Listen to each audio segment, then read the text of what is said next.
Oh my. I should fix.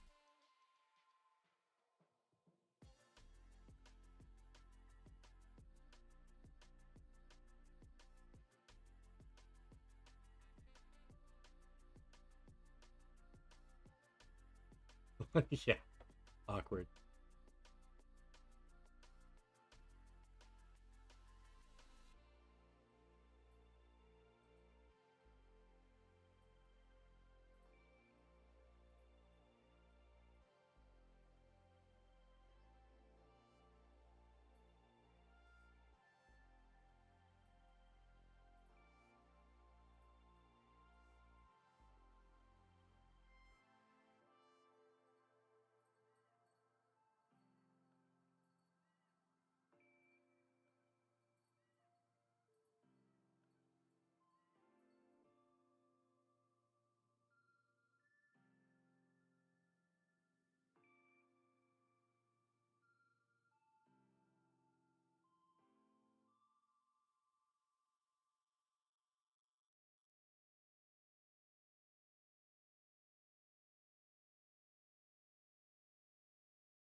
Bad boy off. Hello. Turn off the music. For sure. To the episode of Rice Radio, where we're going to do RPG, MMOs, and Riot Games. For the first session today, I'll be ChiyoWarakuma, Fantakyu, and Kaije. And we'll be kind of going over like some of the various like RPGs, as well as whatever MMO. If there's any questions that you may have as we're kind of discussing, feel free to throw them in chat. I'll try to stay on top of that, so that we can kind of keep that moving in the conversation. But otherwise, I don't see any reason why to wait and watch. We'll just go ahead and kick this off, shall we? Hello, everyone. Hello. How are you? I'm good, thank you. Good. Hello. Yo, yo. All right, well, Hey. we'll just go ahead and start off then. Have some introductions. Chiyo, if you would be so kind, go ahead and just kind of like introduce yourself, whatever you kind of stream, and what's your favorite RPG? Mm. Yeah. Um. Hello, everyone. My name is ChiyoWarakuma, and I I'm a cookie bear, and I like RPGs like The Legend of Zelda or Near Automata. But I also stream like mystery games, strategy games, or roguelike games. Recently, I also like mm, wait, no, that's wrong. Um, yes. I also play other genres, but I'm just not good at them. But generally, I like RPGs like the most probably. Mm, Yeah. makes sense. Makes Mm. Um, well then, moving right along, Fanta. Introduce yourself, what you kind of do, and then favorite games. Hi. Uh, my name is Fantakyu. I'm a Tantrum Fox VTuber. I normally stream art and sometimes I stream Final Fantasy 14. Um, but not much. Um, I like to play, of course, Final Fantasy 14. It's the main game that I normally play. Some RPG that I kind of play. I've been playing Persona 5, um, Zelda games. Um, what else? Let me think. I play a little bit Octopath as well. Um, yeah. Oh, and also the Final Fantasy 7 remake. Just like some RPG here and there, but yeah. I get you. I get you. Well, that's good so far. Got two Legend of Zelda fans. Well then, Mhm. Gage, you want to go ahead and introduce yourself, talk about what you kind of stream, as well as for RPG. I am Cage. I I stream art most of the time. Uh, I don't stream games very often, but when I do, I've streamed Genshin or Final Fantasy 14 in the past. Mhm. Favorite RPG though of all time probably though is Chrono Trigger for the Super Nintendo. Oh yeah, that's a So classic. like yeah, like mid 90s. Yeah, yeah, Yeah, yeah. that was many hours were spent in front of the TV in the living room to the ire of my parents. That makes sense. That makes sense. I mean, it's one of the most legendary RPGs as far as like, so it makes Yeah. sense that you'd suck yourself into that one. Yeah, I got to play it like the year it came out too, so Oh, really? it was yeah. Well, I'm hey. I'm I'm a vintage person, so More than just that sweet nectar nostalgia. yes, nostalgia. Well, fantastic. I guess in that case, let's just kind of go right through and start talking about some of these games. Chiyo, you mentioned you play like Legend of Zelda and stuff. What Legend of Zelda games have you? I have my first The Legend of Zelda game was probably, I think, one of Phantom Hourglass or Twilight Oh, Princess yeah, because on like, the Wii U, the remake. Yes. yeah, because I was gonna say like And Phantom Hourglass. That one was on like the 3DS. it was, but I think yeah, I played it on the DS Mm. with with cheats on too, but Oh, because really? I didn't know anything. My brother put in a lot of games from Mm. a website, I don't know, and then it was really fun though. And but I could never finish it because there was like a bug. I was at the final boss, but it always crashed at the boss, and then I could never finish the game, and I'm so sad. Seriously? Yeah, seriously. That's so So I can unfortunate. never say I played that game through, Oh, so but you it was never. very good game. Yeah, yeah. Jeez. Oh, all right. Well, Yeah, such a pity. so did they use something like I think back in the day it was kind of called like a Gamer Shark or something? Did your brother like go through and do that, or did he use like a modded DS?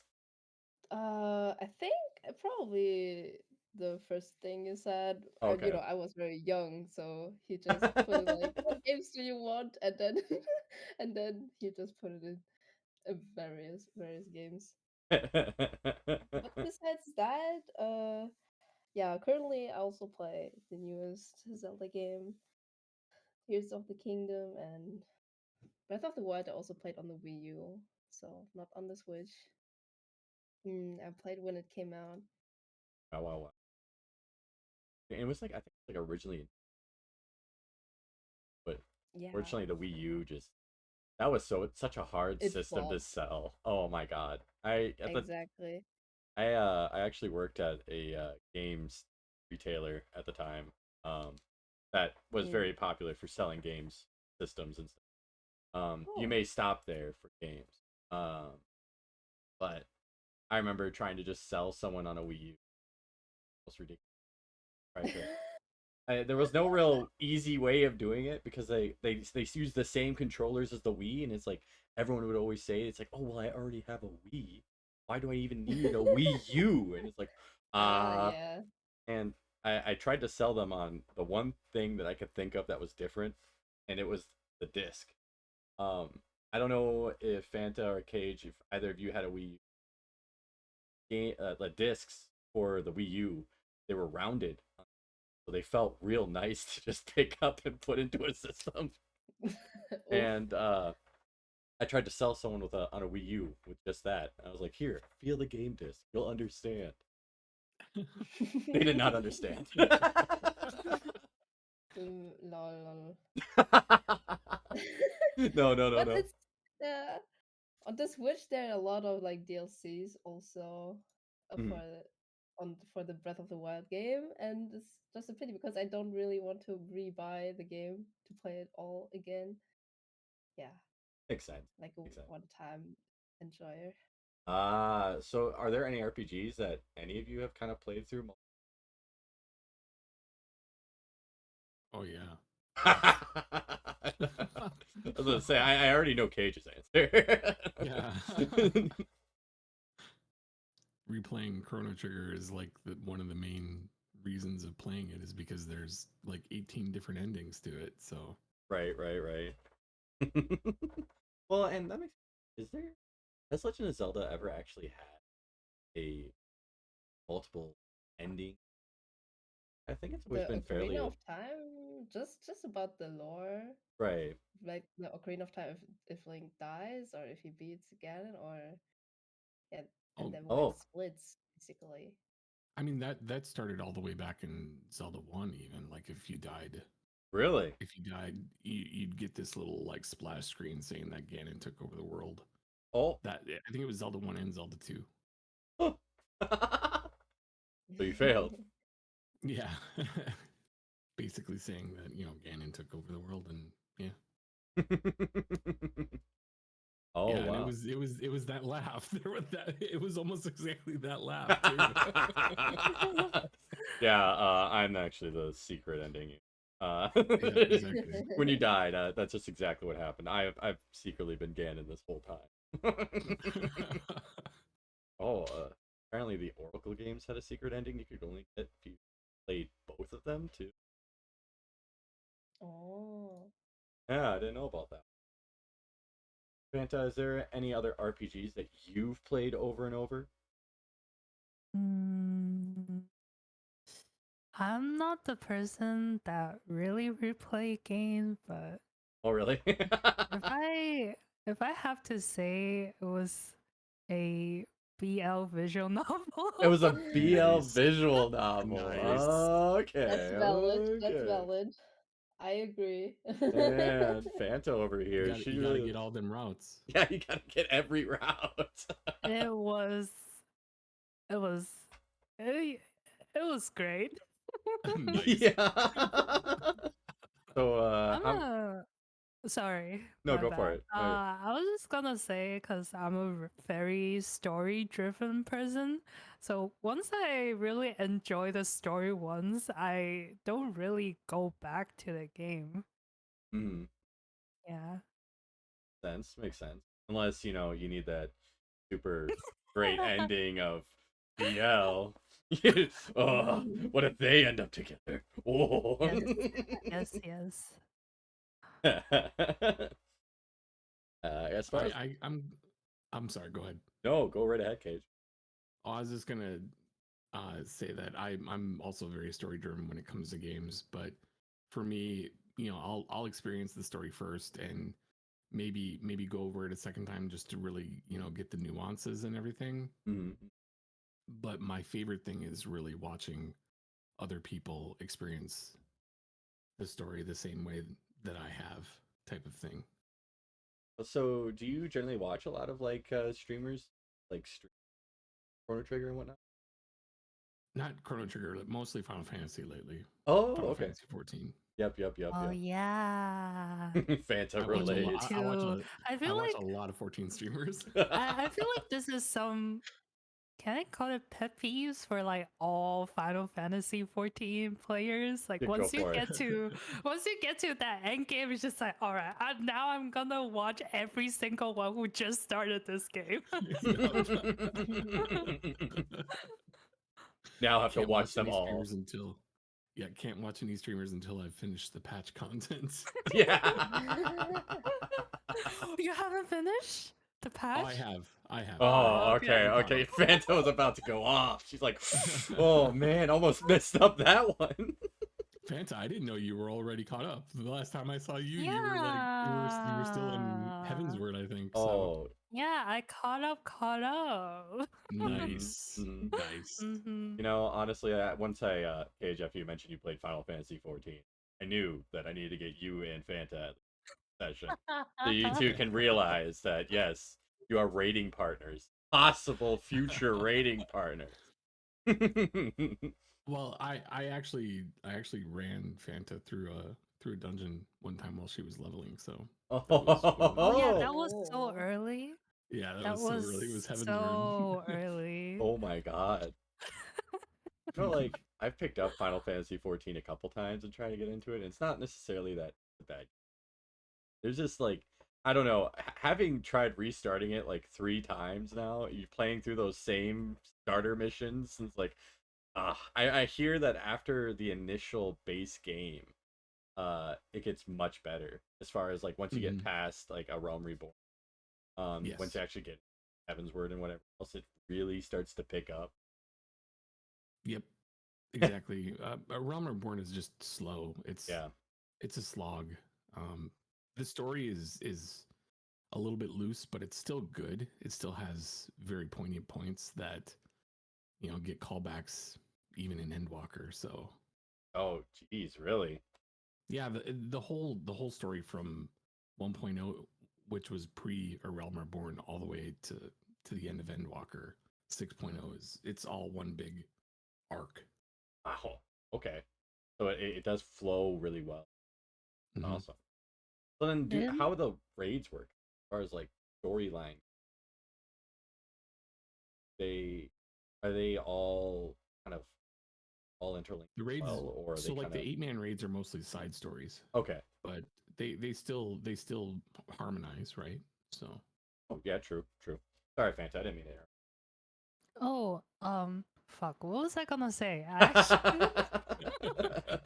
oh yes, I was gonna say that actually with the AR story part, I recently kind of started playing with an alt with like Japanese story this time, like with Japanese subtitle. It's actually a lot easier to read than the English one, because the English one they keep filling with like the words. Yeah, It has a lot of words, there's but like a lot. the Japanese ones is like it's pretty straightforward, honestly. So yeah, there's that. So if you guys, anyone in the chat, want to start and you understand Japanese, I recommend Japanese. well, yeah, and then there's also the fact that the Japanese voice actors don't change from 2.0 to 3.0 like they do in Oh, English. Mm. So, really? hmm I didn't even realize that was a thing. yep. Oh, okay. In A Realm Reborn 2.0, um, the voice actors are very middle of the road. I would say they're not bad, but they're not great either. But the quality definitely changes and picks up in Heavensward. So Oh, you know, especially with Alphino. oh, really? Yeah, Alphino is so annoying in The Realm Reborn, but he gets a lot better. I After they hate. change his voice actor. I Well, not no. just that, but his character too develops too. So Oh, okay. Mm, go ahead though, Phantom.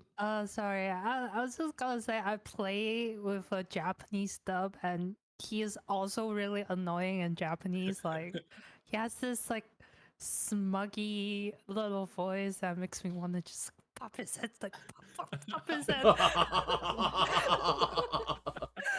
Man, just really want to just why you little I man. played through all of A Realm Reborn and part of Heaven's Word with Japanese voices, but English subtitles still. Because I don't understand Japanese, but it was pretty fun to listen to the Japanese voice actors. But I'm on your side, Fanta, about Alpha Note's Japanese voice actors. He nailed that annoyance. Right, right. Well, you see, that's one thing we can appreciate from like Legend of Zelda, right? The fact that there is like no voice acting, so they can't ruin it. You get links that go like, oh, ha, hey. Oh. Ah! I guess Chiyo, have you ever had a character in a game you played that you just found insufferable, as far as like their voice acting or like their story or whatnot? phew. um, I don't think so. I just accept reality. Oh, you just accept it. I just accept this voice as okay. Oh, that's you. That's part of you. Because probably they also had a reason why that character should sound like that, Exactly. Right. and then Agreed. it's part Now, of the personality. right. Mm. Now, if you had to choose a voice actor, like if you had to choose anyone, say, in Rice. I know Chiyo, you're rather new. So if you don't have anyone in mind, don't be afraid to even say yourself. Who do you think would voice Link the best? Um, I don't know a lot of male people right now. Oh, that's fine. They don't have to be male. Oh, okay. I mean, we've seen Yeah, Link I wasn't dress going up to in suggest a boy. other clothes. It's fine. I mean, I guess from the people here right now, I would say Kaije. Ah, No, no, yeah. Okay. It's got that nice heroic I mean, baritone. if you could try acting as Link. no. All right, Cage. Sorry to put you on the spot here, but now this is the beginning of your voice acting careers. So now, if you could just No. reenact a Ooh. line from Link in Legend of Zelda. Did Link ever talk in the early ones? I No, don't he even didn't talk like remember. at all. He did. Well, we're He gonna was fight. talked at. He was talked at He was most of the talked time. at. That's what I said. Ah, He goes like, whoa, ah, yeah. He's mainly yeah. grunting because he's doing the entire labor of the story. Now, You know what? Sorry. no, It go for just it. come up to my mind. We should replace Link's voice with Will's scream. Oh my god. Just to have screams go through. Now, I guess this Link doesn't really have like a whole lot of lines. What's we don't really get to see him like act out his character. He's always just like the self-insert kind of like heroic individual that you play as. Um, what would his personality be like? I mean, we've seen him do all kinds of things. Do you think he'd be like a sassy to like all the other people? Like, would he ever just go up and be like, "No, how Link?" It's like, "Oh, you need to get the Master Sword." It's like, "Oh, do I? Do I need to get the Master Oh Sword?" no. Please No. don't I tell me think that you watched the old cartoon. Please don't tell me that you watched the old Legend of Zelda cartoon. Well, That was excuse not me, Link. Well, That's not princess. Link. excuse me. I don't accept that Link. You don't accept that Link. Good, good. That's not Link. So we found the character for Chiyo. He's imposter. For He's an real. imposter. Eject him. Eject him immediately. Mm. Well, I guess kind of going through. I know we talked about like Final Fantasy. You guys have played the remake, or at least a couple of you have. Have either of you played like the original Final Fantasy 7? Mm-hmm. I want to. I haven't because I'm still playing the remake because Hmm. I'm stuck at the last chapter's side quest right now. Are you still? Oh God. So I've been like holding off for like the longest time, but yeah, I would very much like to want to play the original one. Mm-hmm. I want to see what happened. I want to see what happened to Cloud with Aerith. Aerith? Yeah, yeah. Aerith, yeah. Aerith. Oh my god! Oh my god! All right, I love all Aeon. right. Oh, really? Oh my God.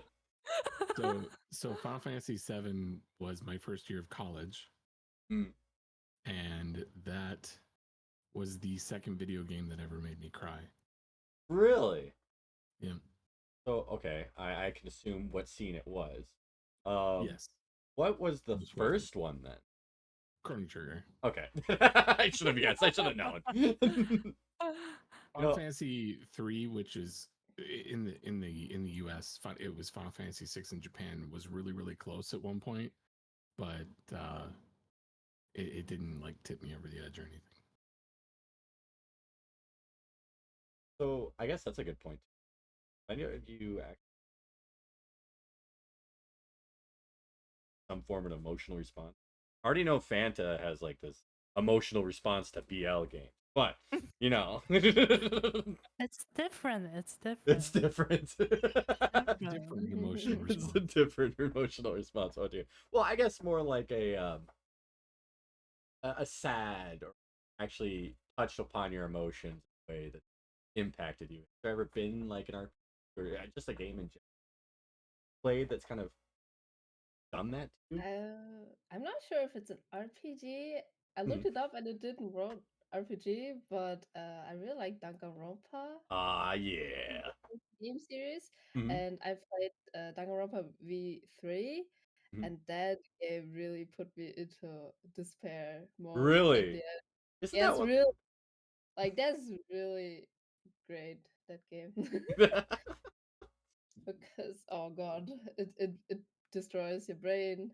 It destroys your brain just like it's that Mhm. complex of a storyline? Yeah, it's like it makes you realize like this is all a game basically. Mm. I'm not spoiling. I'm not spoiling. No, no, no, you're good. You're good. You're good. I like the idea that so you're telling me that a video game made you think that it's all a game? And basically it's hopeless Oh hope that you no. have. Yeah, that's Okay. why it's like Danganronpa is always between like hope and despair, Right, right, right? right, right. So they have done really well with that. No, I thought was the third Danganronpa, was it actually called Danganronpa Beyond Despair? No, it's called Danganronpa V3. I think Oh, that's that's all. it. Oh, Yeah. well, my bad. Healing harmony, uh, and there's no like beyond despair. well, I mean, that's not too surprising. I could totally just be. Wouldn't be the first time I've kind of made Lol. something up when it comes into a video Okay. game. Well, then Fanta can't Hmm. just stay quiet here. I know I made the joke about BL, but is there an actual game that's impacted you? Uh, Let me think. I think it was 14. I think it was Final Fantasy 14. Like Really? like um yeah, it was the well, I'm just gonna say the expansion, but like the end of Shadowbringer, it's really was something that make me feel like the climax part really make me like feel really hard. I don't know how to say it, but Mhm. Mm-hmm. um yeah, it was great. Yeah. like um like I was so pumped. I was playing it like at like freaking like 4 a.m. and I got through the ending. I was just I think that entire night I couldn't sleep. I just really wish I could have experienced that again. Uh-huh. Yeah. You know, it's funny that you mentioned like a game that just couldn't make it. That reminds me of one game I actually. So when I was going through mobile, it's just like games that you could take on the move were always like really awesome. I had the Game Boy, I had the Game Boy Advance, I had like the PSP, the PlayStation Vita. There's one game on the Vita that it's on like a bunch of different things. But it was one of the Nonary games. Uh, Oh. it was Virtue's Last Reward. That game, oh my god! I think I literally stayed awake for almost a whole day, like 22 hours, just playing that game straight because I was just so engaged in the storyline. I was like, I Oh my need to god. know.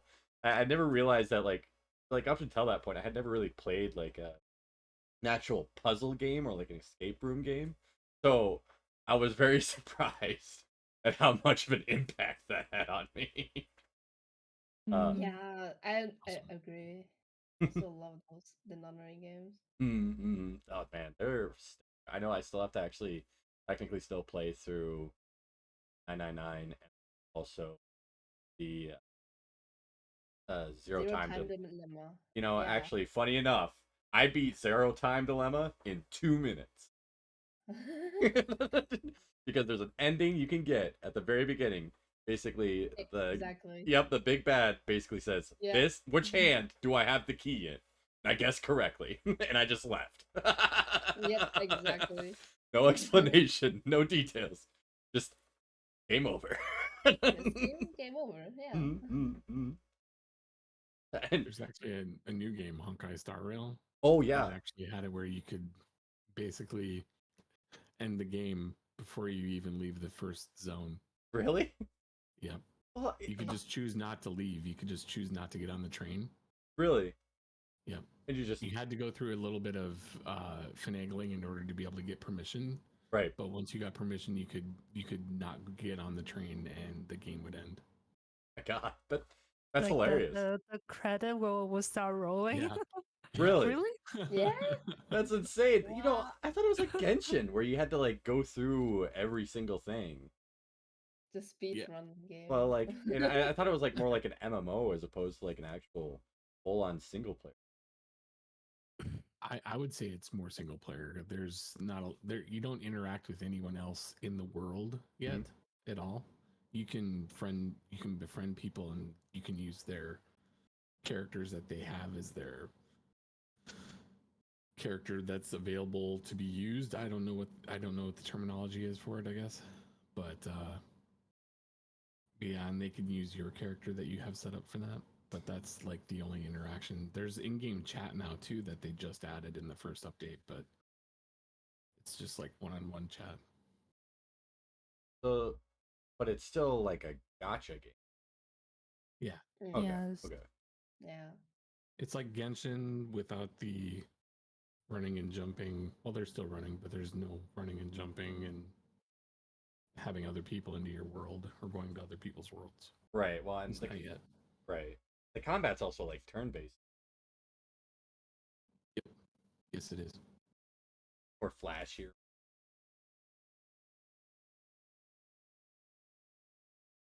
Wonder the flashiest game that's made you go, "Wow, they put so much time into graphics that it blew me away." I know for like, I guess for instance, as an example, um, for a while there was a game called Crisis, kind of like the epitome of deciding whether or not you're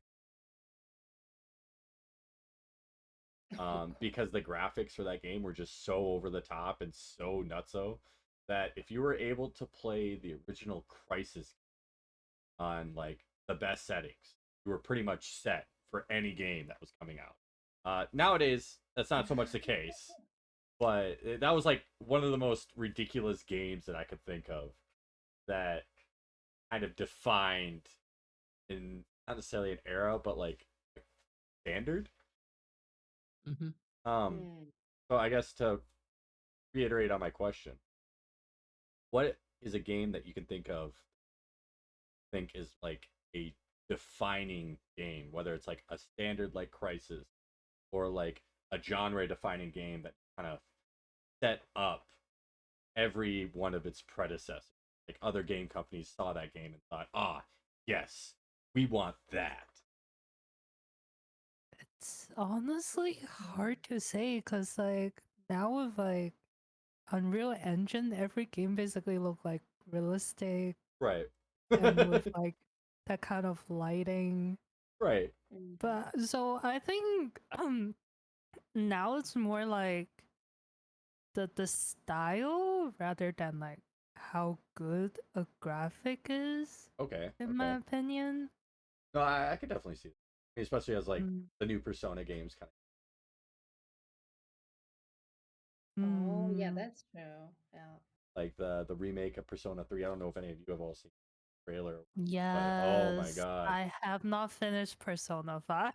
That is a-okay. I'll be honest, Fanta. I've had it since it launched. I also have not beaten Persona 5.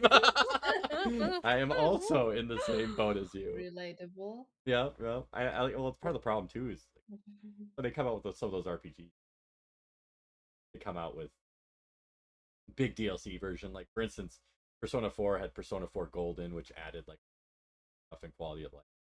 Now Persona 5 has now Ah, Persona 5 okay. Royals, which adds another Mhm, character and then more like quality of life. mhm. But I guess that's always one problem I run into on some RPGs. Take too long beating the RPG. The RPG re-releases with better everything. You're just like, I... Ah, You know, the beauty with these games is that it waits for you. It doesn't really go anywhere, you true, know? true. Yeah. I never hmm. actually thought about it that way, but yeah, no, you're 100% correct because like I could just go pick up Persona 5 again, but will I is another question. So, Royals is out, so I might just try downloading that. You know, I starting all know I over. know we talked a little bit about gacha games before, but like Oh no, my go for it. problem with most of the gacha game nowadays is like they want you to play it like it's your second job, and Oh, I'm just really sick of it. oh really? Agreed. I agree. Yeah, like with all these like one thing I hate the most is like these like limited time events. I hate it. Like why these events I have to play right now, right here, right now to like take my time to play this game. I don't wanna. Right.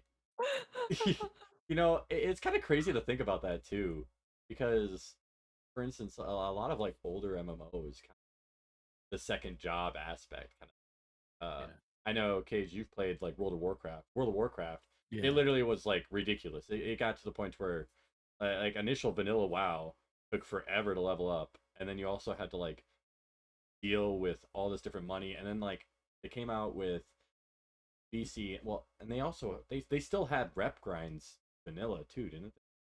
So like They you had had to they go, had rep grinds the whole way. So yeah, like you had to go through. I have to get my dailies done. I need to get my weeklies done. I have to make sure I go through and do the exactly. raid. It's like it's crazy how much of like a game can take up that time. And like, Yeah, they just don't respect your time at all. mm. Cool. I guess another thing to note too. Anywho, I because there's a game. I believe it was X Legend. I believe. Well, I can't necessarily say that because what game started off with a second job grind? And was it strictly RPG? Is it something? I guess where would that have? Because I think initially we had the original release of a game, and that was like the final product. But then as things started to become more digitalized, things like online started being um what uh I guess what started our whole issue.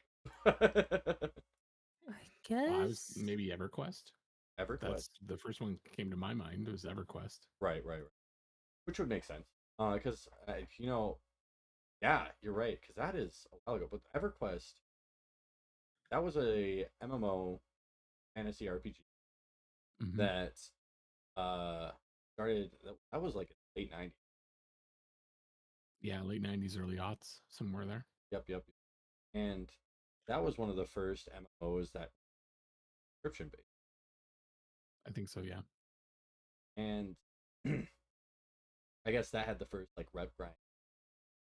But then how did we get into this other problem of of like the battle pass strictly locking things in progress? I guess I'm trying to figure out the proper way to word. Wait, I think Jaden. I think these type of mechanics really start with MMOs. Yeah. I personally think. Well, Yeah, because since MMO is like it's constantly updating. It's kind of like how gacha game is right now. With like, because it doesn't release as a really a final product, and also they have to put out like these mechanics to like, I guess, for you to interact with other players. I mean, I'm not like really knowledgeable on it, but I feel like it started with like MMO, I think. Yeah. We're talking about battle passes. well, and that's now it seems like things because there's battle passes. I'm relevant. For instance, I guess further elaborate, Fanta, Genshin Impact. I remember the max level and Hmm. they initially dropped the game, kind of had it where it they significantly final. So if you wanted to hit max, you have to literally grind every single day, for like a set amount of time. And I guess at one point, does a video game push that envelope of entertainment and at what point Mm. does it become so annoying? It's more of a chore than an actual like entertaining, relaxing session. Mm. I think that's going to differ by each person, Well, and I but guess there's definitely a line, but it's going to be like a wide line for people. Mm. Chiyo, have you ever had any kind of situation like that with battle passes or feeling like you had to log in to grind? yeah, I guess ultimately the game is Definitely more of a chore. Genshin.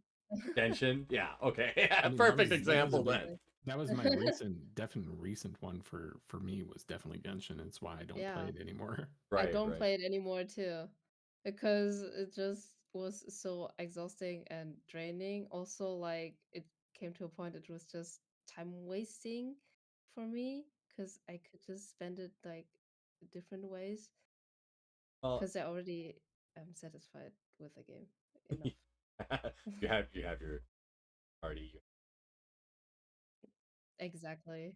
I also feel like Genshin for me was getting to a point that like everything in the game is really mindless. Yep. Like I personally, like, you explore the map, but you're just getting these like treasures and you're not really like appreciating the world. I guess for me, and it just keep getting chest, keep getting Yeah. that chest. And Yeah. yeah, the enemies are meh in my opinion. Oh, really? Like, Mm. yeah, Hmm. I they're think they're me all too. kind of like just like a sandbag with like HP. Oh yeah, I mean, if you have a good artifacts, I know a friend who just plays it for, I don't know, just for entertainment, less for the fights, and then they're pretty weak. Oh And really? then, yeah, I'm like, what? Yeah. Why don't you grind a bit? Oh, What that's do you my do now? other problem with like Genshin, the artifacts. Like I hate grinding them. Mm. It was it was That was the true gacha. That was the true it gacha. was really annoying, and the meta is like, oh, you have to like get this artifact, and you gotta get this weapon, and yada yada. Like, See, like one thing that I guess bothered me the most about it kind of approaches it similar as I like mentioned. mm, Uh, when Genshin initially dropped, final 5 levels became a huge slog because they mm, needed to make sure to keep people around until the next. And now that Genshin's been out a little bit, and as new players jump in, is I guess I don't know when the last time I played, but how hard is it for someone starting off to make it to that point where they're like Mm. basically where you're at? Are they gonna have to put the same amount of hours Exactly. in, or is it just now they've kind of released that cap? Because I guess that's the one thing is like with a lot of RPG, I guess like most of the stuff is that they try to like reduce that creep so you can actually get to newest content, new games. Stuff. Everybody wants to see. I'm a new player. I see. Oh, sweet. That looks awesome. I want to play in that, and I have to go through Lord knows how many different things before I'm even at that point. Um, I guess before I go further into this, um, as far as a game player who's been involved since the beginning, how does it feel when you player basically catch up to you in literally half the time and get to the same end game for Genshin. for like Genshin or any kind of really? If if we're talking about Genshin, and if they manage to get to that quote unquote end game Mm. with like half the amount of time, that person probably been playing it for a week, for like who God knows how many hours he's playing, and Yeah. he's not showering or eating. Oh, That's really? how Okay, much he so needs to be playing. okay, Well, I okay. just feel pity for So, them. I know what all you're right, talking about though, but right, for me, it's I don't see it as being a problem. I see it as being another person that I get to enjoy the current version of the game with, right. especially like with Final Fantasy. Like Fanta's caught up. Hell yeah, I get to like talk with her about all kinds of cool things that are going on in the game right now. That's awesome, and Mm. I don't have to worry about spoiling her on top of it. That's that's the best thing in my opinion. Now, But sorry, go for it. no, I was just gonna say I understand, you know, people can get a little bit salty that they had to grind so hard, you know, blah blah blah. I had to walk to school uphill in the snow both ways, you know. You know, I was like, oh, you don't I, understand my suffering. Uphill two ways. I, I I mean, pers- I'm old. I just I don't get that mentality even at this age, so I don't understand it. Well, uh, sorry. I go was for it. just gonna say that I personally think that Genshin, like the Genshin quote unquote end game, is really different compared to Final Fantasy. Cause like I feel like the Genshin end game, like the real end game the game wants you to do, is the abyss Mm, stuff. Where like Final Fantasy, the main focus was really on like the story. So like once you finish that story, like you get to like the quote unquote end game. I guess Genshin, they also have story, but like what most people are doing are still like the grind, which mm. for me that was really tiring. Mm. Well, and before we get into the grind, there's one other thing specifically with getting to like that. Um, it's nice that new players are able to end game faster, old guard. Now, obviously, with some MMOs, there's been so many expansions, so much content that now companies basically level boost. So Mhm. new players can jump to content. I guess my question for all of you: what is your opinion on that? Like having someone who has not played the game all of a sudden jump to basically the same level you're at and doing all the content you're doing. It's just for them a different experience, I would say. It's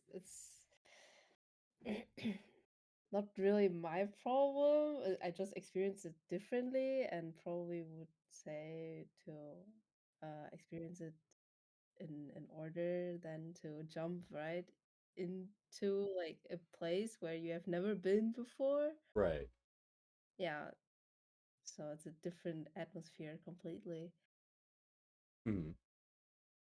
I think it all depends on the game too, right? Yep, that's what I'm gonna say. Are you talking about WoW or Final Fantasy 14? Literally any, Yeah. like I was simply talking like any, yeah, like honestly in my head, yes, I um, was thinking wow, Final Fantasy. Like simply in the fact that having played the game, seeing these new players all jump to per point, basically skipping the entire game and just playing the new stuff. Like overall, having that option, how does that kind of impact players? I mean, it doesn't really mm, impact me other than, Them not watching knowing some the of these streamers that try that do that. yeah. Like there was a really famous streamer that there was actually two different famous streamers that played Final Fantasy during the boom, right? Mhm. One oh, boosted, one did not. The one that did not had a lot of fun. The is Mhm. it one that Asmon? boosted, yeah, Asmon had a lot of fun playing. Oh, I watched him playing Final Fantasy. He was having a good time. Now he doesn't play anymore because the community kind of bit back at him a little Right. bit. I, completely understand where he's coming from. I wouldn't want to be in his position in that type of thing.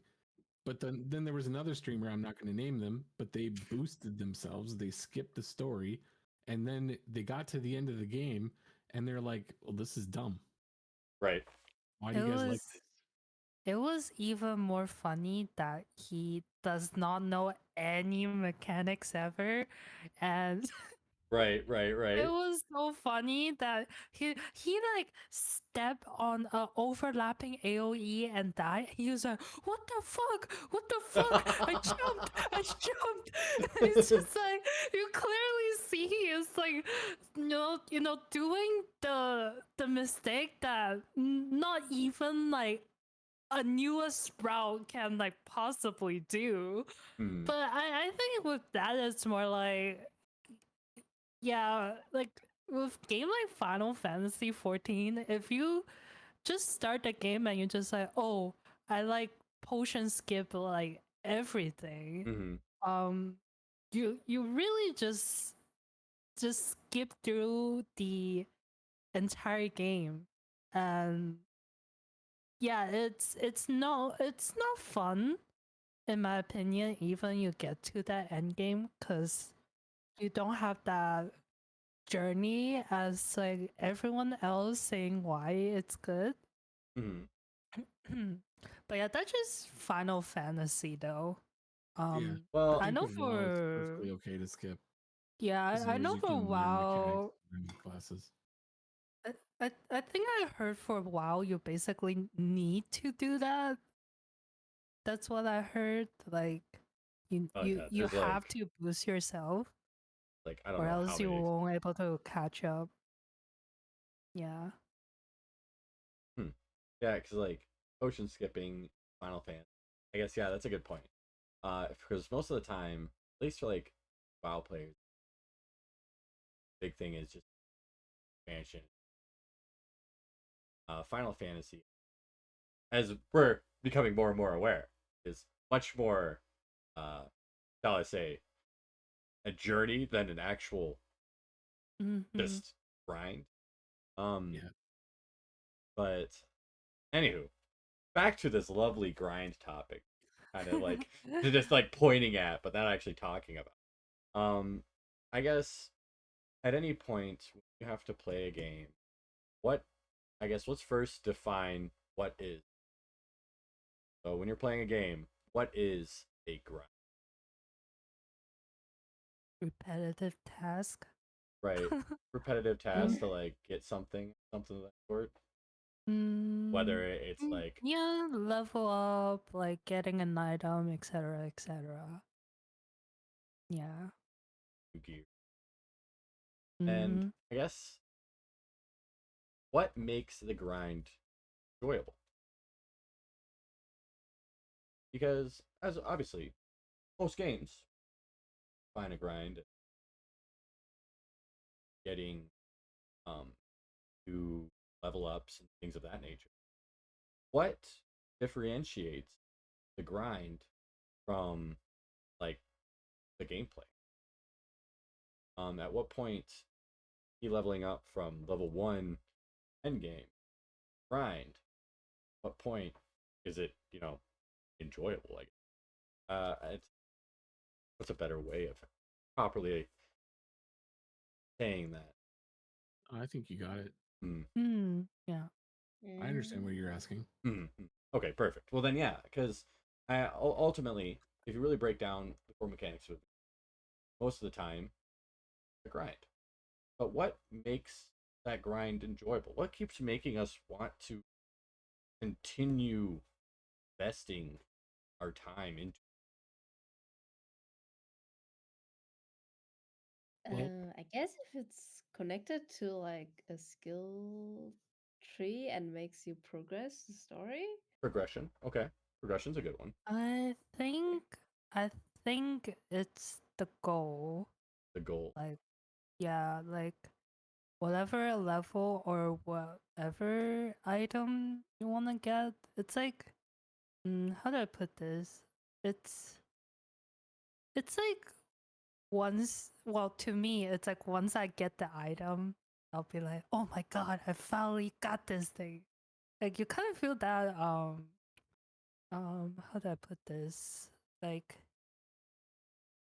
achievement Okay, to like finally get it. I get you. And yeah, that's what I think. So we got progression, goals, and Mm-hmm. achievement. Mm-hmm. Cage, is there anything that you feel justifies the grind? I just feel like as long as the company behind the game is respecting my time and Mm. making it not be something that I absolutely have to do in order to have my character be the best. Um, that's true. like I get you. for me, back in World of Warcraft, I started in vanilla. Mm. I rode that grind. I understand it. I didn't enjoy it though. I didn't enjoy the story of World of Warcraft until Wrath of the Lich King, Mm. and then I didn't really enjoy much of the story after that. Mm. Um, but I'm a story driven type of person to begin with. I'm story and characters above everything. So I hopped around from game to game, and then I played Final Fantasy 14, and I didn't really get into it right away. Mm. I enjoyed it at the time, but it wasn't really until like a year ago when I ended up finishing off Stormblood and playing through Shadowbringers and getting up to current at the time content that the whole game made sense.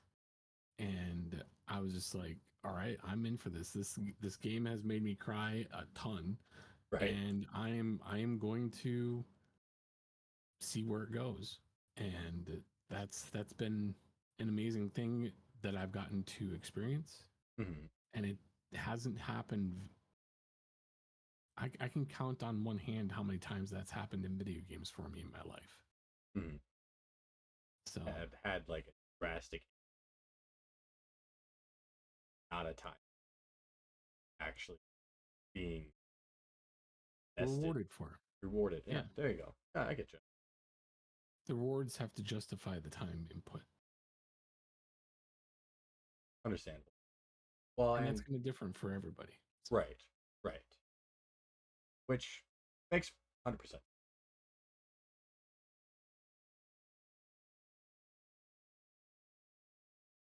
But when you look at WoW, because man, the amount of time sink that you have to do in that, I on a grind just to make trying to I don't want to do.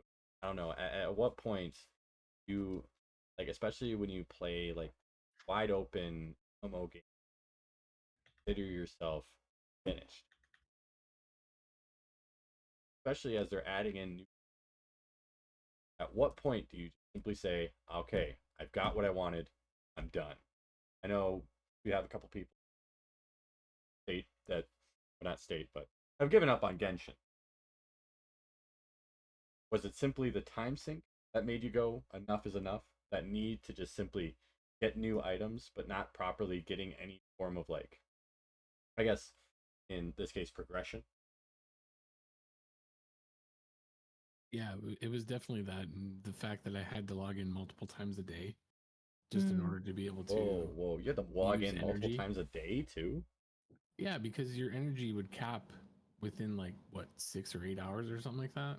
Seriously, So yeah, you'd end up having to log in a second time. Otherwise, your energy was capped, and you were, you know, being inefficient. wasting, feeling like you're gonna miss out.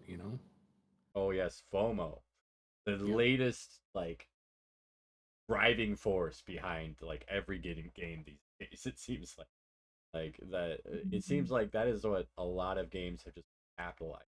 Simply FOMO, that fear of missing out. Um, Agreed. Yeah, and these game makes them a lot of money, you it's know. true. That's It's why true. they keep pumping out these games. Right, right, right. Well, and it's interesting, um, seeing how okay with Final Fantasy 14. Have you ever felt like you have experienced like FOMO of any form? Like, have you ever felt like you're missing out on stuff in that game? I haven't.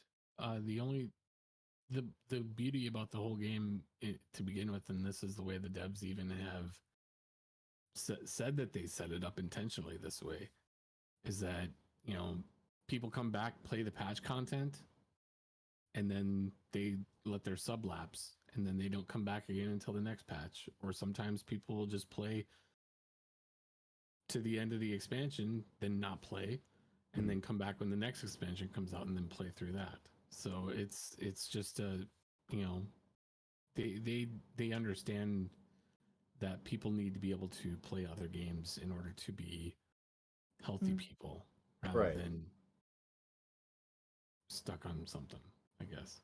Yeah. Rather than enslaved to Yeah. whatever video game you have. Makes sense. Yeah. Hmm.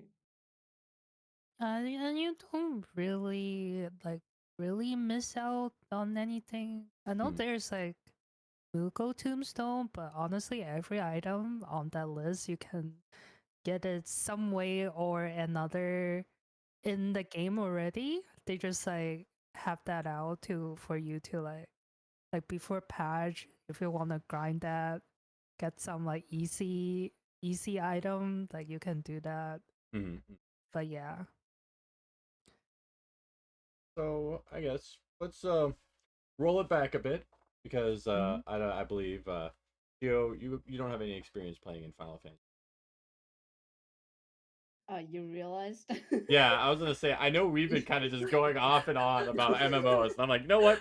Let's reel it back in. Get Chiyo back in the conversation here. Um, Yeah, I can't say anything to that.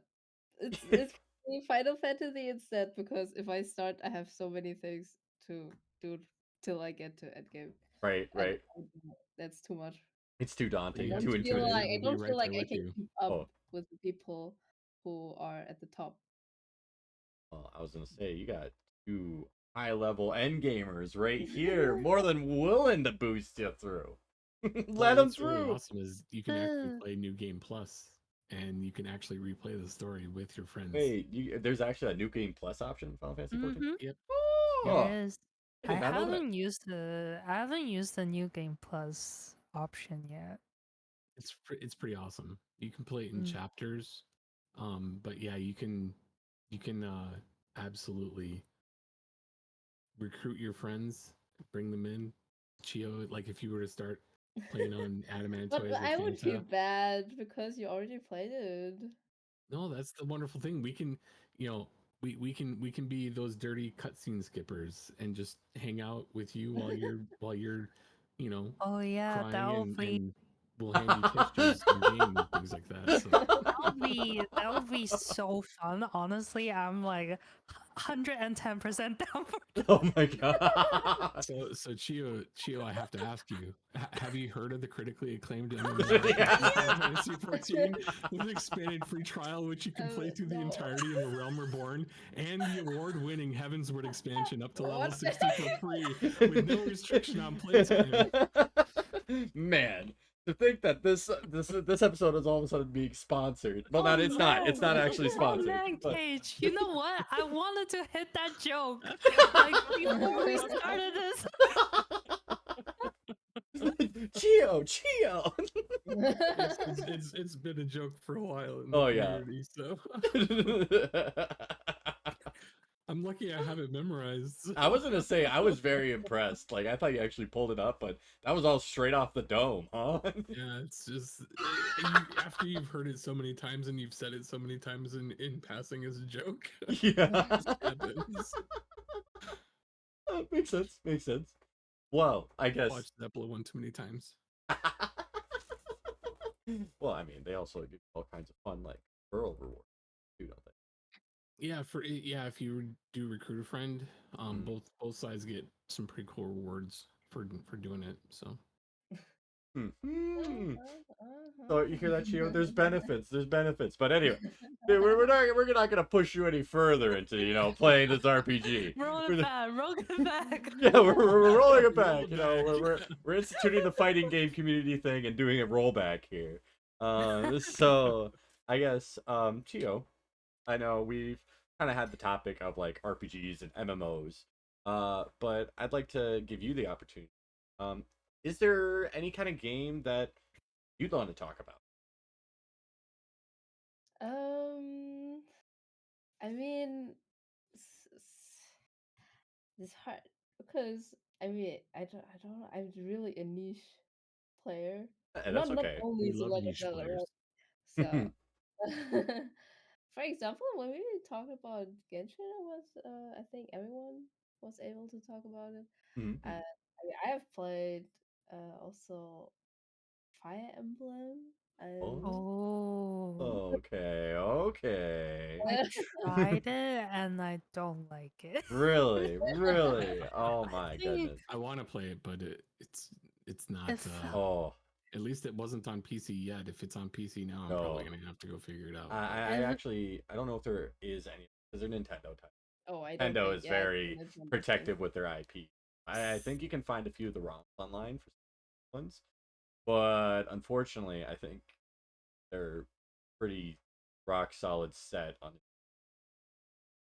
But Houses boy, is the only one I boo. have any interest in right now. So which one? if I was going, Three Houses. Oh yeah, yeah, yeah. That's the only Yeah. one that I have any interest in playing if I get to play it. Okay, okay. Well, Chiyo, I think it's a I'm good one. yeah. I was gonna say I've also played Fire, and so we can do the complete opposite of what we. And now we can go on a fun little rant of Fire Emblem. It's you and me. I'm not a pro, I have to say. That's It's okay. just like my first Fire Emblem is also Fire Emblem Three Houses. Oh, okay, okay. So it's That's pretty, okay. I think like 3 years ago Mm. probably. And it's just basically normally it fits with that I like strategy games, and Mhm. the game design also fitted my taste. So So that's by strategy, me. you usually mean like tactics game.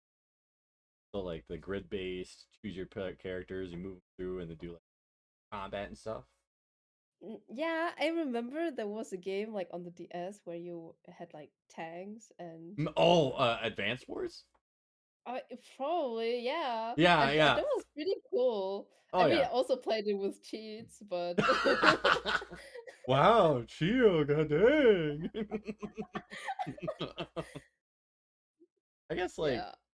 that's one thing we could probably talk about too is like cheats in video games just in general.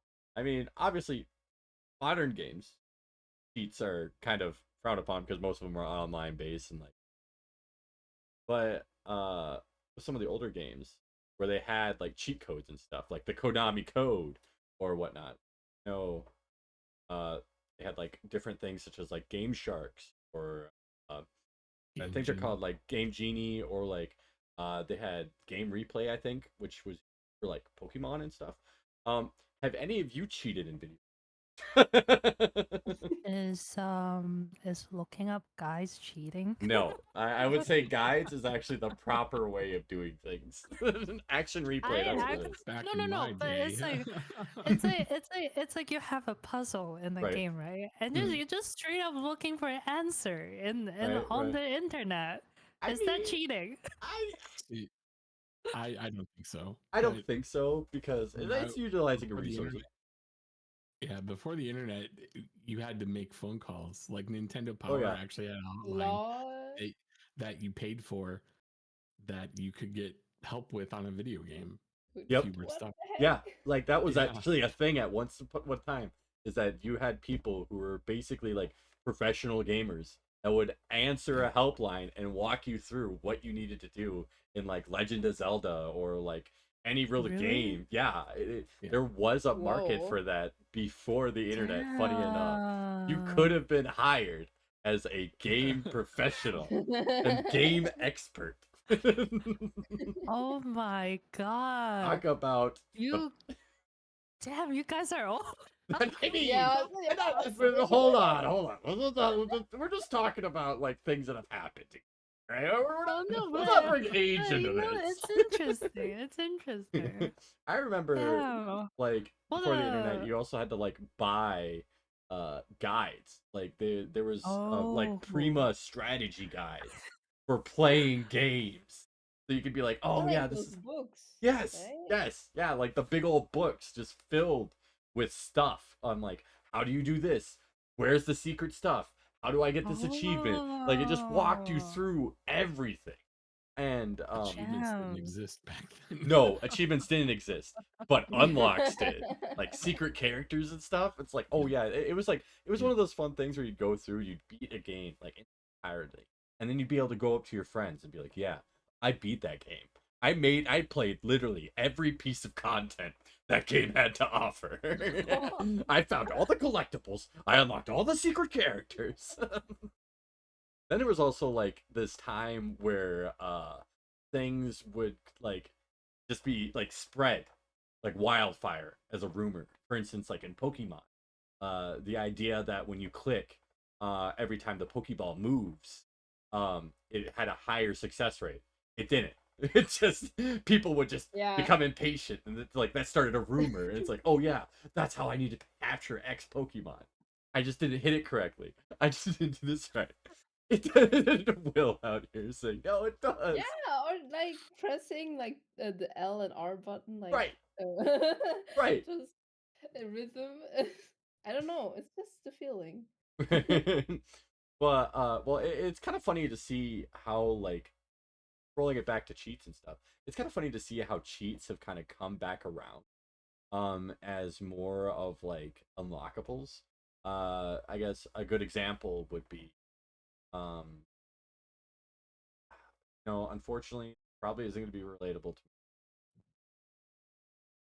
But one I can immediately think Halo. Halo had like skulls that if you found them in the middle of the level and you walk through to the end of the level, you can then activate them throughout any mission and get like bonuses. That's more of a dated thing though, because that technically first Halo was I think 2000, which was kind of like its own, but I guess in a more modern sense, what would be a good example? Getting enough points to build a buy and unlock or X game. I don't think there's any Fire Emblem. Were there any cheats in Chrono Trigger? Oh, Uh, Not that I can recall that were cheats, but like when you started the game over, you could do New Game Plus, and basically you'd start the game over from scratch with all of the equipment and levels that you had when you beat the game the first time, okay. So yeah, kind the of like a time cheat, before. but why don't they have like cheat codes and oh, are you That's a guys good hearing me question. okay, or is my mic cutting? Yeah, I think. I'm hearing you fine. There's a little bit of background Yeah, noise, but Oh, is there? Oh, my bad. Yeah. Sorry about that. All right, yeah, but anywho, um, yeah, I guess back to what I was saying about cheats. Why did they stop adding them? cheat codes. Yeah, like cheat Like, codes what or will be a cheat code? so like up down, left right. The classic Konami code is an example.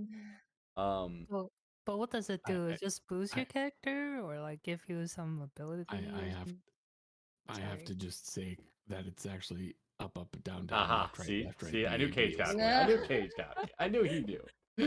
I knew I messed up somewhere, and I was It waiting for the started in correct. Contra, Go. which Was is it a Contra? Konami game Hmm. for the Nintendo. Yep. And the reason they did that was just so that you could play the game a different way. I think Okay. people that maybe didn't have the skill, because video games back then, some of them were just too hard for people, and people Mm. couldn't just couldn't beat them, and there were no way to look up guides online. There's At that time there was no phone services that you could call for help or anything like that were in Nintendo Power magazines. You Hmm. know, there were there wasn't a huge guide market like a paper book guide that you could buy at a store. Right. Um, a lot of video games started doing that, like in the late Super Nintendo, early PlayStation 1 era. That was when, paperback guides, paper book guides Yeah. Mhm. really came along. But then, like, the internet came and then that just all died. Right. Right. Yeah, I remember Mm. like you go through. You can get like a what was it? There was like a code book you could get for specifically any kind of game. It was like cheap for us. Like you could get it at like the domestic book. And I Yeah, I know that a lot of magazines, a lot of video game magazines that came out back then, they would mhm, publish cheat codes that they discovered, mhm, things mhm. like that. So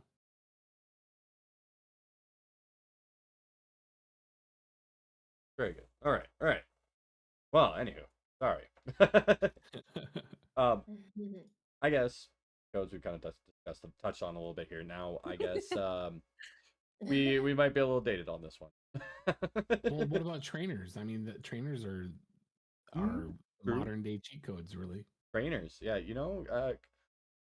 I actually, you're right. I didn't even think about that. Do I, Fanta or Chiyo, have you ever played a video game with a trainer? It's a trainer. Like, No, no. It's usually a program that can inject code into the game so that like if you press a key on your keyboard, it will give you maximum amount of experience points on your Mm. next kill type of thing, and it'll just automatically level all your oh, characters, Right, right, right. Became things like that. very popular, like in Pokemon, like the XP share. Uh, No, I never used that. Oh, okay. Well, that's fine. That's fine. I mean, like in Pokemon, it kind of is kind of given to you at one point. like, is it like it's with the game or it's like Sometimes it's with the game. Sometimes, like what Cage was saying was that it's like a piece of code that you run with the game to then kind of do multiple things at once. Kind of reduce that level of like grinding you have to do. So is it kind of like like duplicate, exploit, and like Zelda, sort That's of? definitely one of them. Yeah. Yeah. Ah. Yeah. That's I definitely a mean, cheat I code. guess with games like that, like with single player game, it's like whatever you play, however you want. Yeah. I agree it's with a you. it's a problem when it's like an online game, in my opinion. Like, yeah, Yeah, then you're exploiting a bug, and that's yeah, usually bannable, right? So yeah. Well, I mean, depending on the game. I know just recently there was an exploit that Will and I kind of may or may not have utilized multiple times in our Elden Ring run through. So just basically it was like a spot where you could just jump But and then you but that's co-op. I mean, I mean, tomato. Technically there is like a level of like competitiveness that there could be like there's some sort of like versus mode in the game for like fighting other players, but tomato. I mean, for me, if like uh it's that's hard to say. I don't know about Elden Ring, but I'll probably be mad if somebody do that in Final Fantasy. Oh, really? Take advantage of an agreed. exploit to just like decrease the amount of grinding that they have to do. mm, I don't I mean, I guess mm, Or you mean like it if they depends gain what like it an item is. Like each? if it's raid, then it's like what the fuck. But it's like I Yeah. don't know about crafting though. Crafting? That's yeah. I don't know. Now, what if everyone can do the exploit? If you could do the exploit too, would it be acceptable? Hmm. That's an ethical question. I know we're getting into like morals of video games right now. No. If that will be a problem, then that's on the game dev's fault, right? Well, no, I think of a really good example of like an exploit. Um, is like Super Smash Brothers. Funny enough, Mm-hmm. there was an exploit in that game known as like wave dashing, which actually ended up defining the rest of the games going forward. It was a bug that competitive level players were taking advantage of, and then made this entire meta over. Not necessarily like specifically wave dashing. I'm just simply talking like different game exploits within Smash that kind of made this weird kind of like competitive aura that like if you patch this out, you break everything. Like as far as like competitive players go. So I guess at what point is it acceptable? I mean, if in that scenario, if everyone is doing that, then it's like if everyone is doing that exploit, which means it's not unfair because everyone is doing it. So Like, ethically, you're good.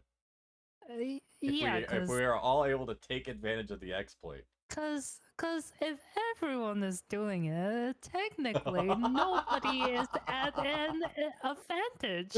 It's the norm. It's a rule. It's the bandwagon effect. Yes. See, Fanta, Will is willing to show you the way. He will lead you on to the path of game exploitation. Just you wait. And everyone else is obviously invited. If you would like to learn about further game exploits, it is more an open invitation.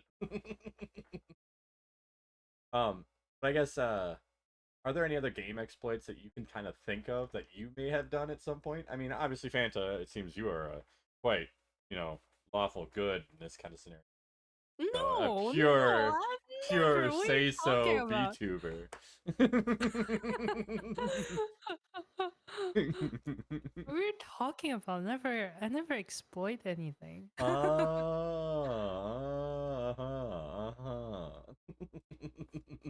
Okay, I only heard about these like exploits. I never actually have the Uh-huh. willpower to actually do them because they're very. I don't know. I just don't have that time. It just doesn't matter. It doesn't matter. uh, Well, there's Animal Crossing. Have you ever oh used any of those? shit. Okay, I never done it myself, but I actually went on to somebody else treasure island. Uh-huh. Their Uh-huh. duplic duplicate island. Mm. Like they have like this island that just like infinitely generated the items. Yeah, yeah, yeah. You know, Yeah, someone on our I've team been may or to may one not of have had those. something like that. But like, no. But here's the thing. Like things with Animal Crossing, the point is just like you want to decorate stuff. You don't want to Mm. wait. People don't want to wait. They just want to decorate stuff. Just give me my decorations. Just give me the decorations. I don't want to work for that. That sounds ridiculous. And yeah, and also like with like RNGs, cause like I think like how the items spawn is very like RNG based. Right, right, right, So right. like yeah, you need like a lot of trading and Yeah. Yeah. and plus it's not like a competitive game, so it's okay. It's okay because it's not competitive. Oh, interesting. Interesting. All right, all right. So I guess on the path of exploits, we've talked about a couple different ones. Chiyo, you Mm. obviously you're apparently the expert as far as exploiting games so far, having had all the cheated games. I guess what are some exploits that you've played with? So in the Advance Wars game, I've used, I probably was 8 years old or something. So, Okay. so I didn't want to lose, and I play like, okay, Uh, I have another turn, and the enemy can't do anything. you And just in give this, yourself more turns? yeah, basically. and and then the Zelda Phantom Hourglass, it was that I could travel more faster with a ship because it took so long. Yeah, yeah, yeah. Yeah, so that was one most important cheat I used. Beat cheat. You just didn't want to waste your time sailing. Yeah, it's like also Wind Waker it also took so long sailing. Too I can't long. waste my time. I'm so impatient in those games. Makes sense. Makes sense, I guess. I Yeah. need action. Wind Waker really had a lot. It sure did. I mean, Yeah, a bit too much water, in too my much opinion. water. Too much. It was too wet. It was the Too sailing wet. game. It was too moist. There was Too wet and moist. Moist. voice. Moist. Oh, voice. Now we're getting into that. Oh, man, how many more other memes can we pick up on? So I guess Chiyo. Uh, obviously, you played Legend of Zelda, so let's talk about our favorite dungeons and why is it the Water Temple? So my We're talking favorite. about Ocarina of Time Water Temple? Yeah. Oh yeah. Oh yeah. You liked that? No, I didn't. That was the Okay, joke. all right, it was a meme, No, that was a okay. meme. I was like, as we're on this topic of like dungeons that are just awful sometimes. But no, I'm Yeah, sorry, Water Chiyo. Temple is legendary, Yeah, always. yeah. Well, so it was your favorite. Oh, I mean, it's most challenging, I guess. But I think since The Legend of Zelda Twilight Princess is one of my favorite Zelda games, Hmm. I'd say I think there was a desert one that final boss was pretty good. And but Okay. the I remember the snow one was the most scary. The most scary. Yeah, because there was the wife and she her face was very scary. Oh, really? You look at her, you're like, oh Yeah. no. I got traumatized. Too traumatized. Oh no, it left a lasting impression. But it's still my favorite. Oh, okay, Chiyo. You like things that are a little scary. All right. Oh, pretty, pretty. I know, like, as far as a dungeon for me with Legend, I can't. Hmm, my favorite. I can't really think right off the top of my head which dungeon Mm. really made me go, "Oh my God, this is so Legend of Zelda. I love this." Right, like, but Cage, do you have a specific dungeon in your mind that you're thinking of that you're like, "Ah, yes, this Mm. is the best kind of like designed or like most fun boss fight or Uh, The Legend of Zelda: A Link to the Past. oh yeah, When you go to Hyrule Castle the first time to rescue the princess, yep.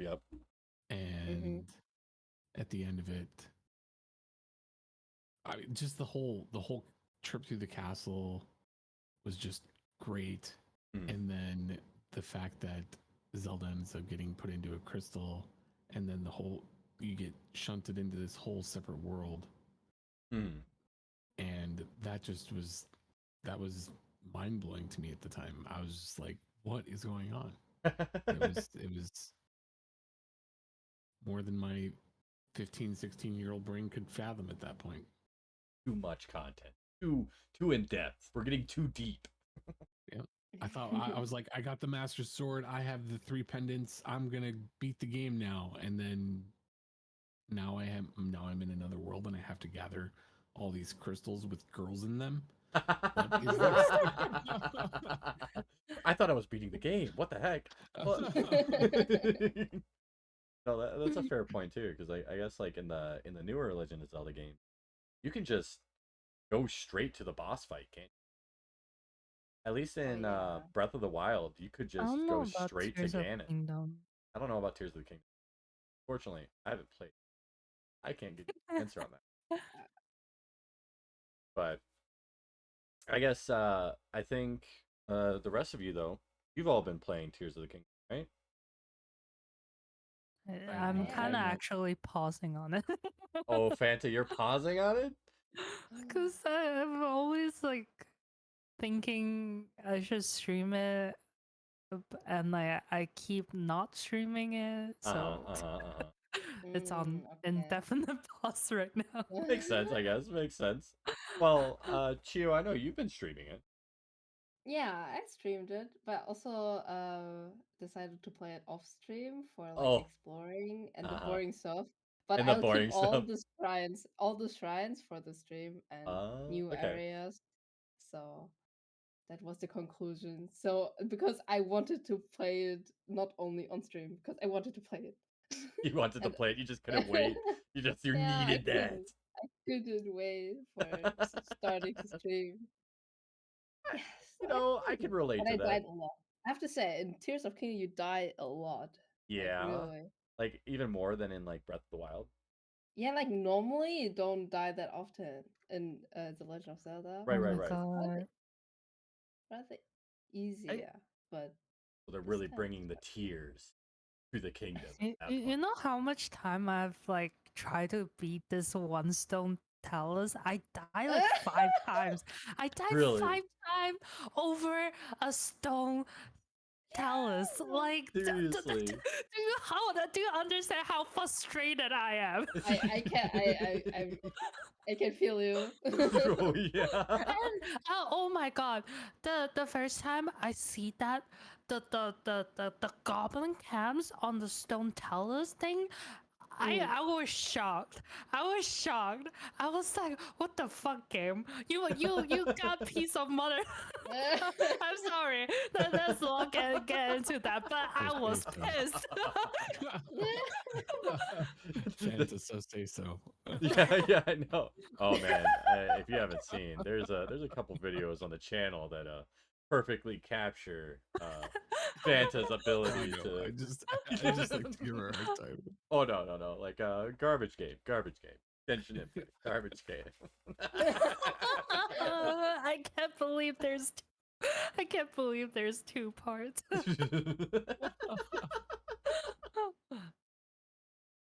Oh, But yeah, it's so much harder than Mm. Breath of the Wild. It's actually scary to explore. is it really? The cave. Oh my god. Oh Oh my god. God. I do not want to go near a like again. It's the you know what shook me. You know what. The I think no more shock me more than that fucking like in the cave. It actually disgusts me and I fucking hate it. I fucking hate it so much. That's how you Oh really feel. no. You know. Yeah, the most impactful moment in video game it was that monster. It's so creepy. They wiggle. The way they wiggle is so disgusting. And then the fact that you have to get into certain distance and they like open it at you and you have to hit this like lump thing and they just like keep pointing at you. They just follow you. They just follow like wherever you go. It's so disgusting. All right, all right. Well, good to know. Good to know. I'm sorry. No. You're a-okay. Honestly, this is the content we're going for. All right. I guess you know, that brings up a rather valid topic that kind of exists for I believe I could speak for everyone on this discussion on this episode. What has been the most like frustrating moment for you in a video game? I assume Yeah. Fanta has like a book of grudges that she just kind of keeps track of each one. She just like writes them down. This is the one that screwed me over. But I mean, yeah, go yeah. for it. Yeah, I mean, I talked about that I never could finish Yep, Phantom Hourglass. right. That was very frustrating. That was your most frustrating. The fact you were literally That was very that frustrating. close. You That were made me so almost sad. there. Oh yeah, you And know that was like what? probably because of the amount of cheats I put in the game. That's Well, why it crashed. It didn't let me finish. wait. So, how many cheats did you play with in that one? Like, I guess what cheats did you play with? Probably I had like full health of the ship and the speed of the ship and um probably also like the map probably, but Mm. I'm not sure. There are probably some cheats I didn't understand what they mean, and then I just tried to, you know. Yeah. You're like, oh, they're there. Obviously, they're helping me. I think. Mm. Just I so hope you happens. didn't. Sorry, I No, was go for just it. gonna say I hope you didn't install any virus on your computer with this cheat. No. Little did she know, the one cheat in there was never let you finish the game. That was every time, just immediately crashes. That's a bad karma. It's the bad karma, you know? It's like, yeah. Well, I guess, Cage, is there a very frustrating moment for you in game? Now we've been kind of ranting about some Frustrating. various games, so, but anyone that particular. Frustrating. Mhm. Like just like rage inducing. Yeah, like, well, not like rage-inducing or something that was so annoying to deal with that basically made you put down the game or like have to take a step back or made you specifically hate something because of it. Yes. Okay, all right. So Let's see it. so We're here. there was a I don't know if you this is I'm totally dating myself here. So Madden 1995. Oh Madden yeah. 95. Okay. I there was a play Mm-hmm. that the offense could run that was just unstoppable. It was if you were the 49ers and you ran this play, all you had to do was throw it to Jerry Rice and he had a touchdown. There was no answer. That was just how it there is. there was nothing you could do to stop it. Wow. No defensive formation, no defensive play could stop it. So It's just, this is the peak of football right here. Yep. Yeah, so there was actually a rule in our house that you could not pick the San Francisco 49ers. You know, that brings up a very valid point. I know. So for me, when I was younger, my brother and I, we would play a lot of StarCraft, and we'd play with my dad on occasion, and my dad would just roll over us because we didn't really know. But we came to a truce. We decided that if at any point no one was allowed to use nukes. Just a ridiculous house rule because like we we loved the idea of like just basically amassing a giant army and then seeing that just go away because you couldn't see the one little red dot. Infuriating, absolutely rage inducing, and ever since, no nukes. Much like the real world, nukes are bad. But anyway, sorry to rant on my little one, but man, that's hilarious. Because like, especially in a lot of those older games, like there's always that one character that just wins. All right, well not always, but a fair amount of the time, it seemed like there was the character that people would just go to and just, oh yeah, you can't do anything. I think there was this old Star Wars like pod racer game or whatever. If you chose Sebulba, I just couldn't win. I just always lose. But anywho, now we're getting off into a different kind of. Was that the one for the Nintendo Yes, 64? yes, it was. That was the exact one. Yeah.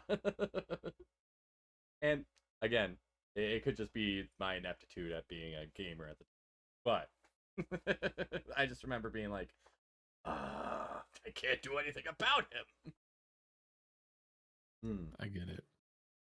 I never got to play that game. I didn't play much on the Nintendo 64 outside of GoldenEye and Ocarina of Time and Majora's Mask. GoldenEye was great. Because like for the what GoldenEye, what was it? The guy with the hat, he was always the one that you would, because like he had a smaller hitbox, didn't he? Oh, what was his name? I have no idea. Okay. I don't remember. No, that's okay. All I remember is playing 4 versus 4. So it was like, well, it was 1v1, but it was 4 of us playing all against each other. Right. And we were playing on a tiny 13-inch television, and there was 4 of us, so the screen was split into 4. And so we're playing on this tiny little TV in a dorm room, and proximity mines. Those were the best. Because you'll never be able to see him coming. Yeah, you just plant him around the just around the corner and run up and just die. So. Oh, the secret. I remember doing that with like Call of Duty with claymores. Set those up for set and forget. Get whatever kill streak you need. Oh man, I guess that can bring us to another kind of discussion. Gimmicks, specifically, something that you would like utilize either in like single player or obviously I guess this is still kind of rolling back to like exploit. But is there anything in particular that made you go like, this is the best thing ever? Like in a video game where you finally get something and you're like, I will use this until literally the end of the game. I think do you have one, Fanta? Do you have one in mind? Something that you're just like, oh, this is so powerful, I need to just keep doing it. For me, I'm and it doesn't necessarily have to be like, oh sorry. I was gonna say it doesn't necessarily have to be like actually overpowered, just something that you just became like, yes, this is it. I don't have that like emotion when it comes to like powerful weapon. I'm a very aesthetic person. Okay. So you'll see a weapon, you'll be like, ah, yes, I will now use this forever. Not in Probably not in single player games. I Mm. do that a lot, and I have a lot of those moments in Final Fantasy. Oh yeah, well, I mean, glamour's a thing. Yeah. Makes sense. Makes sense. Glamour is the Mm, true end game. It is literally yes. the way of making you look the best throughout the entire game. That's the important thing. I need to make sure I look fabulous all the time. Oh yes. Oh yes. Oh man, the amount of money I spent on fashion, let me tell you. And the amount of the amount of real life money I Oh spent. no, Fanta, no. The The real amount Fanta of comes US out. dollar I'm spending. Fanta unmasked. What really has she been doing with all that money she's been getting? But you know what? Bringing back to that frustrating topic for Yeah. me is probably as I spend the money, I spend the dollar, Yep, yep, I yep. got the clothes, Yep, yep. and then I decided to like dress it up in the dresser, and I don't like it, and I ended up with something that's in the game that I can just get in the game. You mean the thing that you didn't even spend the money on? You're like, oh, actually, this looks better. And then just totally Yeah. disregard it. Yes. Fucking Square Enix. How could you do this?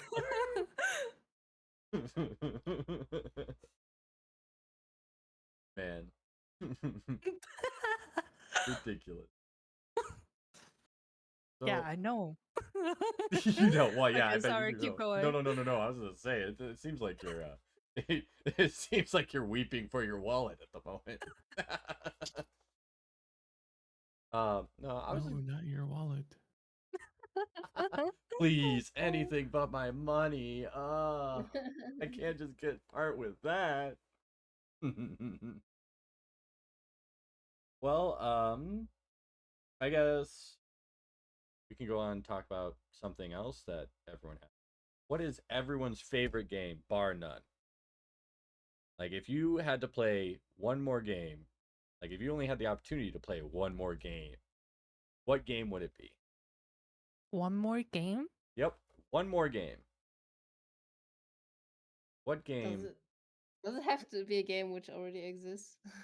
I mean, preferably yes, but if there's a game that you're thinking of that doesn't exist, please, by all means. Like favorite game? Like favorite game or like literally this is gonna be an open discussion. Favorite game or game that you definitely would love to play, like you wish existed. I wish existed. I wish Like, I can play Final Fantasy 16. That's what I wish. well, I mean that's gonna happen, ain't it? That's beside the I've been point. saying that. I've been saying that for so long. The motherfucking Square Enix. I'm gonna say that again. I Well, don't well, have a I don't own any PS5. consoles. I don't own any consoles, so I'm gonna be stuck waiting for it to come out for PC. Godspeed, soldier. We respect your sacrifice. It is what it is. I've resigned to this fate. I've been PC Master Race since PlayStation 3, so Yeah, it makes that was the sense. last console I owned. Well, and I mean, around that time, most of the systems kind of just became uh glorified PCs. I guess Chiyo, what game did you have in mind? I mean, I would like to finish Tears of the Kingdom, but if I would start a new game, I would Mhm. like the new game which is coming soon, like Mhm. in a few weeks, from the same makers of Danganronpa, which is Raincoat. Oh, okay. Yeah, All right. because I really like the game design of those, and also the gameplay. You know, It's really one of my favorite. So I'd like to experience it before I die. please, before I die, I need to play this game. Makes sense, makes sense. Well, and I didn't necessarily put death on the table. So don't worry, Chiyo. You'll have plenty of time. Oh, okay. Yeah, don't worry, don't worry. Yeah, it's kind of crazy how much Danganronpa has kind of like blown up over the years. Well, at least it feels like it that way. I guess I remember picking up Danganronpa for my PlayStation Vita. Oh God, years ago. and having a good time with it. And it's kind of crazy to see like how many games are there in Danganronpa? Because there's the There are three main games, then the Mhm. one extra with the Despair Girls, all two Okay. Despair Girls. And that one's like a And shooter, isn't it? yeah, there was like a shooter and yeah, where you run around more and like more like actual fights. Yeah. Like It's a actual bit fights. different genres, a bit Right, not right. not not of the mystery thinking. Hmm. Yeah, but that's basically the all basically. But the fan base is pretty big, and I like that. Yeah, but I No. think the V3 was the last one main, and that makes me sad. So that Question is mark? like the confirmed last game. They're not going to come out with like a or anything. I think not. Oh no. Okay. All right. Well, I won't ask why because I think we can all infer kind of why. um. Well, I guess that was always one thing that was interesting to me too. So in Danganronpa, those games, like, didn't they technically have very similar character designs, just swapped each new game? Like, didn't they have a lot of the um, characters from Danganronpa 1 and Danganronpa 2, but like obviously different names, different like color palette and stuff. Like it seemed like there was a few characters that looked very similar. Specifically like the main character you play in Danganronpa 1 is kind of in Danganronpa 2, but looks kind of different. um, I guess I don't know. the height is different, and I mean, like Mm, every single talent is like individual. mm. Still, of Okay. course, in an anime, it's always like you have one style, and you just change colors, a little bit of eye Oh, okay. shape, I get you now. I and get you. I think that's pretty normal. Right, right, right. But it's more about the personality Okay. and yeah, I think but in the newer games it's more individual how they design their characters. Okay, okay. I think. So there's no like actual correlation between some characters that look the same from one into no actual like characters that continue on from one to there. No, but they're all in the same world, Oh, okay. so it's like they are all in one high school, and these are the older students, and they are 1 year Ah, below oh, them, okay. so they're really close, but in one world, in one storyline.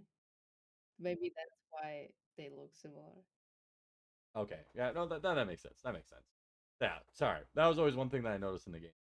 Kind of curious about because some of the characters just looked like the same from the previous one. So I was like, oh, does that mean they're returning or what's going on? But that sounds like I'm just, being crazy. It's it happens. It happens, especially for me. Actually, speaking of Danganronpa, I never played the games, and how I know about the games is from the anime. Really? The game Yeah. was That's there how I know first, it too. though. Oh, really? I've It's never first watched the anime either, game. though. But the thing is, the first season came Hmm. anime, and then the second Mm. season got canceled, and then the third season came out. Wait a minute. And Wait a minute. Wait, yes, How's that for work? real. That's interesting. So the third season is split in two parts, like Despair arc and Hope arc, Right. and they're different. It's not the third game because you have to. No, you don't have to, but you watch the anime, the third seasons, and then Yep. you play the Danganronpa V3 game. And Oh. but the second anime season would have been the second game. Like the first season is the first game. Okay, okay, okay. Now, is Mm. it Monokuma all the way through or Oh I no, don't think okay. so. no, Okay. no. In the third, there are his four children or so. Okay. All right. Oh, okay. Okay. All right. All right. Exactly. Man, it sounds It's like all connected. This is really it's a yeah. big story. Yeah. Well, I know there's been like a few people on the team that have played it, like Haruki AI, or Hoki AI. Yeah, anywho, she's playing through Haru. every. Haru. Thank you. I'm not gonna. I'm just gonna butcher everyone on the team at some point with their names, so don't worry, it's gonna come. But I know Haru. She's been playing through it. I know. Actually, if you haven't talked with Munchi, he is a pretty big as well of the Danganronpa. Oh, I know there's a third person, but I can't think of who it is. Oh, it's Chiyo. That's it. Have you Oh. talked to Chiyo? Yeah, talk to yourself. Yeah, Talk to yourself. just open up, just go look in the mirror a little bit. Oh, but yeah. Well, I guess. Are there any topics that anyone has kind of thought about wanting to bring up so far as we've been kind of just hanging out? I figured I'd let Mm. someone kind of take the reign if they'd like. Yeah, do any of you guys just listen to video game soundtracks? All the time. Yes. Oh my god. I All the listen to time. Nier all the time. I Oh, know. it makes me so sleepy. Does it really? Yeah, every time I play the game and I Uh-huh. start, like, for example, fishing, Oh it's just yeah. really sleepy. Makes me really sleepy. So yeah, And then I can't play the game because I get sleepy. And then when I said, uh, It's an endless cycle. So you throw on Near when you're trying to go to bed. I couldn't listen to it. But Nier's I think soundtrack sounds so good though. Oh, it does. it Mm. does. I know I'm been guilty of listening to a bunch of video game soundtracks, and never actually playing the game. Oh, Like okay. specifically Near Automata, definitely one of them. And I guess like a fair amount of Final Fantasy 14 soundtrack. Like, oh my god, Oh I my god. love. I believe it's Shadowbringers. That like Uh-huh. higher that is just phenomenal. Cause Wait, which one? Which one? Which one? oh man, I am a sucker for a lot of like the metal covers. I'd have to look it up. I can't remember the exact name of it. Is I'll it tell you is it later. a theme song? No, actually, it is not a Is theme it To song. the Edge? I think it's To Uh, the Edge. Yep. I see. To the Edge is amazing. Oh, that song is friggin' It, prime. Fanta, it's the one that plays in 5.3 at the end of 5.3 Yep. when you're in the place with the guy With the being thing. oh the my guy. god. Oh my Oh my god. god, I that remember. worked. Holy shit. I remember I specifically played that trial. Did you really? Just to experience the song. It was so great. It Oh was my so great. god. That trial is amazing. I'll send you a Spotify link to the song. Yeah, Oh Because my yeah. it's on god. Spotify. Oh yeah. Actually, I think that's But part of the problem is I'm a huge Spotify junkie, and it'll show up in my like Discover Weekly occasionally, and I'll be like, oh yeah, I'll listen to that. but Yeah. but my favorite is still the theme song. It's just so good. Oh no, I don't doubt that by any means. I remember listening to the theme song a Shadowbringer. ton. I Yeah. remember. Shadowbringer. So sorry. My bad. Keep No, no, going. no, no, no, no, no, no. Please. No. I'm just rambling. Keep going. Shadowbringers. Shadowbringers is just so good. Oh, I So can't get enough of good. it. Yeah, I remember watching a fellow member of the Rice Bowl community just like literally play that song over and over and over again. I think it was actually Yui that did it, which was hilarious. You're And talking about the title theme for yeah, yeah, yeah, Shadowbringers? yeah, Like yeah, yeah, for real? yeah, That's awesome. yeah. It's Oh it's man, crazy. Oh, by the way, I've Cage, done if you that. didn't know, Yui is also a huge Final Fantasy 14 player. And if you're looking for another member, definitely let her know. Sounds amazing. Mm-hmm. I love that song and um the OST from Striking Tree, the Mm-hmm. Striking Tree, Mm-hmm. the for Ramu. Oh, that's so good. It's so good. I love to play the trial just to play the song. Yeah. Yeah. Have you heard of it? No, actually, I don't know if I can say I have or It's not. it's a song that's like has like this like kind of chanting. I don't know if it's chanting, but yeah, it just have like chanting in the beginning of the song, and so it feels like so ma- majestic. Like it feels like, oh, I'm before the god, I'm and before so the god. This is it. This is the it's moment. so cool. It's so cool. Like I love the songs in Final Fantasy. Yeah, Soken is amazing. I don't know if you know the story about To the Edge at all, but Soken actually wrote that while he was in the hospital recovering Seriously. from Oh, cancer. Yeah. What is up with Final Fantasy having all these crazy things? Like a big moment in Final Fantasy VII was influenced by a rather life-changing event in like one of the director's lives. To Hmm. the Edge is an amazing song that apparently is also about his time in a hospital. Like, I, crazy how much realism or I guess real life kind of overflows into Final Fantasy. I guess that's how they make like such impactful games, right? Right, Like that's right. why it's so influential to so many people. True, true. Mm. Man, is there a soundtrack or anything that you've listened to, Chiyo? That yes, I love, or I guess a song you've enjoyed from a video game. Enjoy. I think from I know I'm talking a lot about Zelda, You're okay. but Please do. um from Skyward Sword, the Ballad of the Goddess. I Oh, really like really? it. Mm. Yeah. So I also put that in in the playlist of the place where I work at. Oh So basically, yeah. You just sneak that so one in on basically, occasion. the guests are listening to that music. Wow, the song is like really good. I wonder who wrote this song. I wonder where it's from. Yeah, but also Meanwhile, like Song of Storms is really I oh, really like Song of that Storms Oh too. is a yeah. classic. Yeah. Like there are so many Mm. crazy renditions of that. I know there's been like a lot of remixes as well as like I don't know, like different The melody is instrumental versions. really good. They did Mm. well. Mm. Mm-hmm.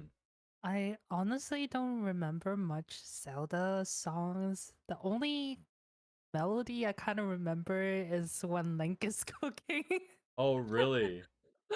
The do do do. The when he's dying, is the game over?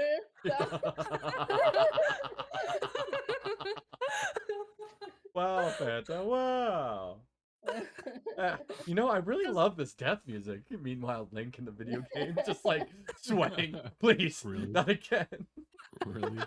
Please. I don't know if any of you ever played Final Fantasy X. Yes, I have. no. I think that has one of the best soundtracks of any Ooh. SquareSoft game. I'll have to replay through it again. I'm on the same level to kind of agree. Like it's kind of crazy how much flack Final Fantasy X gets, but honestly, overall, it had some like really cool things going for it. Like not just the music, but I also really enjoyed like the overall talent tree or skill tree for that game. I thought that was Hmm. awesome. I enjoyed it. I enjoyed the story mostly. Hmm. For me, it was a very story driven game more than anything. But Now, I have to ask Kate, what do you think of X2? it was okay. I Okay. didn't particularly enjoy it, but Well, right, I felt like it. I felt kind of like unless you got the true ending of X2, right. um, it cheapened the ending of the first one. Okay, that makes sense. Because that even to this day, if I watch anybody playing or reacting to the ending of 10, Right. I'll just straight up ball. And Oh no. um, so uh, it's just one of those things where unless you beat it completely and properly and get the good ending, quote unquote, you don't you don't get to see it. Right. And I think that's a little unfair to some people, but other people like the challenge or the grind for that. Right. Right. But I don't like to grind for story. No, understandable. Like story should be something that you should be able to just. Yeah, it's why I have such a hard time playing visual novels. Nothing against Yeah. boys love visual novels, nothing against them. I just have a hard time playing them because I just want the story. Yeah. And so Makes sense. Makes sense. I mean, I oh, thought I think most visual novels, it's like, well, at least I think of the visual novels that I've played is kind of just like straight into the story. sorry. Did I hear you say straight? Isn't that like just No, but like I meant like, cause Cage said like you have to grind for it. Oh, no. You're perfectly fine. when I it was comes to making a visual joke about novels, BL. yeah, when Oh, I was meaning about eh? visual novels is that you have to replay the game in order to get the next ending, and then you have to replay the game in order to get the next ending. So And that's the part that I don't like. now you can kind of get around that. The problem though is kind of properly being able to identify certain ones. Like there are some visual novels where you have to like play from start to finish, but there are others where you can actually save on like key choices and then ultimately just play from that point. So you don't have to necessarily go all the way back to the beginning and grind all the way back up. Instead, you can kind of like go back to that one point and be like, all right, what about this option? So sometimes that's the case. I can't say for all visual novels, but Mm, I just mean, like as in long you have a modern games. save file, you can save a key point. yeah. So, I Well, mean, For me it's like, so I start the game and I start romancing a certain character, and like one of the ones that I know of that works this way is like Clan Ed. oh, yep. mm, You have different routes, and Yep. you're kind of forced to play through these other routes in order to get to the absolute good ending. Right. Oh, what? Oh, And that's why I've always been a little bit hesitant playing visual novels. But Hmm. I just want that's why I'll just watch the anime instead, because then I get the good ending usually. Right. Well, I don't know. You chose Clan Ad. Like uh, your example was Clan Ad, and you're like, ah, yes, the good ending. Have you seen In my Clan Ad After opinion, that's my Story? opinion. Yes, I have. Okay, That I is the good mean, ending. it's so painful, man. Oh, absolutely, but uh, pain is part of it. yeah, no, agreed. It's just like overall, I, it is a good ending in the fact that like it meant something to you at the end. But would you argue that it's a good ending overall, like in for the characters? Um, yeah, I would. Okay. Once you get to the absolute, yeah. Yep. Right. Once you finish the season, I would say yes. Okay. Yeah. No. I All right. mean, there's trauma that people have to get over and whatnot, but that's just everybody's life. True. But I just it's one of those.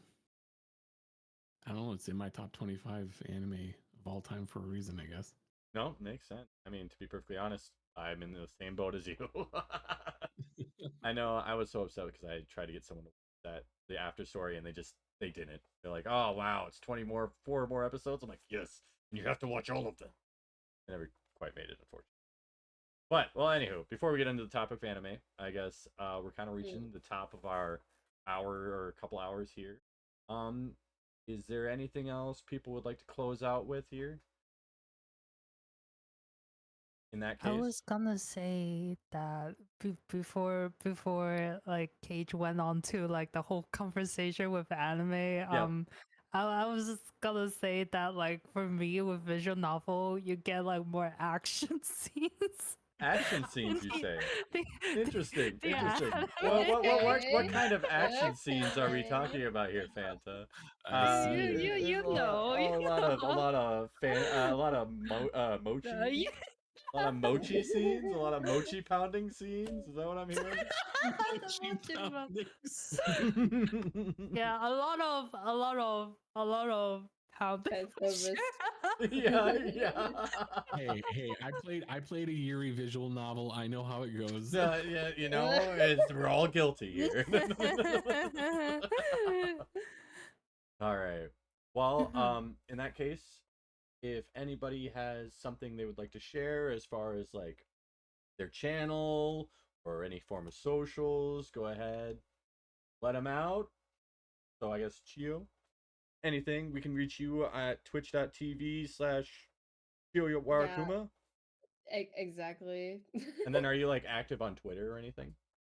Yeah, and I want to also be more active on YouTube.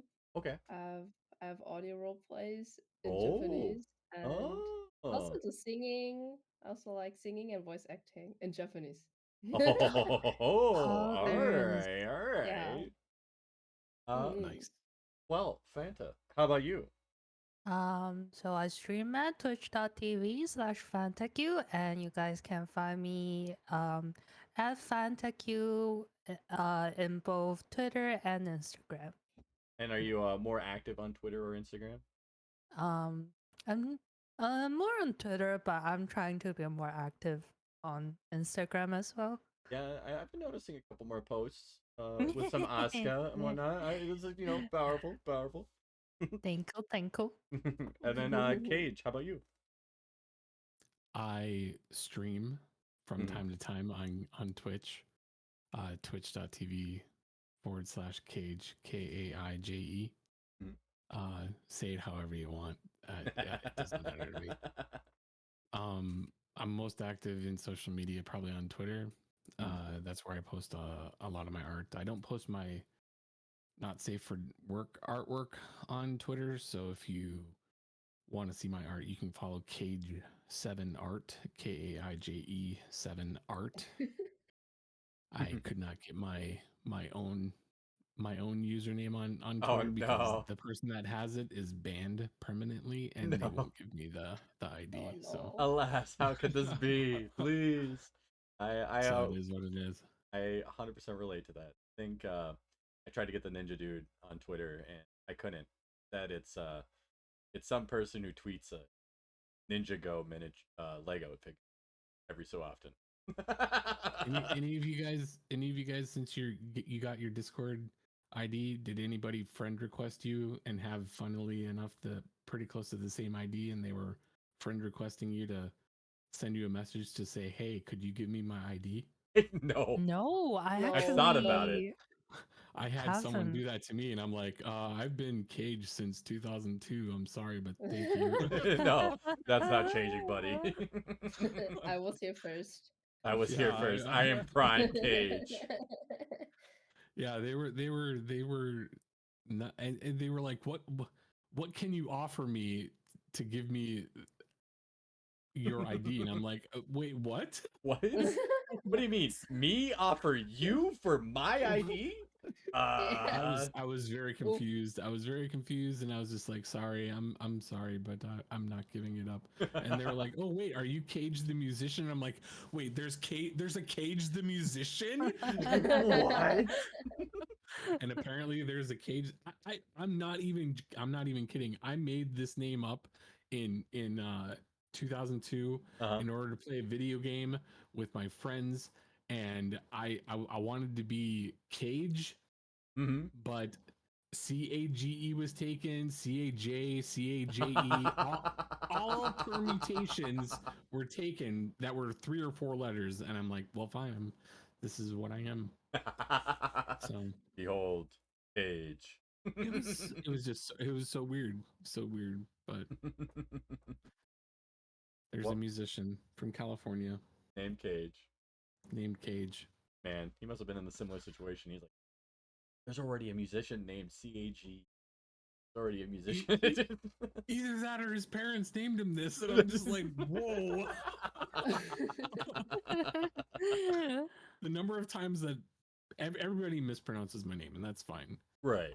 But I would just hate to have it as a real name in real life. That just would not be cool. No, I would not right. like that at all. You don't want people just calling you the Cage. Oh, here comes Cage. Well, no, it's just they mispronounce it all the time because of how it's spelled. I'll be honest. I'd hate that. if I didn't have Ash talk to me initially before this interview, I would most likely have been saying it wrong as well. I know for a little while I Everybody was, does. yeah, no, I was saying Kaiji, and I was like, that doesn't sound right. And then Ash Yeah. was like, who the hell are you talking about? No, Who the hell is Kaiji? Do you mean Cage? I was like, ah, yes. Yep. I think at the beginning I called Cage a Kaiji or something. I also Kaije. said like Kaije, Kaije. probably, It- but now I it's know. it's a Now I know. gambit. It's a I gambit. love it all. Hey. I love it all. For the longest time, I think I've been saying that for like a year until like one day, Cage commented like, "That's not how to pronounce my name." He never corrected me. I think. Because it doesn't bother me. It used to bother me a lot, but now I'm just like, eh. You know, it's just how it is sometimes. All right. You get over it after 20 years. Yeah. He knows who he is at this.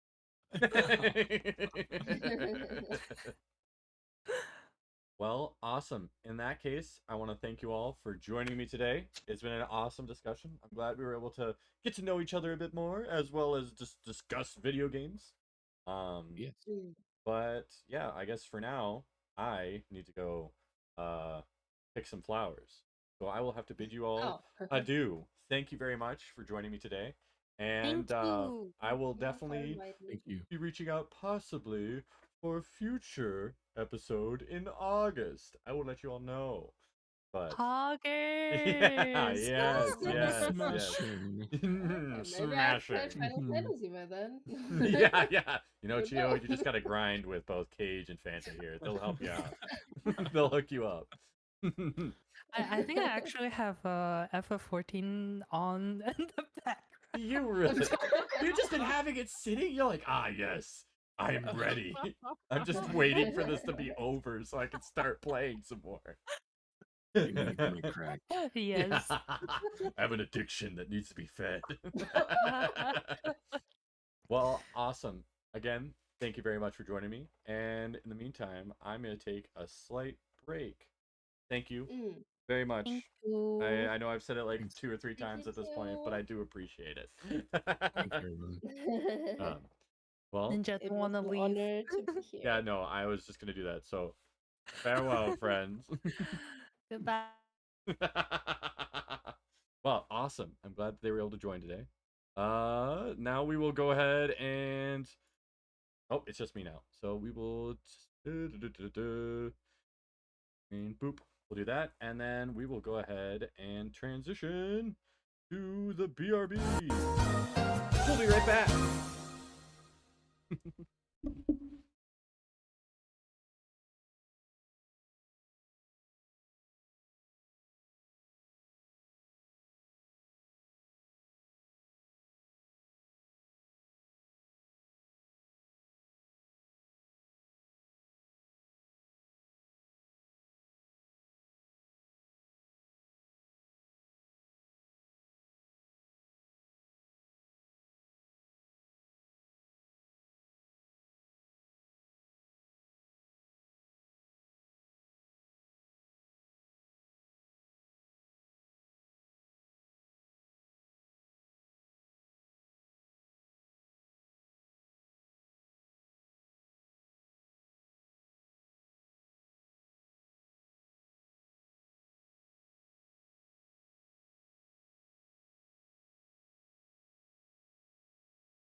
Oh. Okie doke. Who's that fine looking person? Very good question. Who's that fine looking viewer? All right, one moment here. I gotta quick make some adjustments. According to my calculations, I need to add a few more people. Um,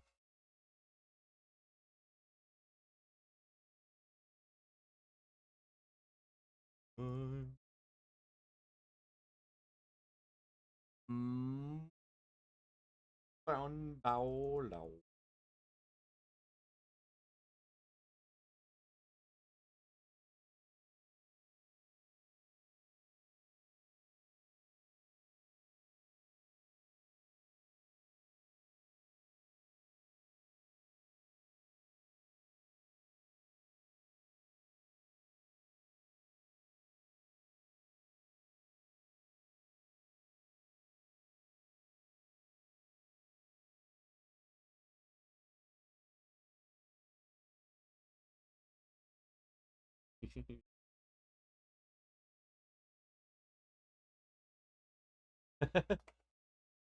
Oh, ever since the theater, your audio's been off?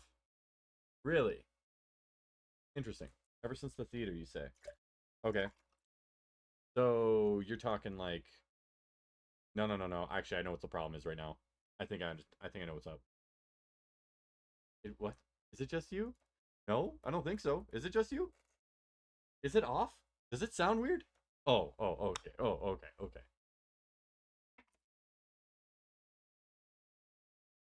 Oh, I see. You're talking about the discords. Got it. Got it. Um,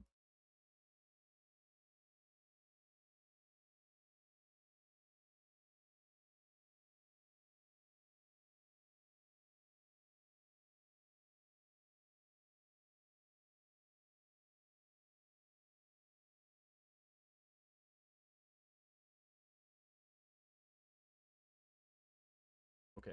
That is officially start time. I should stop wasting time. I need to stop wasting. Oh, it sounds okay now? Okay, perfect. I think I found out the issue. I think it was just strictly just audio stuff that I was paying attention to. I am now. My eyes on it. Tony, here's me now. Perfect. Well, in that case, I guess we just hop right into it at this point. Let me just go ahead, hop this back, and transition. All right. Hello, everyone. How are you today? Why, hello, Ninja. Thank you for hosting. Thank you for having Oh, me. yes, of course, of course. I'm more than happy to have you here. Hello, fellow people. We also got Rui and Munchi here as well. So I guess we'll kind of start off with some introductions. Change the title of the screen? Yeah, I'm working on it. The problem. Okay, Rui, quick question. What Yeah. is your Twitch name? Ru Yang 38. That's what it is. I knew it. I freaking knew it. I was like, I was forgetting one bit. Like, Rui does not get me there. All right, perfect. All right. So yeah, we'll go ahead and start. I heard Kermit as well. Yeah, Kermit definitely. We'll start off Hello. with some introductions. Um, so for today's second session, I wanted to talk about like Riot video games and necessarily like the talk. Well, just Riot games like so like Valorant, League of Legends, and if you play it, the card game too. That's So I guess without further ado, we'll just go through introductions. While you're introducing yourself, go ahead and introduce your favorite character from those games. So I guess we'll start off with Munchie. Oh, Hi. ho, ho, ho, ho. Whoa. Hello. Hello. Um, I felt like you should have something to look at, Ninja. I agree. I agree. Don't get me wrong. It's not hard to like. Well, it is. It's nice actually having to see your rather. Yeah, some eye candy. Yeah, some eye candy. My my name is MunchiTime. I forgot. Wait, what were the questions? What are we um, doing here? I was just gonna say like just your name and then favorite character from a Riot game, so like League of Legends or Valorant. Oh, I like Karma. You like Karma? Oh dear. Ooh dear. Yeah, sorry. Anywho. Oh jeez. Excuse me one more. Rui, if you'd be so kind as to introduce yourself as well as your favorite character. I try to disengage this cat. Hold on, let me. I will join in with the cameras being on. Oh Cool. my That goodness. works. Okay, Oh perfect. my goodness. That's two Awesome. cameras. Yeah, but hi, I'm Rudy. I think my favorite character right now is probably Shaco. Oh really? Really? Yeah. Okay. So you are a little bit of a jungler action then, or Support actually. oh dear God. Okay. All right. Okay. All right. Well then, Tony, if you want to introduce yourself as well as your favorite character. Of course. My name is Tony, Mhm. and I'm a big fan of Katarina from League of Legends. Oh, are you now? I've been in love with her ever since I started playing. Ah, uh-huh. Is it like the femme fatale look you kind of go for, or Whatever it is, man, it's something about her. It's getting me go, gets me yeah? going. So, Yeah. they just have to be a little bit crazy, or well, I see, I get you. All right. Well, now that we've kind of done the introduction bit, we'll kind of move on into the next kind of like little segment here. Um, League of Legends or Valorant? Which one do we want to talk about first? I'm assuming most of y'all play League. Any of you Yeah. play Valorant? Yeah, I dabble in League a little bit. Yeah. I played a bit of Valorant, but still mostly a Counter-Strike guy for me Yeah. at least. No. Yeah. I understand that. Munchie Um, mainly League. yeah, I played Valorant twice. Oh, he's a perfect. And did not enjoy any of the time I played it. Mm. But the guns were cute. Mm-hmm. They And had you won cute both guns. games too, right? So you have a flawless record. Did I? Was I I don't. there? I. I well, the games are so quick, so I feel like I played more than two games, but I only remember two games. Okay. Um, I think I won lost. I didn't do anything. I was just trying to learn how to climb rope the whole time. Yo, that's all you're trying to do. You know it prompts you for that, right, Who are you again? Well, fantastic. In that case, we'll start off with the discussion on League of Legends because obviously it seems like Valorant. We don't need to talk. I don't want to talk about Valorant. We can get No, into that. Tony, we're good. We can talk about It's, Valorant. no, we no, can no, get no, dirty it's with fine, it, dude. guys, gentlemen, it's fine. It's whatever. I It's literally have nothing to it's say fine. about It's Valorant. fine. Yeah, at least Munchie's honest, guys. It's okay. But with League of Legends, how did we all get trapped into this? Like, how did any of you start, like with League of Legends? It's always like that most like this ridiculous toxic game, but yet people still play it. So how did you all get started? Wait, the game is toxic? Munchie. I for my friends who like aren't into League, I always just describe the game as like Stockholm syndrome now. Because I'm like, there's no reason I should still be playing this game for like after like 13 years, but I still Right. just been playing the game. It goes without saying. It just seems Yeah. like, oh, great. Stockholm syndrome. Oh, Yeah, It's Munchie. bad. I think it's a fun game. Oh, No. after I was gonna let someone else speak in that one, but I I figured. didn't. Oh, okay. So I started League of Legends. I feel like everyone. It's high school. I think. I don't know. Yep, I forgot roughly around what. then. I think the first time the champion that was coming out was Elise. Mm, Like Darius just got released, I think, and yep. then Elise was being released next. That's when I started. And I mean, as like toxic and crazy the game got, I enjoyed it. I've never not enjoyed my games, even if I was upsetty wetty. I think it Mm, was fine. Um, I don't know. I literally League and TFT are kind of like my mental break time of like just having fun and going crazy. I don't mhm. play rank that much, so maybe that's why they're the toxicity doesn't really get to me. But Right. yeah, that's what I started with a bunch of friends. They wanted me to be their support, and then it just from there I just kept playing while everyone else left. I was like, I I invested maybe a little too much money on cosmetics, Oh so I just no. feel obligated a little bit sometimes to just I to play it, but like that's neither here or there. Have you ever actually taken your account and put it into like one of those websites to see like how much money you actually Oh yeah, no, my league account could pay for my tuition for one Oh of my my god. one of I regret nothing. Ah, yes, but I look stellar in game. That's what matters. Fashion matters more than gameplay. I mean, we kind of, I don't know if you were paying attention in the last segment, but there's a lot of people that agree with I know. you. I know. I've never been questioned. You've never been questioned, not once in your life. All right, well, all right. Well, so for Rui, it's Stockholm syndrome. For Munchi, it's time like sunken cost. Tony, how about you? For me, it was definitely like playing with friends. Mm. That's how it all started. Yep. And then at the start, when you don't really care about being good, it's just having a good time. Right. But when you start feeling like you're getting the idea of it and like getting some kills and like winning some games, Yeah. then I spiraled into like soloing Oh and no. all that. And that got me hooked for years. And I was like, all I cared about was rank. Oh And damn. that was so bad. But at the time when it was just with friends, it was a blast. So hold on. Let's take a second to process that. Are you telling me that now you don't enjoy League? You just are stuck playing League? Um, right now, honestly, I only play League with friends. I cannot Oh, bring okay. myself to play solo Okay. or like Okay. to play for rank. You know what I mean? Yeah. Oh, my. It seems we have another. But I'm gonna try if this works, Ninja. Oh yeah, go for it. Um, Let's see it. Let's see it. I don't know how to do it with the webcam way. Oh, you don't know how to do it with the webcam way? You can go through and you do it via like click on your settings. Oh, do you have OBS?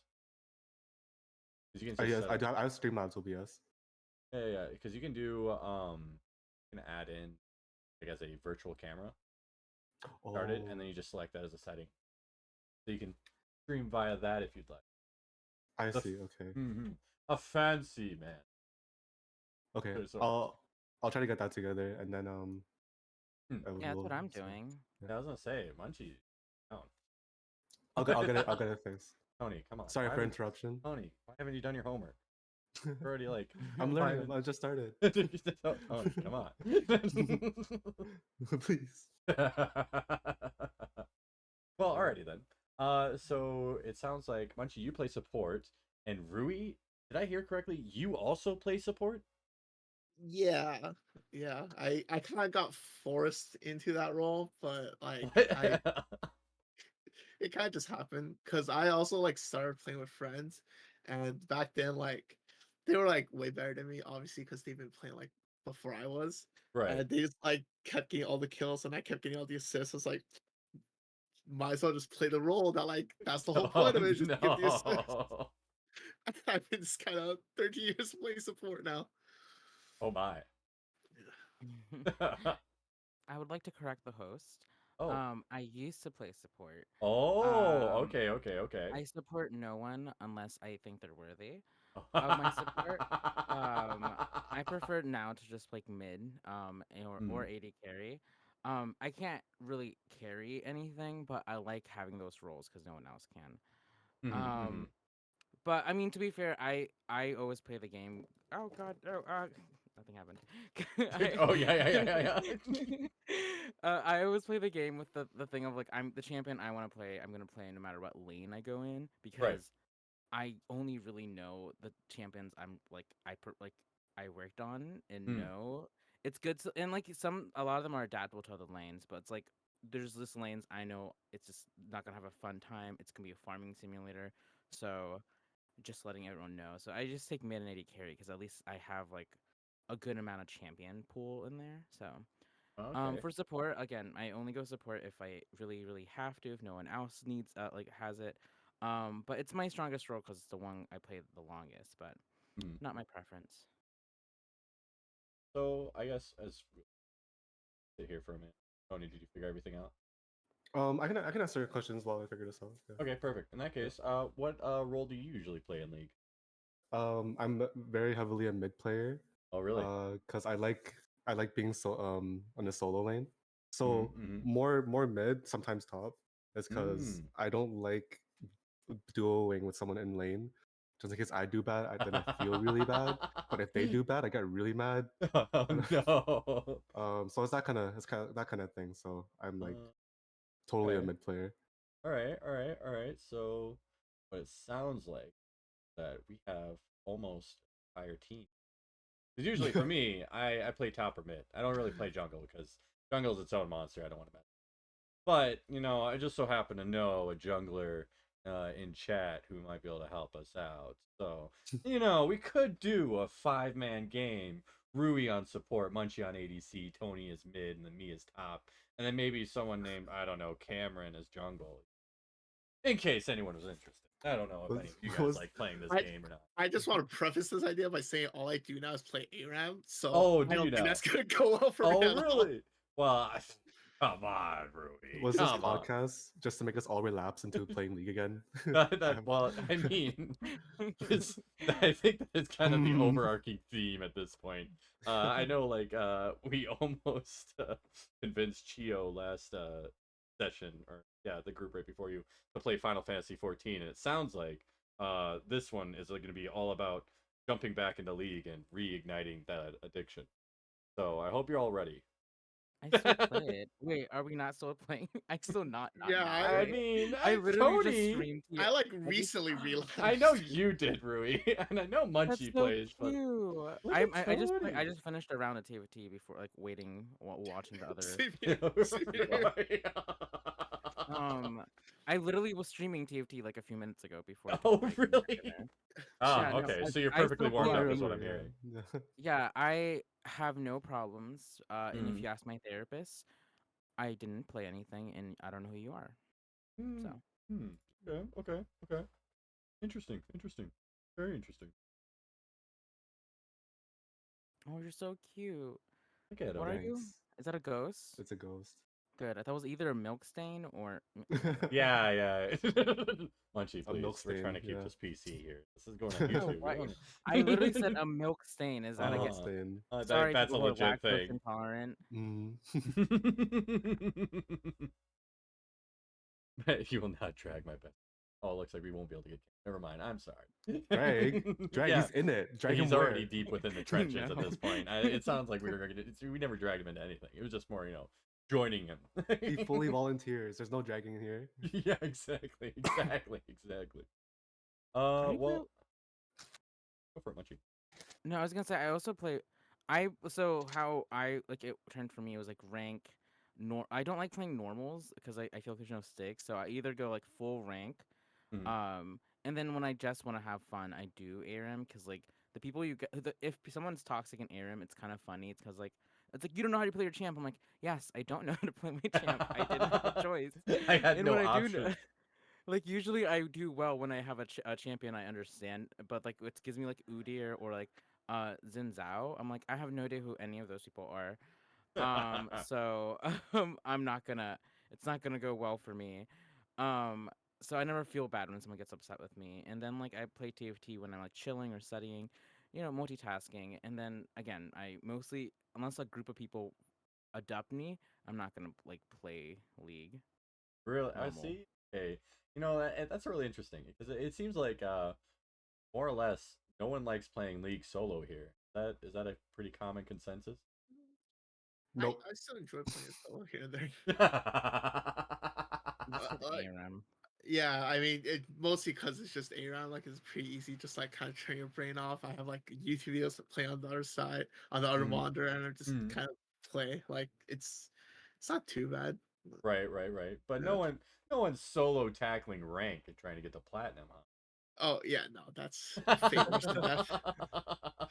Ain't no way. Man, Yeah, I'm a good. I if I do rank, it's for the cosmetics, and Mhm. usually get someone else to help me out because like I don't feel like putting all the energy in. But like sometimes I get tempted and I play. But like my strive is just to get to gold so I can just get the good cosmetics and then just like never touch it again. Mhm. Hey Tony, there. Oh, Like don't you're, mind me. Don't mind it me. I'm looks like looking you're for like my. picking up a few different. I'm looking. Don't mind me. I'm just looking for my microphone so my Oh, voice can be okay, clear. okay. Oh no, I understand. Yeah, carry on. Yeah, carry on. So I guess started playing when Elite started coming out. Rui, when did you start playing? I think it was like Sinjao, which was also like start of season 1. Holy mackerel! All right. Fun. Tony, when did you start League? I think I started when the Rengar came out, so that was probably Rengar. season 2. Yeah. That was Oh, season 2. yeah. Yeah, Oh my god. long time. Fresh out Rengar was. I hated it so Oh much. man, what you didn't like Bush Kitty just jumping out and killing you? No, and I hated that stupid item. I Yeah. did like that lore thing of the rivalry of Kazakhs versus Rengar, and like Oh yeah. you would get a special item, or I like thought that was was there awesome. like a little thing icon Mhm. or something? I love that idea of it. All iterations of Rengar were horrible, and then the AP iteration of Rengar came out, and that didn't make sense to me, but it still No. worked. So many problems.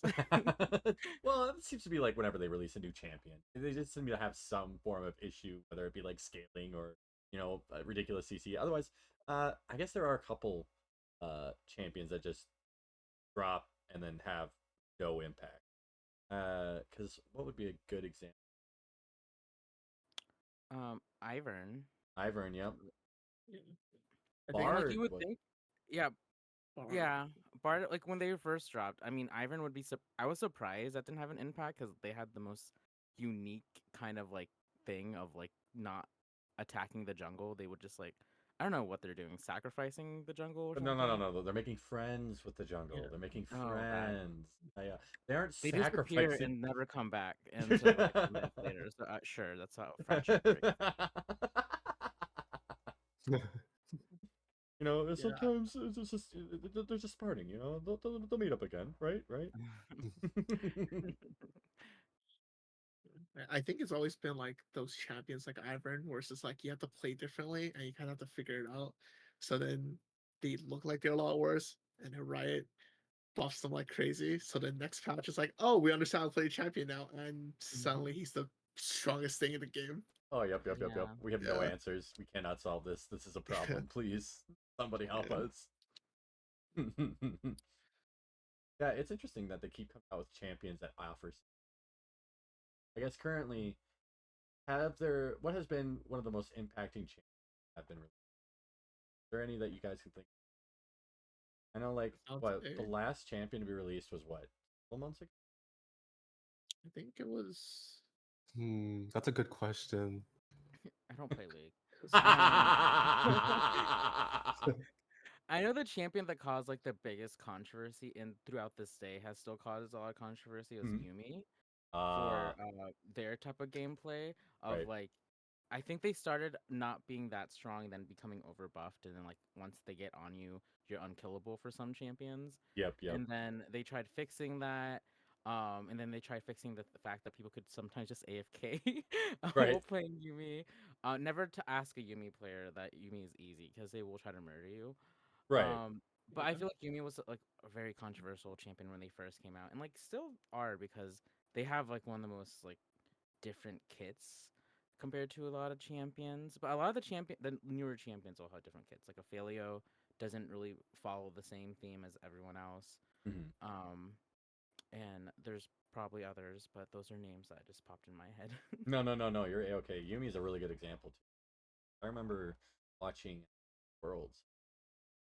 It was always ban Yumi. Don't let it happen. Like the one time they Yeah. didn't, they just would get rolled. And I was like, Jesus, this cat on a There's not. book needs to be stopped. Yeah. It just there wasn't a lot of counterplay. No. Well, and that it's because like on top of it being joined to a champion, offers some form of buffs for them. That's kind of where the game kind of really flourishes. Start to buff up your characters and actually really start to pick up on things like reroll. Oh my god. Oh my god. Oh my god. Oh my god. Wow, thank you. Anyway, sorry, before we get more distracted here. But geez.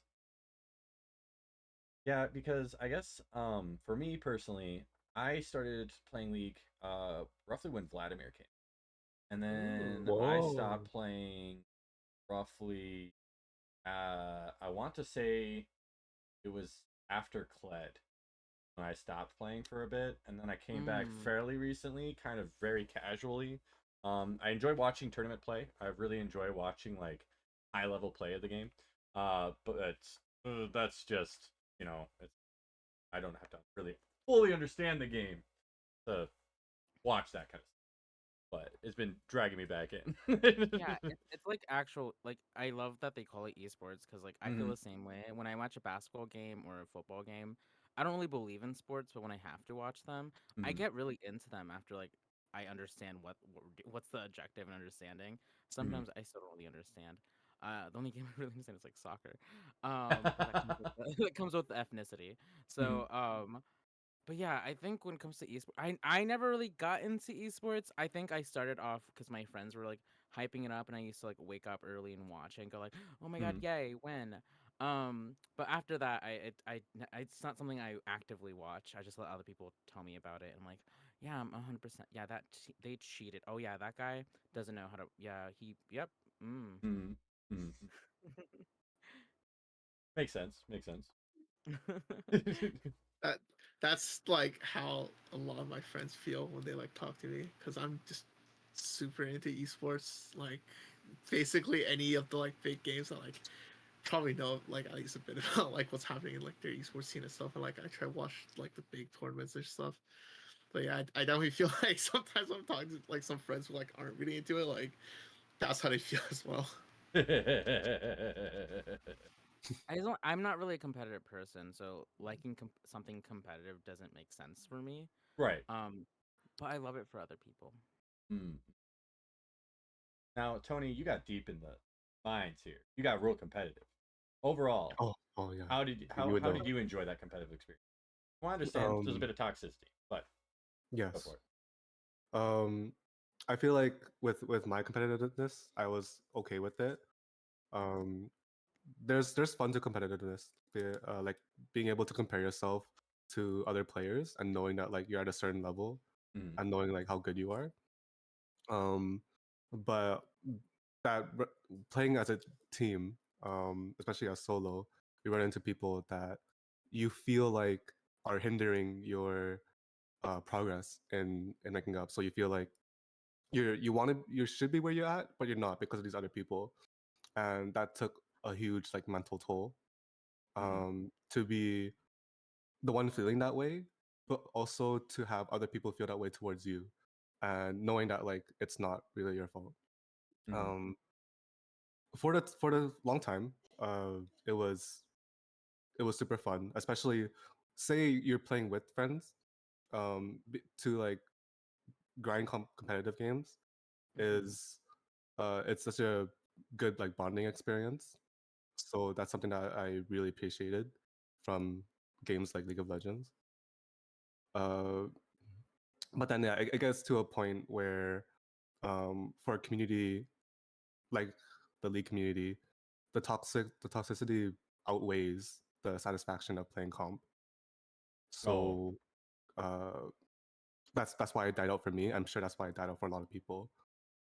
Um, but yeah, same thing for like Valorant, kind of. Yeah, yeah. So makes hopefully sense. that answers the question. No, it definitely does. Mhm, Yeah, because I know like I personally I play a lot more Valorant. I have League of Legends, but mhm. I Yeah, yeah. know it's interesting to see how a lot of League of Legends stuff has gone. Specifically like with the meta. Because I remember it seems like it always seems to come back to either like CCs or brute. Am I wrong in that statement? Like it always just seems like the beefier you are, the better you are. It Pretty like much. flip flops between it's like always like bruisers and tanks are just super powerful, or it's like Mm. the ADC is all that matters, nothing else. And it just kind of Right, right. chooses Like this flip between the weird. two. And then there's like a point where like ADC didn't even matter. It didn't care. Like no one cares what you were. It's like your purpose Yeah, was useless. yeah. I mean, there was a time and point where assassins would just like rule Yeah, because they were trying to make a way where tanks weren't that strong, so they made a lot of shredding items, yeah, and like then tanks lethality just and stuff. became pimples. Yep. Yeah, It's just and like then all of a but sudden. then everyone just became pimples because assassins were able to like snowball towards everyone because they could shred you. Mm. just nonstop like extreme. Oh, they're too tanky. Oh, now everything is squishy. Oh, like these 0.5 seconds to respawn before you popped instantly. Yeah, But I mean, because of that, I kind of enjoy why that now they're kind of trying to make meta not 100% esport related, because that was like one of the biggest things is that everything was esport related. So the reason why we got certain changes or certain switches into the jungle and all the and champions and all those things was because like they want to balance out esports.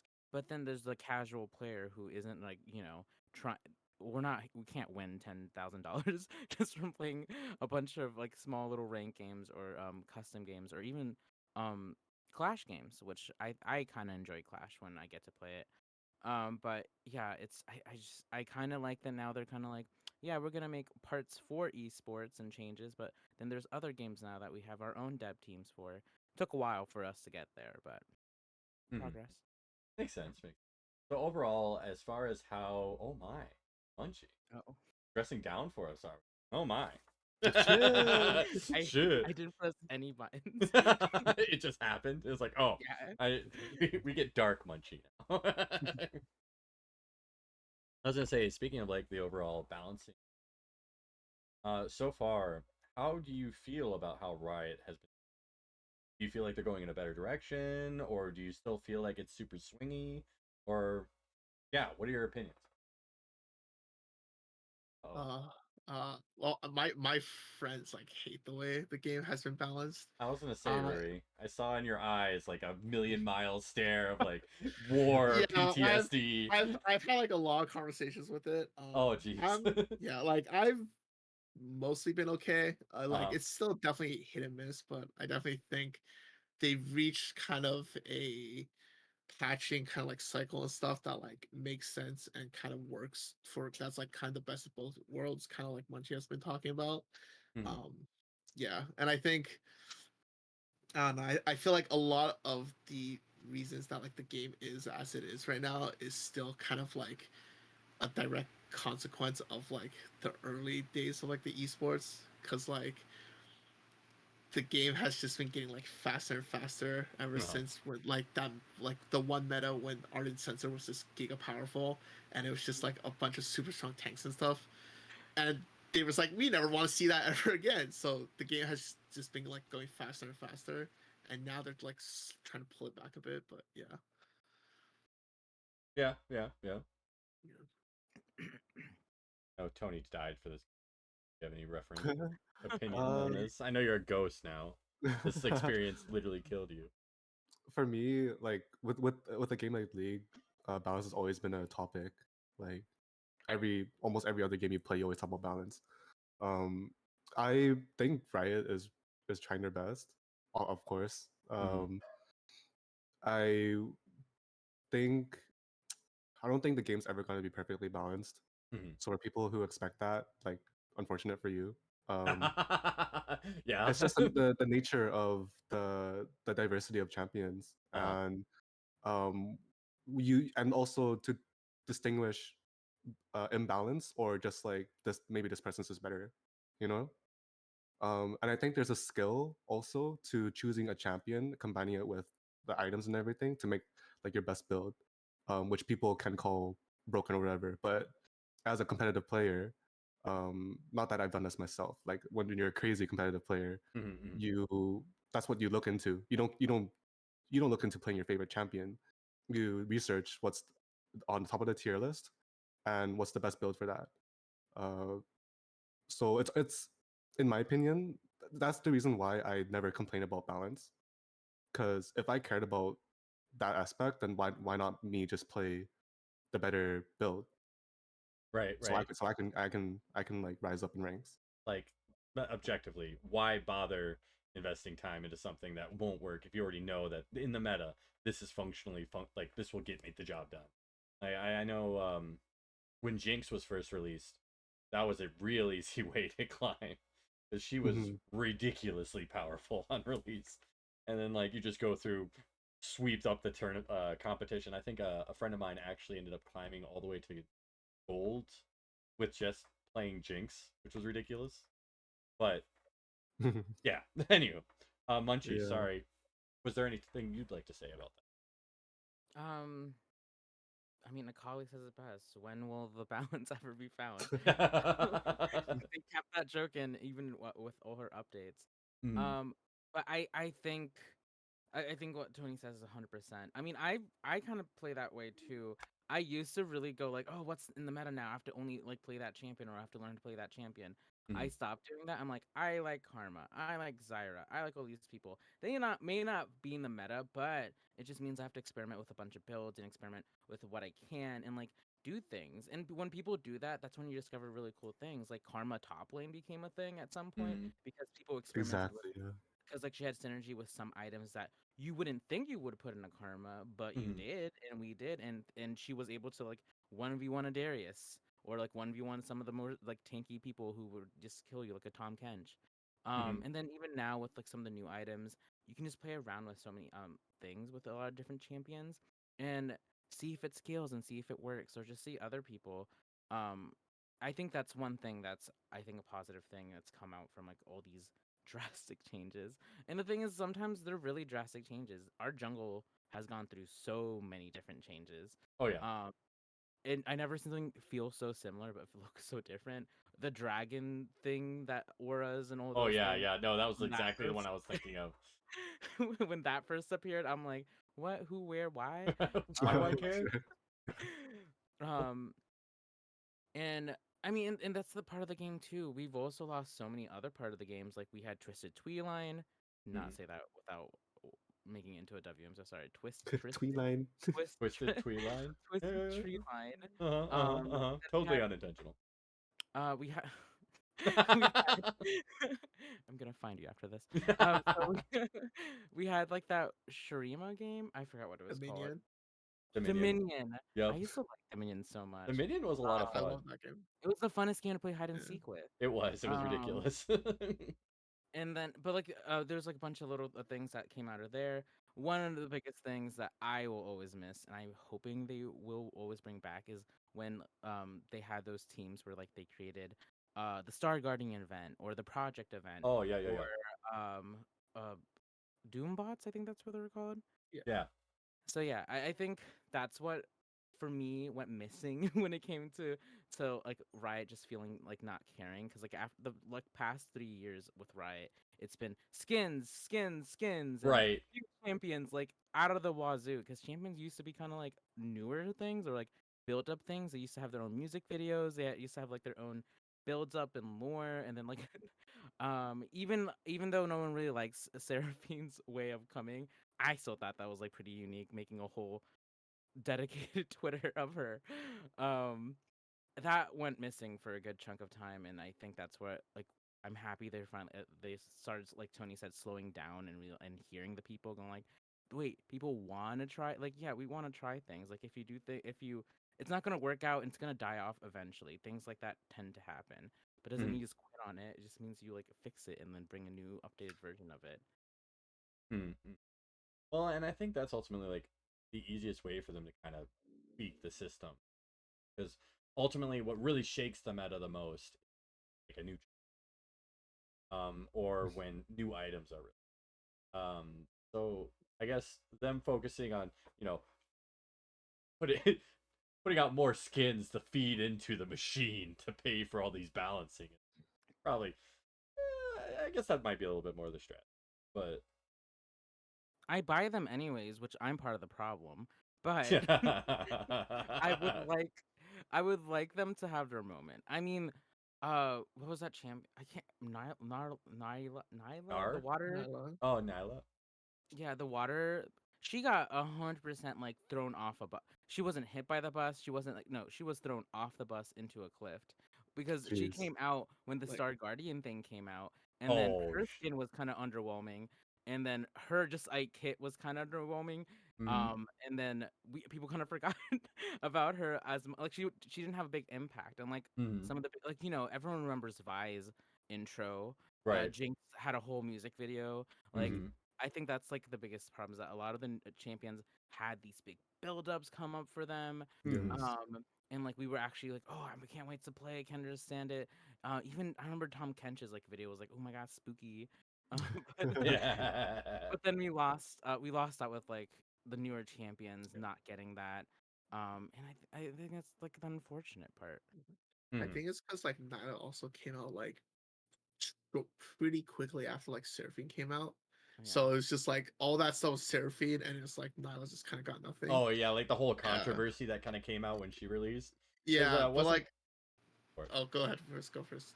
no, I was just saying because wasn't the big thing with Seraphine the fact that like she basically was like another champion in the cast, Sona, and did a very similar kind of role of being like a singer as kind of support character. Yeah, I yeah, remember yeah. But yeah, like I think that's also why I'm kind of glad now Riot like kind of the scheduled champion releases is usually like one like at the during preseason and like one maybe like midway through something, just so Mhm. now like even if like all the champions do kind of get the chance to like kind of shine a bit before they get released, and then when they get released like they're kind of like something you kind of given time to experiment with, as opposed to, like the early days when it's just like every 2 months new champion, new champion, new champion. Right. There was That a was point where they just were dropping them like flies. yeah, like I think it's really nice now where it's just like, yeah, you'll get like maybe 2 new champions this season, and then we'll try to like give you a champion, like some reworks and here and there, or like just some other stuff to for you to experiment, play around with. So I definitely think at least when it comes to that stuff, like it's an improvement, even though like I'm sure there are people who would prefer having like more champions more often. Well, Mhm. they smell. Yeah, you know what? Screw them. Hmm.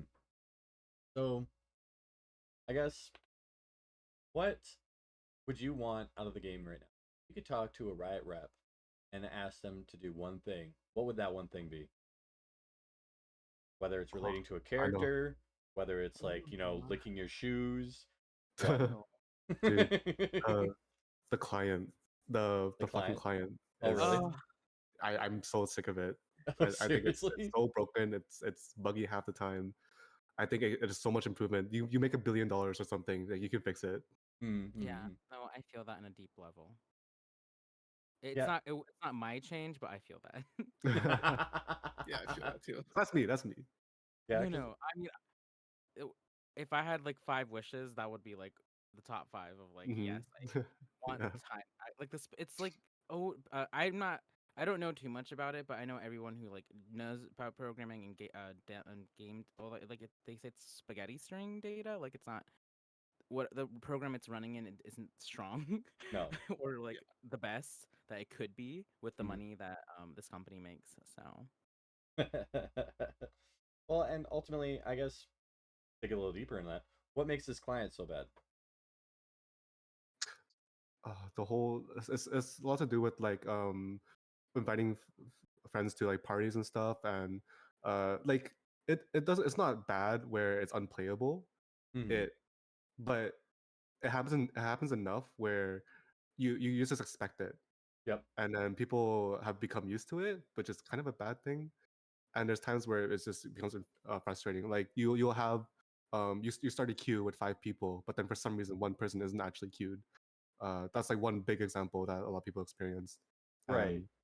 And the disconnections, and then when you go into queue or champ select, that not one person actually connected, and it happens enough where it's like, okay, like this can be fixable. Mhm. Right? I don't code or anything, but like I think this can be, this shouldn't happen. Right. Um, Like you guys make so much money. You've gone through. You've made like 3 different games. You've been sucking in mhm. income via all 3 of them. Why in the hell does it still not function correctly? Yeah, Why are you and having it's any problems to years begin with? too. Yeah, it Hmm. was like really crazy because like a while ago I had like this like really bad Chromebook that was like just for school. I was like, I don't want to play games on it. But the thing was it could run TFT with the caveat that it could run it if I could get past the client. Like the client was actually harder for me to mm. get past than just actually playing Really, TFT it was itself. I more feel Yeah. that. intensive than the actual Yeah, gameplay. it was so bad. That's hilarious. Actually, I didn't even Yeah. realize that was a thing. No, it's definitely a thing. I know. Oh no, Tony.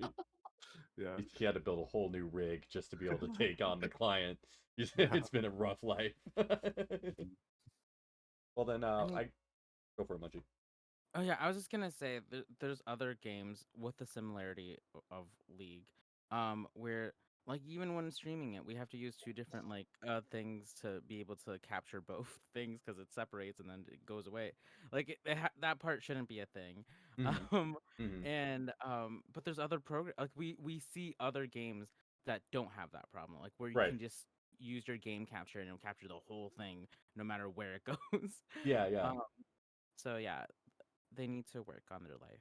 Well, and I think part of the problem with that too is that initially when League first came out, they had just the one game, and then they started coming out with other games. Started seeing all these other like the client browser, kind of like BattleNet or Steam or something, and they're like, oh, we have to have a way for people that kind of have access to both games for our company. And this is just a little speculation, but it seems like the idea is that similar. They're trying to create a client that is able to basically host their game, whether it's Valorant or League of Legends, etc.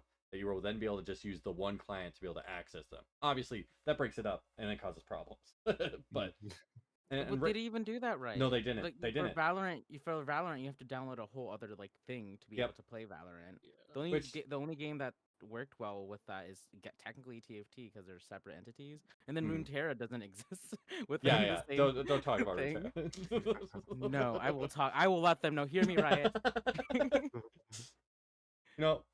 Munchie, your turn. What is the one thing you would ask Riot to do?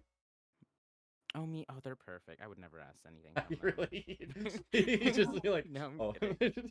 not a darn thing. You wouldn't even ask for like a specific skin. You wouldn't even ask Um, for like a certain like item or anything. You wouldn't ask for your name to be in it. To be fair, I think I would also ask for like a type of clean up thing. I Mm. Not everyone enjoy like I'm not sure how heavily everyone is in the lore. I like some of the lore, especially just like the more intricate ones. Like when they did the Fiddlesticks rework, Yep. I love that like just horror lore thing that they did. And then some of the other champions that had like really in-depth lore and they kept going with it. I mean they made a whole Netflix show because of like the little bit lores that they're able to like make and like change up and stuff like that. Right. That's and but then they neglect people like Shaco who hey, is this a murderous clown? That's it. Or that's what you like, right? so I would love them because like they do the reworks, which is cute, which is great. I just want like an update of a lot of the older champions just to get like into the same place in like art style because like they do it, but they do it in chunks, and I just feel like we should just kind of dedicate that a little bit to like revamp some of the older ones to come in, and it doesn't have to be anything big. Like it doesn't have to be this giant rework because some of the champions have their kits still work. People still use them. They just look ugly compared Mhm. to the newer champions. Like they don't have that complexity. And Yep. like we should also fix some of the lore. Like that's kind of my thing. Is like if you're gonna, you gave her a whole paragraph. Everyone should have at least some paragraphs. Well, Yeah. two, Right. like Right. Right. not like a Right. 2 sentence. Like the only champion I can think of that it makes sense that there is like a mystery of it is Rammus, because Rammus was built to be the most mysterious looking thing in the world. He only doesn't talk often. Like I'm okay with if Okay, Rammus doesn't get okay. anything, that's great. But like everyone else, I feel like especially the older champions should get like something on them, like any like small updates at least. And like again, they do it. They just do it in chunks, and I just feel like other champions, like Oriana. I think Oriana is my biggest. I love Oriana. My Mhm. biggest gripe, like since the day she's came in, her lore makes no more. Doesn't make sense anymore with what we've learned. Mhm. Her kit again. I think her kit can stay the same. I just think she needs to get a little update in a lore wise and like maybe slightly different voices because now her lore literally goes like her dad built her at a because like she died and like I want to replica those like that Right. Right. dad daughter story Yeah. Yeah. Yeah. happens You all the know the time. typical thing. Yeah, it happens all the time. Yeah. But then in game she's a killer robot who wants to see people's heartbeats stop. I was like, what does that that How doesn't does make that sense. translate? Like, oh yeah, a Yeah. father lovingly created his daughter in like a robot form, and it turns out his daughter was just some sort of psychotic killer. Like, we never elaborated on that. She Yeah. literally like her line is like, "Oh, I can hear it. Like I know how to make the ticking stop. Like it's like where is this coming from? Nothing Yeah. about you has. You're a ballerina. You're a robotic ballerina with a magical like ball that like helps you out. Keeps your gravity centered. And Mhm. here you are trying to murder people. Like make it make sense. Yeah. I think Riot like really shot themselves in the foot lore wise because like at the beginning there like there was like the Institute of War and like Summoners and all that stuff, Hmm. and Yep. like the story was like kind of coherent around like that general concept, but then like I don't even know when they got rid of it, but like at some point that just like didn't become, that was no longer a thing, and like now they're like slowly retconning some of the champion stories to like make it make more sense, but It's the it, skin's fault yeah, Yeah. because they put more dedication on some of the skin lines. Like they create whole comic books and manga for some of the skin lines. Well, the original champions themselves have nothing. I'm like, Yep. that doesn't make sense to me. Like how you Oh. made this elaborate world, like, and in your own world hasn't been a thing. Like they're talking about making an MMO. someone, yeah, Yeah. MMO. Mhm. You and it's like okay, that's great, but you also already have 7 different dimensions. Like the metaverse of League exists. Like there is many different worlds and dimensions because of the skins, but Yep. we still have neglected your own old champions whose lures don't make sense, who some of them smell bad probably. Like I don't. Mhm. Mhm. No, no, agreed. Well, and they've kind of gone through and done like a bunch of lore, specifically, which you mentioned, Fiddlestick. Didn't they also change Singed and Wick's lore at one point too? Because of wet fix. Y- Hmm? Yeah, I Because think like they did. initially, like Warwick was singed it to where some sort of rabid man werewolf dude. Like I can't I quite remember the exact change. I think it was like Warwick and Singe like used to work together, Yeah. and then after they like attacked like a village, Soraka like cursed Warwick, but because she got like upset and did that, she also got cursed, and that's why she has like the horn and everything. That was like it was something like that. That was the old lore because I used to Yeah, like no, read up on the old lore like a lot. But yeah, that's literally the thing. Like Soraka and Warwick had like this whole thing, Yep. and then the rework of Warwick. He's a science experiment like that because and all this is because like they were trying to make arcane kind of make sense Yeah. even though now they're saying it's not part of the thing. I'm like but you made Uh Warwick make sense that with was it. literally like in the first episode, wasn't it? Or I guess Yeah, like yeah. or like ooh yeah. Oh my. I got passionate there. Yeah, I was gonna say oh my. But like no, but that's like that's kind of the thing is like the trailer that came out for Warwick. I like that trailer. That was a really cool Right. trailer. But like Singe was in it, like essentially established, and then now they're trying to establish that Twitch was also in Arcane, and like but like that's the thing. It's like I mean, and I love those connections. And if we Right. want to make animated shows out of the champions, there some of them are in tune for that, and a lot of them can be because a lot of them are bare bones, so you can turn it into anything. Like if you like do that, like make Arcane everything. If you want like establish a world, if it means like some of the champions will not be as neglected or like become popular, because I know when that show came, Echo, Vi, Jace, Jinx, Heimerdonger, like all of those champions got kind of like a nice little spotlight and like a lot of people wanted to play them. Even with those weird arcane skins that did nothing. Hmm.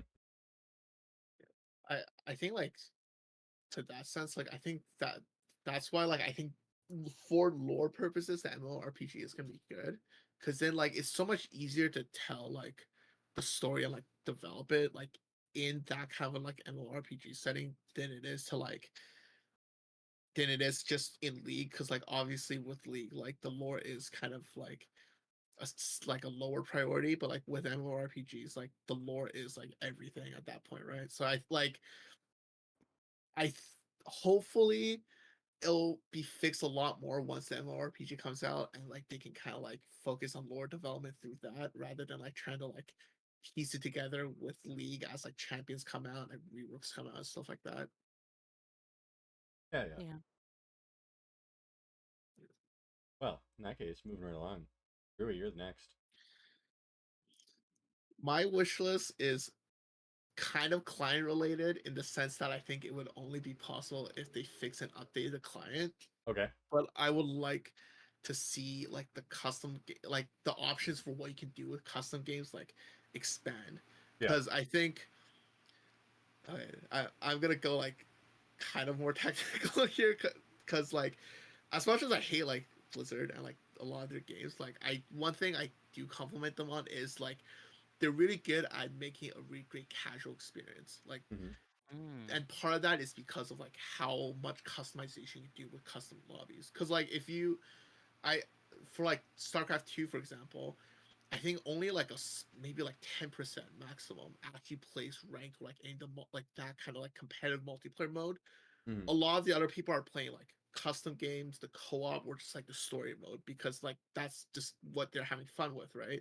And Overwatch kind of the same thing, even though the game has been like in this terrible state, because a lot of those like arcade modes, like custom game modes, are really fun. Like that is kind of where a lot of that community is, and that's also why like with the single player changes, like updates recently, like a lot of people are more upset than like they have about anything else Overwatch related. So I think like for League, like at least in North America, even though the player base is like starting to die out, I think one way that they can really help keep a lot of the players like still around is by kind of giving more options for what you can do with custom games. That way you can bring back stuff like hide and seek, you can do like team like deathmatch kind of stuff. Like all like there's just open up the possibilities, and like I think that would help League just kind of feel more fresh and fun, and also just kind of keep the player base like going a lot more.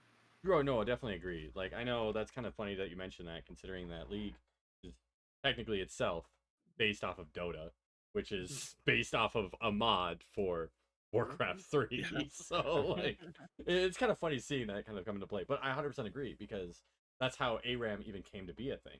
Because ARAM initially wasn't even a game mode. It was something that people would do with friends when Everyone go to middle lane. Yeah, We're literally tired. everyone would go to middle lane. All It random happens moment. so often because everyone was just so tired. Yeah, And yeah. then like just push middle, and then like and it, literally that's ARAM now. It's literally ARAM. That's just all it became.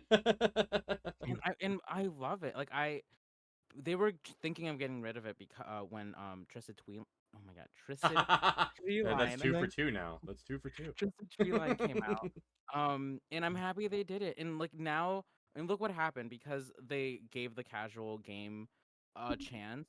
And now it's like it's different because it has different items. It has a lot of the champions have different stats because of ARAM. Yep, Mhm. ARAM. And like and sometimes the skin map change. The skin map. Wow, that sounds awful. Sometimes the map changes up. Like I think it started as a Bilgewater. No, it started as Bilgewater was the special one. okay. So it Sometimes started out. I proving forgot what it grounds. started. Yeah, But yeah, it started like I think it's like a normal like it looked like Summoner Rift, but like with like It just was the whole the tutorial map. yeah. So it started that, and then I think the Bilgewater thing happened, then Lysandra thing. And now it's like I think it's forever Lysandra thing now. Yeah. Um, but like I just enjoy those moments because like again a casual game became like its own thing, Right. and like and it like what you mentioned about Dota, like honestly, we took the auto chess thing from Dota as We did. well. We did. And like Dota has other like very casual features too. Just do it. Like Right. you're not lying to anyone. We know. Yeah. We know. It's Just like they have other little things too that, especially like team building. I forgot what game mode it was on Dota when I used to play with a bunch of friends, Dota 2. Mhm. But like you and a group of friends would just like it was like PVE essentially, and like you would just go rank from floor to floor until like your whole team died. Mhm. That I think that's what Star Guardians and the other thing that was so much. What was it? I forgot. The Battle Academia. Yeah. The Or Academy. was it Project? It was like they Well, had It was they did Odyssey. Odyssey. Odyssey. Okay.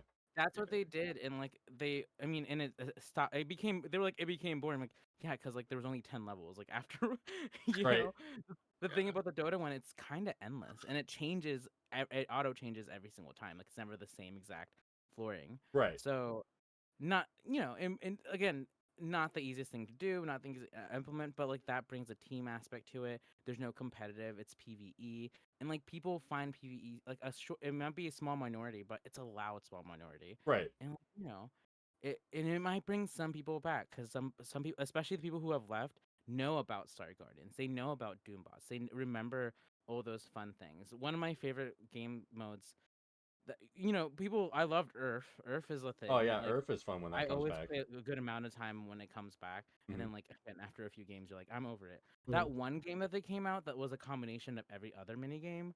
What was it called? Blitz something. Oh, Nexus Blitz, yeah.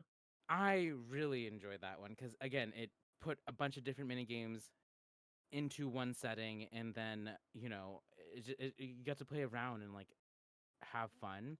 Mhm. They should have expanded that with more things instead of just like again the repetition of it all. Right. Break up the monotony, which I agree with. I know, like for me too, one of my favorite events had to be the battle for the Frozen Throne kind of thing, where you like Yeah. Lysandra, Sejuani, Ash. If any of those people were in the game, it was like, all right, now you got to kind of help them defeat the other ones so that they Murder. can become the better one, kind of thing. And I 100% agree. It adds like a fun little twist and like new dynamic and just like more variation. Mhm. Breaks up that monotony a lot. I mean, especially since most of the time when it's like playing League of Legends, you're like, all right, I play X champion. I will continue to play X champion because that's what I want to play right now. All right. So we kind of talked about what we wish Riot would do. Funny enough, relating to client and, well, more of the client problem. Why don't we have more custom game stuff? Come on, please, Riot, if you're listening. Come on. Come on. Meanwhile, your biggest fan, Munchie, here, thinks you're perfect, so you're good.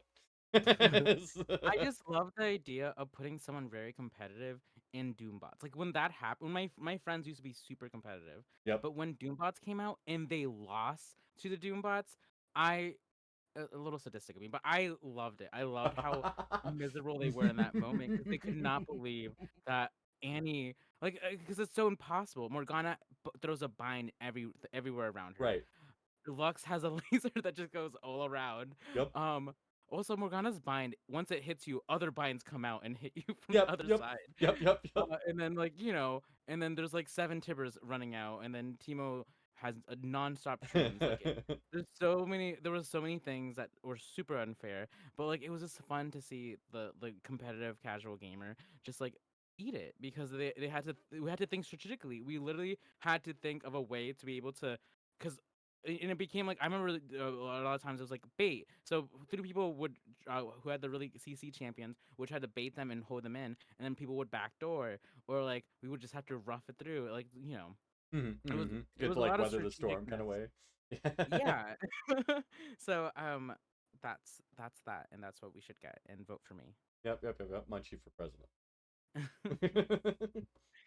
Well, Tony, you've been a little quiet here. Is there anything in particular you think of that you want to discuss of specifically with League? I actually had this in mind a bit ago. Mm-hmm. I want to see what your guys' opinion on this. Okay. Because I'm as much as I love that League is very accessible Mm-hmm. to people who are like new to competitive games. Um, but I do feel like lately it's been a bit like handholdy. You know what I mean? Yeah, they've simplified Um, it a bit more. It's not as like Simplified and like like it's too much guidance and yeah. like it's too much auto decisions. You know what I mean? Right. Um, like especially with the shop. Mm-hmm. Which Yeah.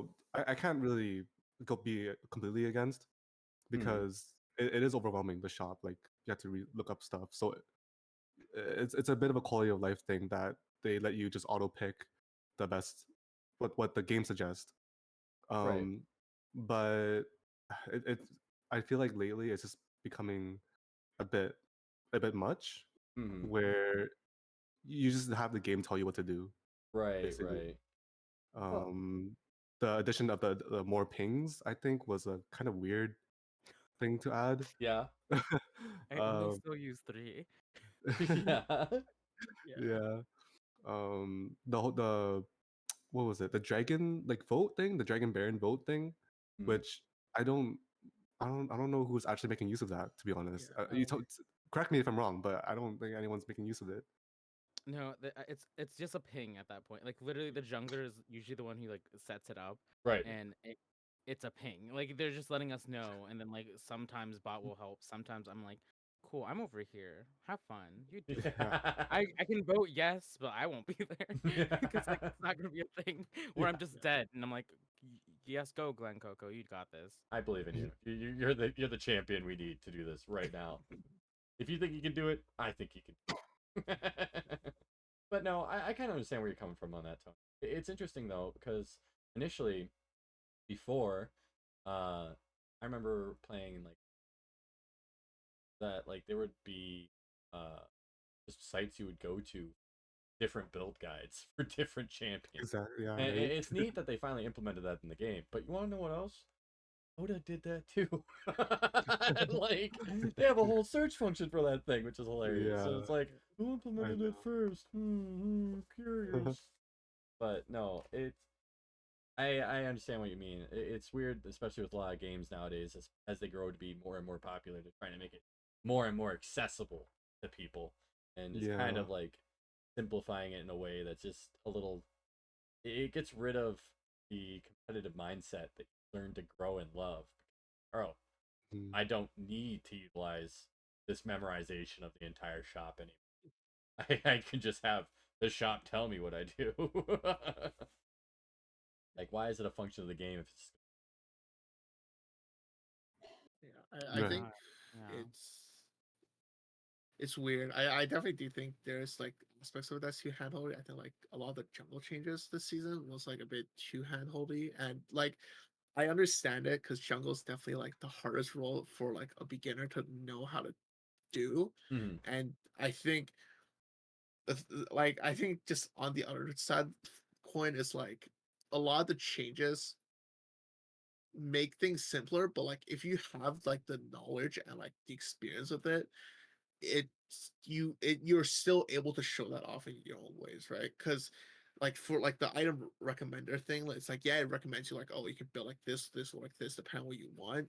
But like if you have like the experience of like, oh, like like based on this matchup or like your team comp or like whoever I'm playing, like I'm actually gonna delay those items and instead I'm gonna build this because I know this will like make sure that like I'll be useful for longer Mhm. and like that kind of stuff. And like for jungle it's the same thing. It's like yeah, you can't like do two counts at the same time anymore. Like that sucks. And now like everyone kind of knows what their pathing should be, but I think there's still the skill expression of like see like knowing where to gank, being able to like track where the enemy jungler is and knowing where they are and knowing what you can like say like invade their jungle and stuff.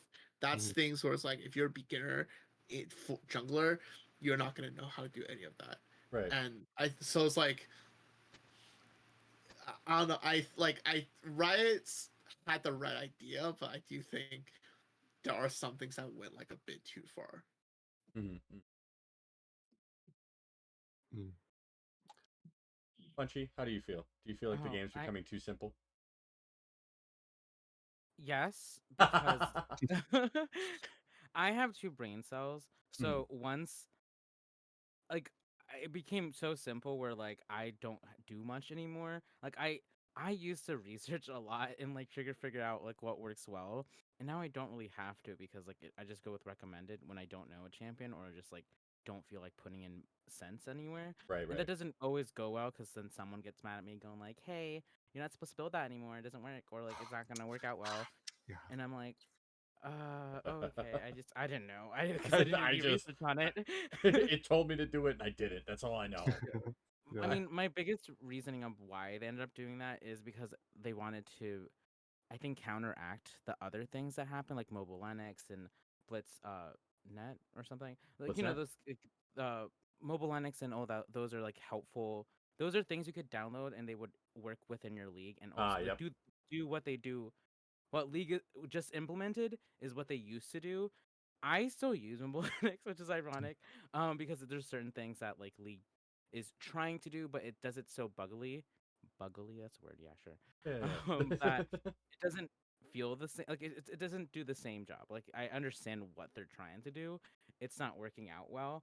And it just became handholdy. I mean, one thing I used to do is like, I think in the I think you still do that. Like have sets for different champions, and then instead of seeing like what's recommended in the shop, you can see what champion you had for sets. Mhm. It doesn't work well anymore because like some champions are just a bit more individualized than how it used to be. We're like, this is my support girl champs. So these are like my I want to try to be a tank items. Like I used to have so many of those, and like my room pages were all specialized. Now they Mhm. don't have to. Like now everything's kind of super easy. Where like I don't have to put a lot of work into it. But Right. then, and that's like the unfortunate is like I don't know what a lot of things do. Like, and I think Yeah. that's what I think the oversimplification now got to me. Where like I don't actually know what some items do anymore. And then I have to like sit there and read, and like you don't have the time for that, especially during game, because like it just recommends you. But then you're like, wait, this item has an active, like Yep. like Yep. oh Yep.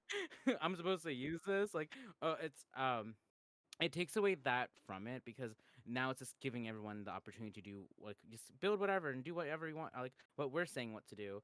um and it doesn't always work out because like you sometimes have to build for the game. If the game is like if you're fighting tank heavy people but you don't know what the tank heavy items to like you tank shredding items to use, then you're just gonna build whatever's recommended and it may not Right. work because it's recommended to like the champion, not to like what you're playing, because Yep. it doesn't change. So I think that's the unfortunate part of how handholdy they're getting, is that there's no, it's making people I'm part of the problem. It's making people Yeah. lazy. Yeah. Yeah. Yeah.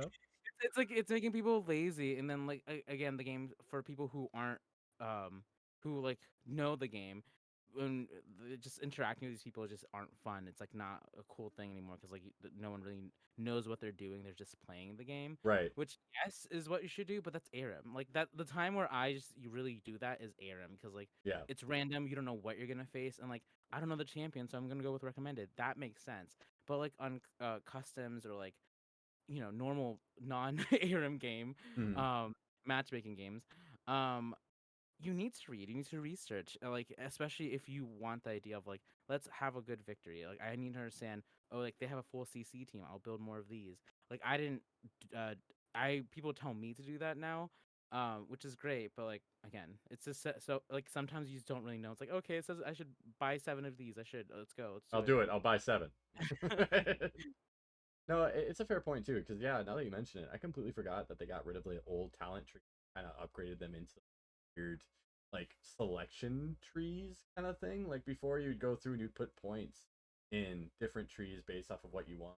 And there was also old rune pages too, where you'd have to buy the runes for your entire Getting page. rid of runes was a good thing. Yeah, I mean, I'm not gonna say that it wasn't. I'm not gonna say that it wasn't. I did not enjoy having to spend like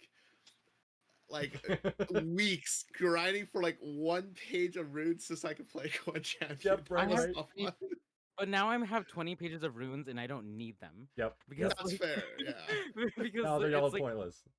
they don't impact the game as they used to. Runes Yeah. used to impact the games. Oh, and yeah. like now not really. You can go in naked and you'll be fine. Yep. Yeah. You don't need any runes. Don't need any clothes. Don't even need clothes. Yeah, Tony? Tony? Yeah, you know? Well, What's under that sheet, huh?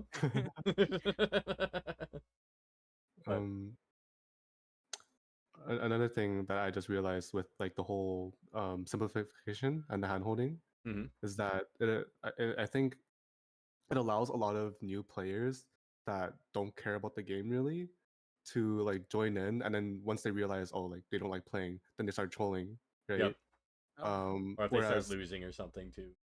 exactly, because like, oh, they joined in, it's very easy to learn, so Mhm. like having it be easy to learn, they were more willing to play, Mhm. but they're more willing to just troll or throw. Right. Whereas how it used to be, where you actually had to invest like studying the game to be good at it at all. If you guys agree with that, right? Mhm. Uh, so you invest time into studying the game, you invest into playing it, then you're less likely to troll Mhm. or throw. You know what I mean? Like you want to win. Right. Why would you spend That's all what this I time and experienced. effort to like build up what you have to just throw it away because haha funny? Exactly, which is the thing now. I think because it's so easy to learn that Yep. there's more people that dabble into it, and then like, oh, you know what? This is not fun anymore. I'm gonna throw it for everyone. All right. I think if I had to mention the Forbidden game, that's kind of the way Valorant is from the beginning. Wouldn't you say? Why is it the forbidden Yeah, game? why he mentioned the forbidden word. Yeah, but no, I kind of agree. It's you pick up a hero and you can just go through play it. Ultimately, it plays just like a regular shooter, so there's not really much as far as like an overall learning curve. I'm not saying that there isn't a learning curve for Valorant because there totally is, but at the Right. same time, it's one of those things where you can easily jump into it and then have your team Exactly. like flame you for it, and well, I don't care about these people anymore. They're total pricks, Mhm. or like, oh man, I'm doing terrible and I just want this to get over with. And oh my god, we have to lose how many rounds? And kind of like, no, Exactly, right. agreed. I 100% agree on the Valorant Hmm. Like, oh yeah, it took me 2 seconds to learn this game and to know how to play it, Yep. but I don't really care if I stop playing it. You know Oh, what I mean? right, Yeah. right. Well, and I mean that's why people Well, just get constantly banned. Valorant. Like Yeah. apparently my little brother who's like 13 apparently got his account banned because he started like trolling and trash talking. But Oh that's beside the no. point. I'm the one who banned him. Yeah, Just let you're you the know. one, Munchie man. I report the 2 games I played. Yeah, you're like He was that's there. him. He needs to go. He made fun of my voice. I'm kidding. I only played Valorant with people who like act like friends and Mhm, mhm. besties and all that. I would never play it by myself. I'm like the thing. I think I understand that concept because I don't know how to play shooters. Let's say Mhm, right. shooters. Yeah, no, I you're don't know good. how to You're play good. shooters. So when I had to I had to learn how to aim first in Yep. every game I play. So Valorant was hard for me for that fact, but I'm pretty sure if I knew the basic concepts of an FPS, that game would feel so easy. But I don't know the basic concept, so I was just trying to learn how to climb rope. Oh, you know, Um, a basic concept, Munchie. Just point and click. That's all a shooter is. it's Yeah. not easy. You don't Oh. understand. I did not come here Yeah. for this. FPSs are hard. I'm on her side about it because like Valorant and like Counter Strike as well, especially like those two are definitely like even more difficult because it's like it's not just the general concepts of like shooters that you need to learn. It's like guns have different spray patterns. So you gotta learn that. You gotta Mhm, learn to you can't just run in guns. So you gotta learn to mhm. like Mhm. know when to move and all this stuff. And then like it's even worse for Valorant where it's like, oh, you gotta learn like the abilities and like you gotta use it like this. You gotta know that like if you want to go into this site, you gotta bounce off like this wall and that wall, and then Right, like right. yeah, and like it's similar to CS:GO, where it's like you gotta know like maybe like one or two lineups for like smoke grenades and stuff, so that you can like execute onto a site and all this stuff. Like I think Valorant and like Counter Strike as well, like those two games definitely when it comes to learning a shooter is like awesome in my opinion probably the worst ones to learn Mhm. just because of like how much extra stuff there is that you gotta learn on top of it, and it is also like Mhm. gotta know how to manage like your economy and like that Yep. kind of like Oh yeah, no, it adds like that extra layer. Well, and that was one thing that yeah like CS:GO players especially didn't like about first drop. Like it's funny that you mentioned patterns because that was one thing that was like super imperative for if you wanted to be fairly competitive with different guns in CS:GO. Problem with Valorant though, that random spray pattern. They have a rough idea, but it's all just like completely random Yeah. more or less. Yeah. yeah Wait, spray pan is like a shooting thing, right? I was Yeah, thinking yeah. about like you know how you can put like a little tag, like a spray paint tag Yeah, on. yeah, That's Oh. not what yeah. we're talking about, right? That's a Yeah, different yeah, yeah, yeah. No, I know what you're talking yeah, about. Yeah, you yeah, go through your yeah, tag. no, Yeah. yeah, yeah. No, Wait, is that it? No, Is that no, the it's same? like it is not. it's actually a shooting thing. So it's Yeah, like yeah. when you like so if you, like for example like with the Vandal, if you just hold down left click and if you don't move your mouse, it's gonna like shoot in like a specific pattern. Or I guess like in Valorant's more like there's like a bit more randomness to it. So you have to know like how to move your mouse so that it's always shooting in the exact spot you want it. So it's What like kind of stuff compensating for is recoil. playing and shooting? Because some guns don't shoot like normal guns do. I've shot a rifle before at IRL, and that I almost fell backward. I fell backwards. What am I saying? Um, I don't know why they let me have a rifle myself, but either or. um, but like that's the thing is like whatever gun I was given or was told to use, I felt like it felt different when I was shooting it. Yeah. Yeah, So when yeah. I'm trying to shoot someone, I'm like, yeah, you said where the crosshair is, but I don't think the gun is hitting where the crosshair is because Yeah. that's what my I was assuming is like wherever that little X in my middle screen is saying shoot, that's where like bullet is going, but sometimes it doesn't, and Right. I was Yeah. confused. Yeah. Mm-hmm. Yeah. And that's why I don't play Valorant or any shooting games unless I think Mhm. I've only That's played fair. Fortnite a few times. But to be fair, in Fortnite, I just grab the knife and start, and I just it's like who needs to shoot guns when I can come to you and stab you in the back? Hmm, hmm, hmm, hmm. Like I did the same thing in any games. The first thing I find in FPS games, because some of them usually have knives. Right. That's the only thing I use. I get close to you, you don't see me, and I just keep stabbing you until you die. Ah, so you're like the Kirito of shooters then. I don't know what that means, but No, yes. but it's a dumb anime reference to Sword Art Online. There's like the I don't second watch season. anime. Never mind, moving on. I've only It watched wasn't 5 worth it episodes. anyways. It It's wasn't fine. worth it. It So wasn't it's worth all it. It wasn't worth it's it. It all wasn't good. worth it. Yeah. Anywho. Yeah. But yeah, I guess what makes League so toxic? I guess that's one question that I always been curious about. Like, You tell us, Ninja. I want to play devil's advocate on this one. yeah, Right off the bat. Do you not think it's toxic? I think it's toxic, but I think people exaggerate how toxic it is. I Yeah? think it is on par with basically every other like online kind of game like that. really? Like On it's par? it's just because a lot of the people who look at it, they play like it's kind of like rose tinted goggle thing where Right. like they just think it's worse than like the community they're in. Because Mhm. I play like League, CS:GO, I played a bit of Valorant, I've played like Overwatch. Like it definitely gets equally as bad, but it's just because a lot of people like they just see the worst coming out of League while they're playing the other games. It's like, oh, clearly that's like the most toxic community there is. But like I think it's all pretty similar, honestly. That this is like a hill that I've Mm. been like dying on for a long time now. Oh, really? Really? So, okay. Yeah. You're saying that it's over exaggerated. It's just as Yeah. toxic as every other game. Yeah. Toxic, but not like way more toxic. Right, right, right. Okay, okay.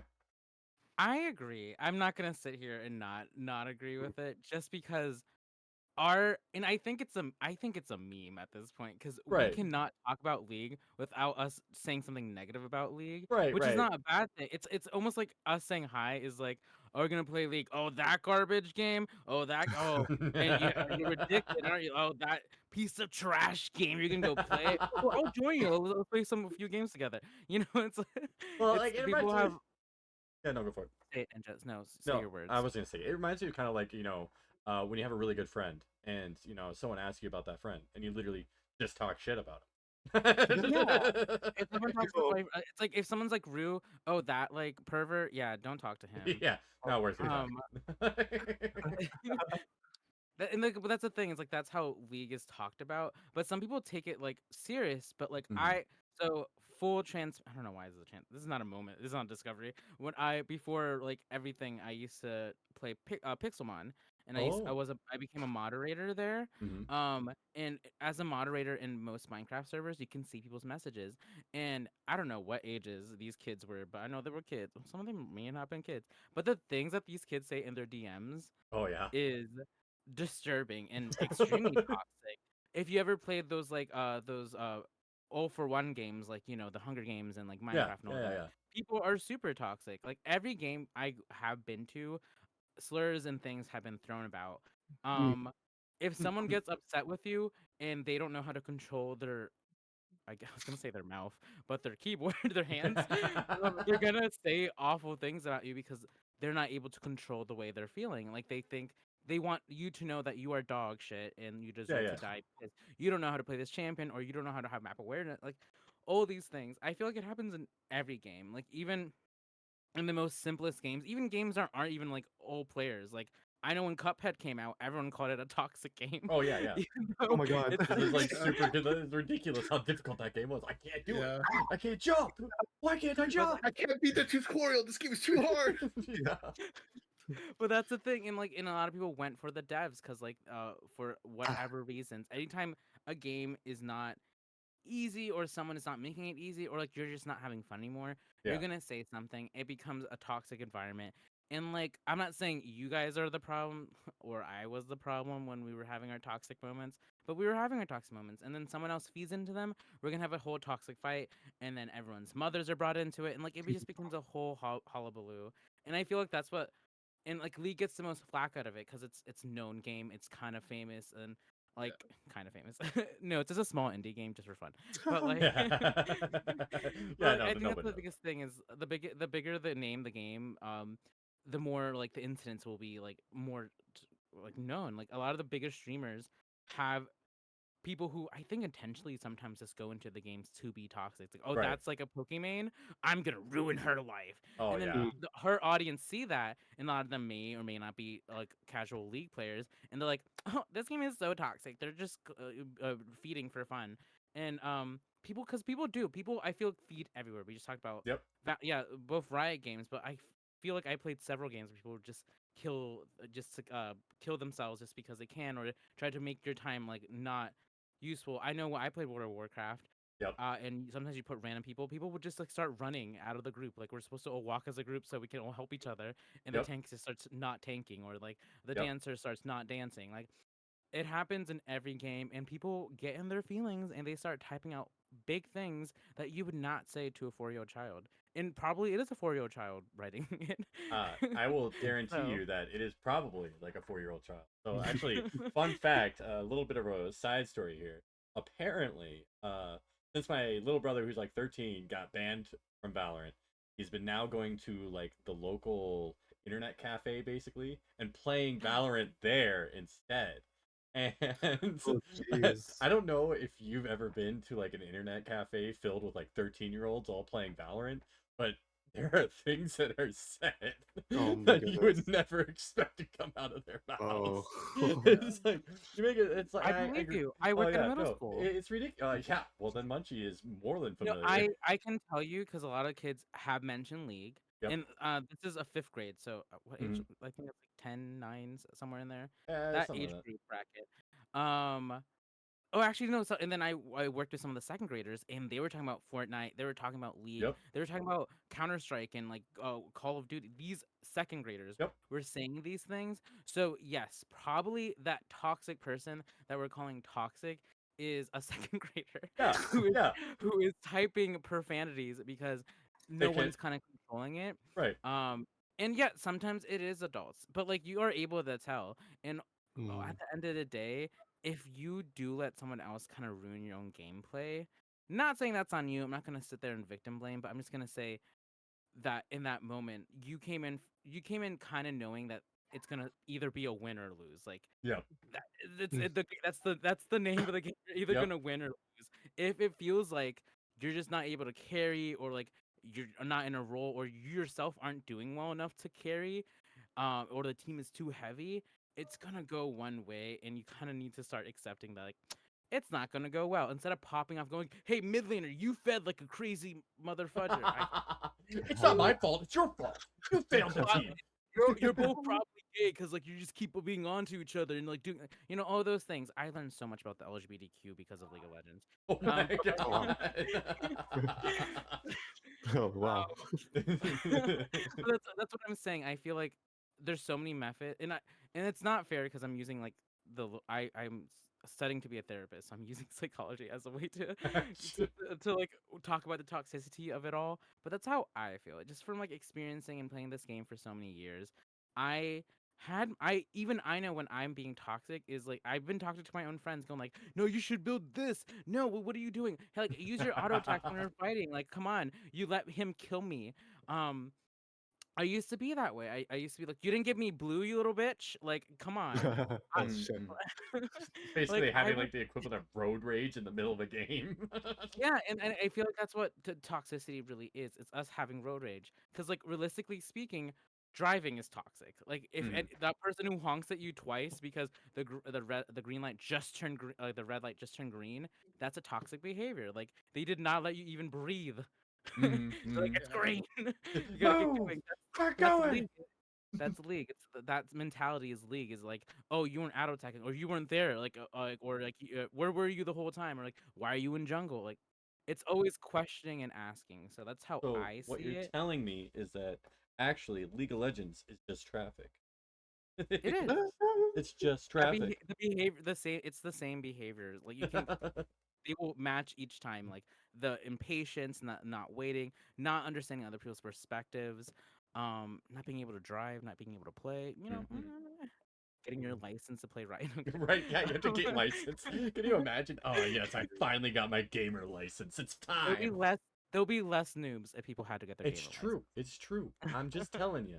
If they knew how to properly trash talk and respect their feelings, have like some sort of like gun licensing kind of thing, so they have to go through a class on how to like properly manage their anger. So it's like a combination of like tutorial as well as anger management course. You know? That is part of the permit test. There's like a road rage section of it now. I Yeah. took the we Really? had to Is watch there several really? videos. Yeah, yeah. Oh, I got my license in 15 and 9 months, Yep. and I did the permit part. Yeah, there's a whole like the ending section is how to deal with road rage, and they Oh my show you a god. bunch of those like really bad videos of like this is Henry. Henry has road rage, and then like he's really bad acting. I mean, I was gonna say bad acting, but his face turned all red.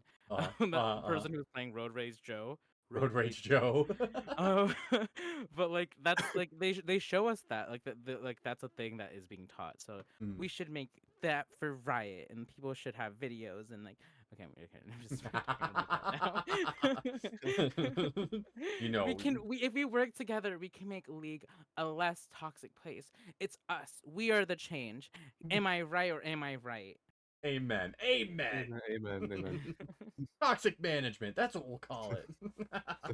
Yep. Amen. There we go. There we go. Oh my. Okay. Man. Amen. So, I guess ultimately, real question then. Why did it become like the big toxic game? Simply because of like the amount of popularity it had, or high tier content creators, or I say high tier content, say the high amount of content creators with League just like talking about it. Like, is it this constant system of just the greater consciousness is being told that it's super toxic, or I think I I know yeah, go for it, Tony. what's up with it. Um so like with Rui's point earlier with like League being just as toxic as other games and people over exaggerating it. Mhm. I do agree, but I think there's a reason why League has such a bad stigma. Mhm. Uh every competitive community I've been in has been just as toxic as each other. Right, right, I right. think what League has is that there's there's so many ways to be toxic. Like, okay, if Riot's gonna try to do like uh ban people who AFK or whatever, Yep. okay, that's one thing. But then people are gonna throw by buying wrong items, Right, or right, people are right. gonna throw by going to other lanes. In League, there's just so much opportunity to like screw a game over. Mhm. Um, Whereas for a game like I don't want to say Valorant's any better, but there's only so much you can do. There's still a lot you can do, but not as much as League. Mhm. And that goes for like Overwatch.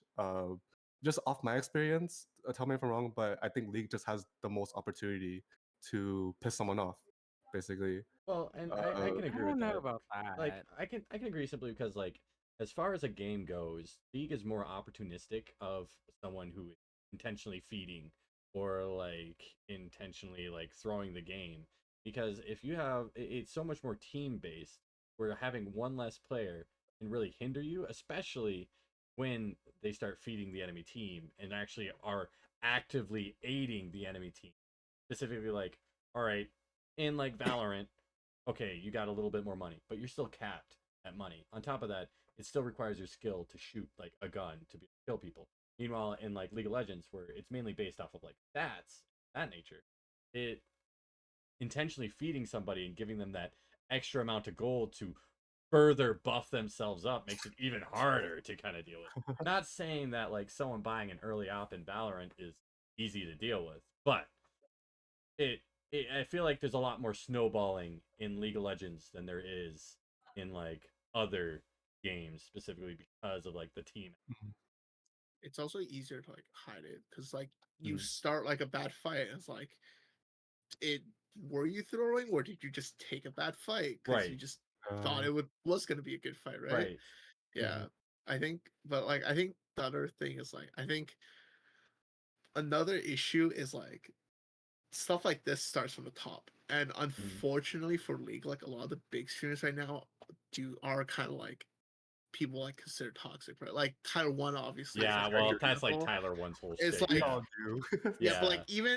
even if you go like a bit lower than him, like the big seniors right now are like Dantes and like Kesha, and it's like their streams are just them like just mind like yell like losing their minds and just like yelling and just like saying like the most out of pocket stuff there is, or just like doing these insane things, right? And it's like these Yep. are the people like on Twitch and like YouTube or whatever, like these are the people who like represent the game now, because Right. not everyone's gonna be into the esports and like that kind of stuff, so they just see those people and then like, you know, obviously then it's like, oh, like the more casual players are like, this is how it is, like I'm gonna do this stuff too, and Yeah. like people outside was like, this is how it is, like they're gonna think like the game's a lot more toxic than it probably actually Well, is. I mean, 100% agree. That's why they're called influencers.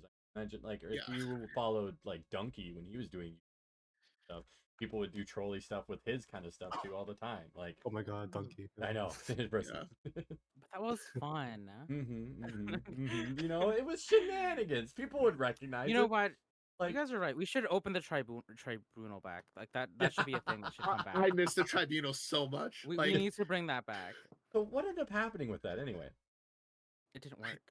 Oh no. yeah, just a lot of people like just because there's like rewards associated with it, so everyone just like spam voted yes. I reported every single person who made me feel bad that day. And fair enough. I wanted a skin. They reported you for rooting yeah. out people? That's insane. I mean, I guess it's the idea is smart, but at the same time, the overall implementation, I guess, yeah, you're right. Yeah, It's like just None of us burning people here at the would be stake friends for no with- reason. yeah. Because You like know, there's definitely yeah. false reports too. Because Oh, really? like when I like even now like to this day sometimes I'll get like upset enough and like I'll report like someone and I just write like an essay for whoever I write needs to, like the poor soul who needs to read my report just to see me complain about like a chat or something. Like I like sometimes it just like I reach my limit and like I just do that to get the stress out and like I feel bad about it, but like it's just something I do. But see, that's the So difference. you're the problem. Yeah, I was gonna say, Rui, what the hell? I definitely have the problem. Like with a lot of this Okay. stuff, like I'm like, I'm saying this, and like I know it's a problem, but I do it too. I'm probably not helping. And here I am trying to spread love and positivity while I'm in a room full of toxic people. I can't. Why was I brought here? How dare you all? I play League as my mental health break. I actually find it fun. When people start trolling, I use the power of love and peacefulness to get them to change their ways. And it usually works. If you ignore a troll and you just keep playing and trying your hardest, they eventually go like, well, this isn't working, and they try hard. You still lose the game because it's a little too late because they fed the hole in the beginning. Right. To be fair, Right. to be fair, until like the feed screen or like the victory screen pops up, I do still like try, but like I like usually it's just I'll type stuff. Like I'm I reporting usually to like the tribunal right now. I was gonna say, Rui, You should have I not think we said all that. voted Is this here. being recorded? Yeah, no, this Where's is the recorded. film of the cameras?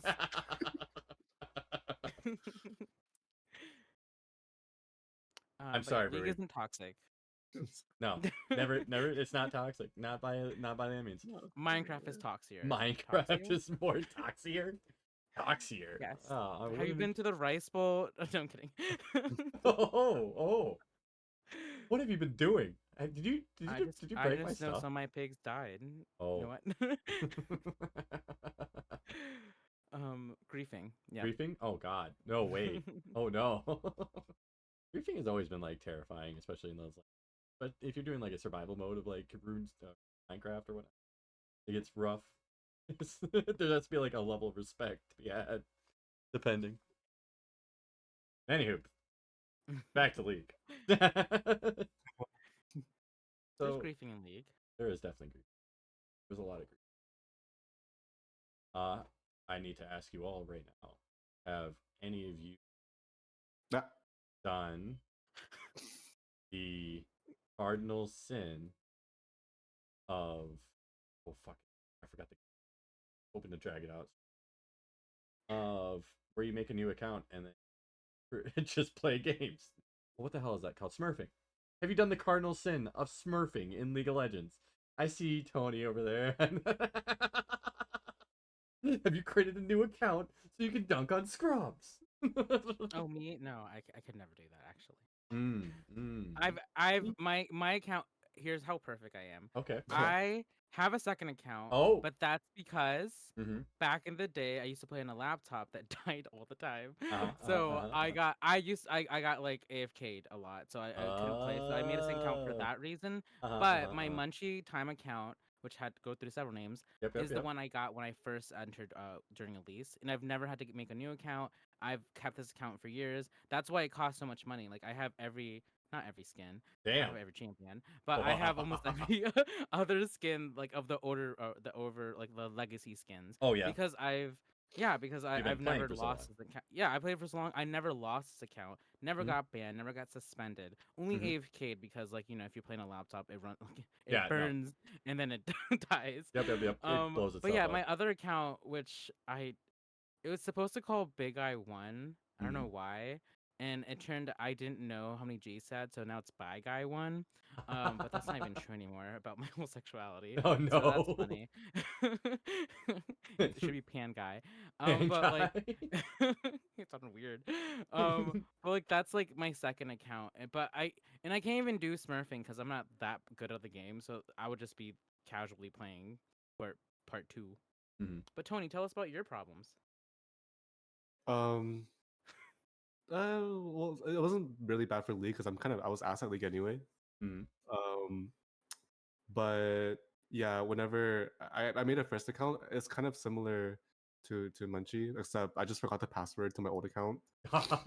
So I made a new one, and then I was on that for a while, and I was like, oh, man, this is rough. I'm gonna try to go on my old account so I can go against easier people. I know how it feels. Go back against easier people. Yeah. So then I recovered my account. And yeah, that was that. And it felt good. It felt very empowering.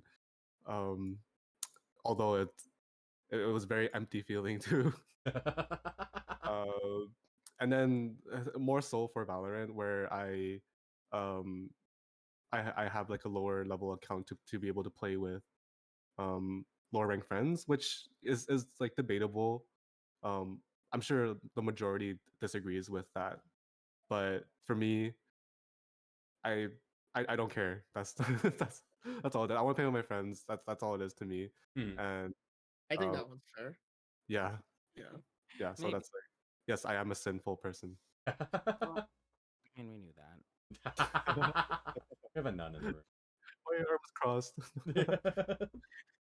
I was just hearing your story. I was just. Yeah, no, just judging as he sits there. That's all from me. That's all from me.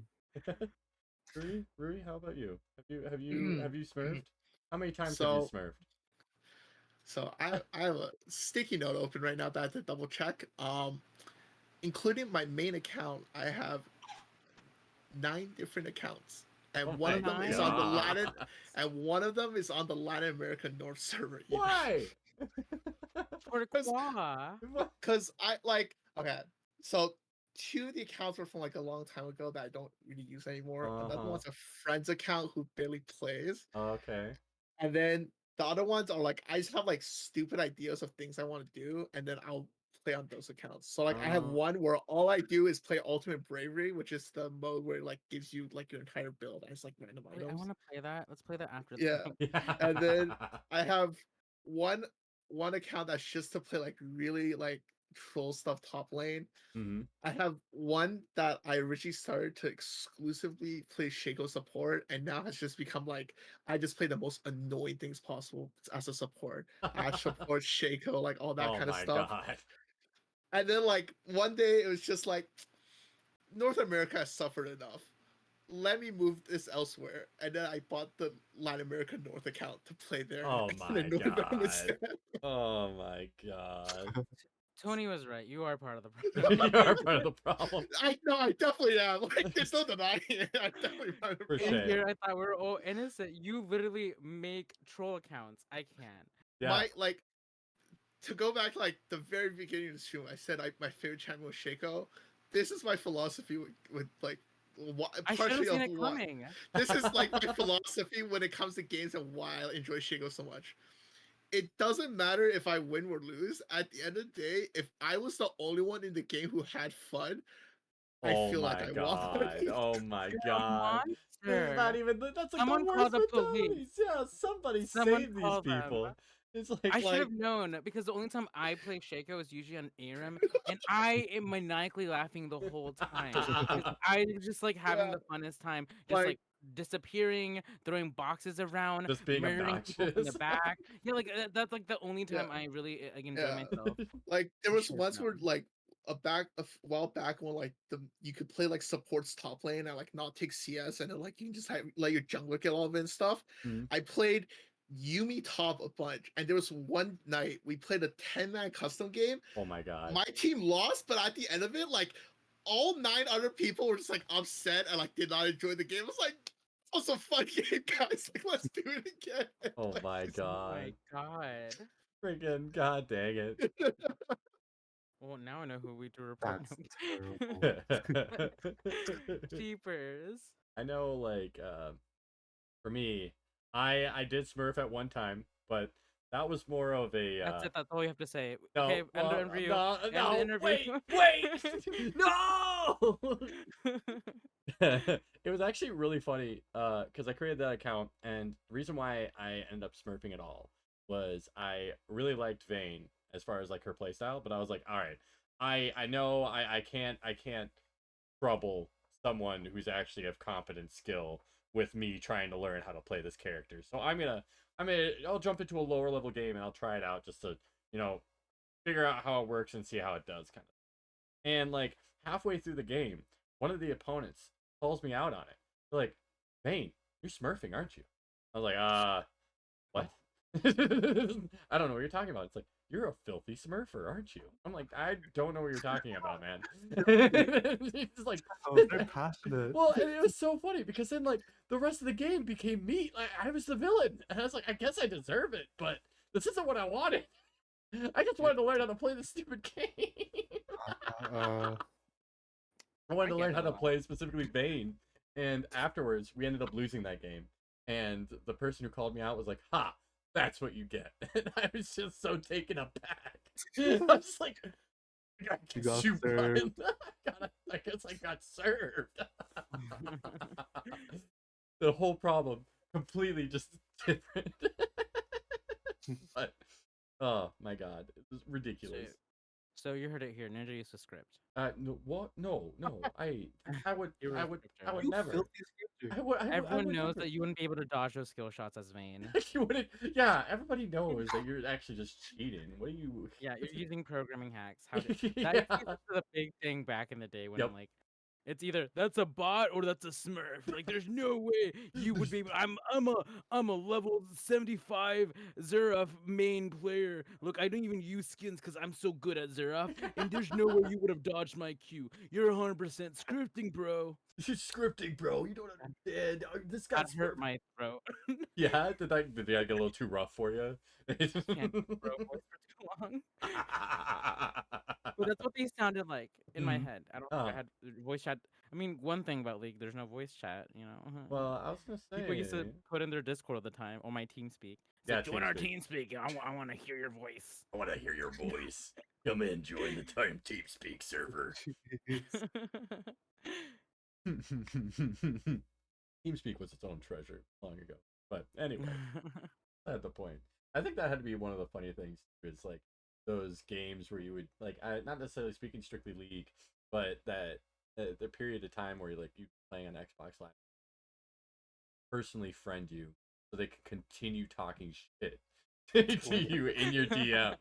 Like I don't know if that ever happened to any of you people. I know it definitely happened with me a few times. Someone sending me a friend request so they could just talk mad shit after the game. And that's how me and Ninja became friends. It's true. It's true.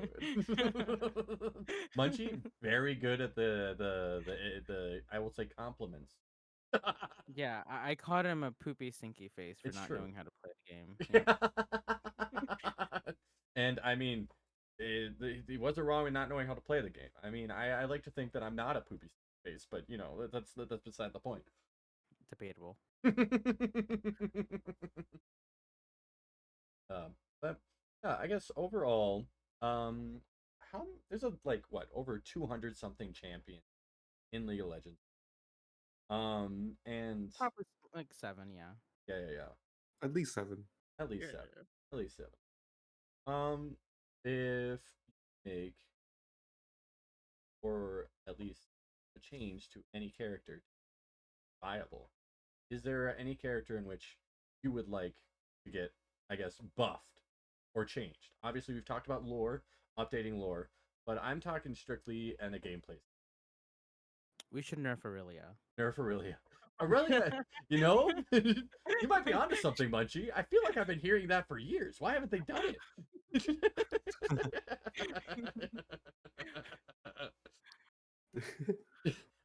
When in doubt, I just think drop her some more points. you know what I think thought of? They Hmm. should give Garen energy, like Oh, whether it's yeah. mana or like Oh. energy. But so the Mhm. energy is only used with a spin, and he can spin as long as that energy depletes. So Oh. you can build that like mana pool, whatever, to as Mhm. large as you can. So it just spins forever. That's my dream. You know, honestly, I think that'd be pretty awesome because, like, looking at Garen nowadays, it just looks so weird seeing a health bar and nothing else. Like, there's no, like, mana, there's nothing extra, it's just all cooldowns, Mhm. baby. Just press E once and then let the mana drain. You can spin Beyblade, spin as long as he wants. let it rip. I hear you. Build all mana items. Build all mana items. Oh, God. Pain. Yeah, The pain. Wasn't there a that's my champion answer. that was like only energy or like no mana, and people like used to put blue things on them? There was that character? That I think wasn't it's Rise. Blue Ezreal. Blue Ezreal? Was a Oh. He build. has mana. He has mana. There's Yeah, Rivet. he has mana though. Just There was like a champion you would just. Oh, it was Rengar. It was AP Rengar where you That's would right. just Yep, oh, yep. That was okay. it. That was it. items. I'll do it. Yeah. Because that, like, scaled with his roar or something, didn't it? Yeah. Yeah, but he had no Chump, mana. roar. So- Oh. Yeah. but champion wise, they're just the ones I use are always great. Like I mean, I only use mostly enchanters or Mhm. female champions. I don't really play male champions. Mhm. Um, Fair enough. the sexism in me. I'm so sorry, male. It's I get it. I understand. I get it. Just told him something. I'm offended. no, we'll talk after. But... I mean, they kind of already tweaked because, like, I would have said like Sivir, but Sivir got a really decent Yep. rework. Now they're just fast. I would have said Talia when they because I love the concept of Talia, Right. and now they actually made her pretty fun and viable. Okay, good. And I don't know. I mean, the first character I played was technically TF, and then I found Zyra, and I just stayed with Zyra. Zyra's Um, prime. Hannibal. Yeah, and this was like Zyra back in the day when Zyra died and turned into a giant plant Yep, that shot yep. a missile at you. Oh, yeah. But when Zyra first came out, Zyra apparently was super fast and was able to like just murder people with their plants. Mhm. So I don't know if there was a champion to like tweak about. I think maybe it would be. I really can't think of maybe Lysandra. Really? Or maybe Gwen. I don't know. I really like Gwen, but I don't. Oh. Maybe I don't. I just it has to be. I don't like. It's a champion. I don't like. I mean, I neglect a Nivea a lot, but I feel like Nivea's really strong. Yep. I don't like the idea of a Nivea. I don't like Frozen Bird. I just don't like her kit because it's. I've never met such an aggressive passive kit. Right. Because like you can't do anything too aggressive or you will die. But then you have like your egg and all that. But like her kit is so strong the minute she hits you, what she needs to hit you with. Yeah. I don't know. I guess Janna, because like Janna's always been good, but I feel like she's so boring. Yep. I want her to be less boring. I think yeah, that's my tweak. I want Janna to be less boring because like you can like when you play her, you're just literally just sitting there giving all your stuff away. Mhm. When I get to play Janna, I like playing her. Back in the day when they had those little ghosts things that Yeah. would come out of something, I used to play her so aggressively using those ghosts and like attacking, then using a tornado and like perma stunning them, but they couldn't move, Oh and my just God. beating them with like the bird until they died. Like that was like the fun times I got to play. Right now she's just like such a basic support. Yeah. So you want her to become a beat stick.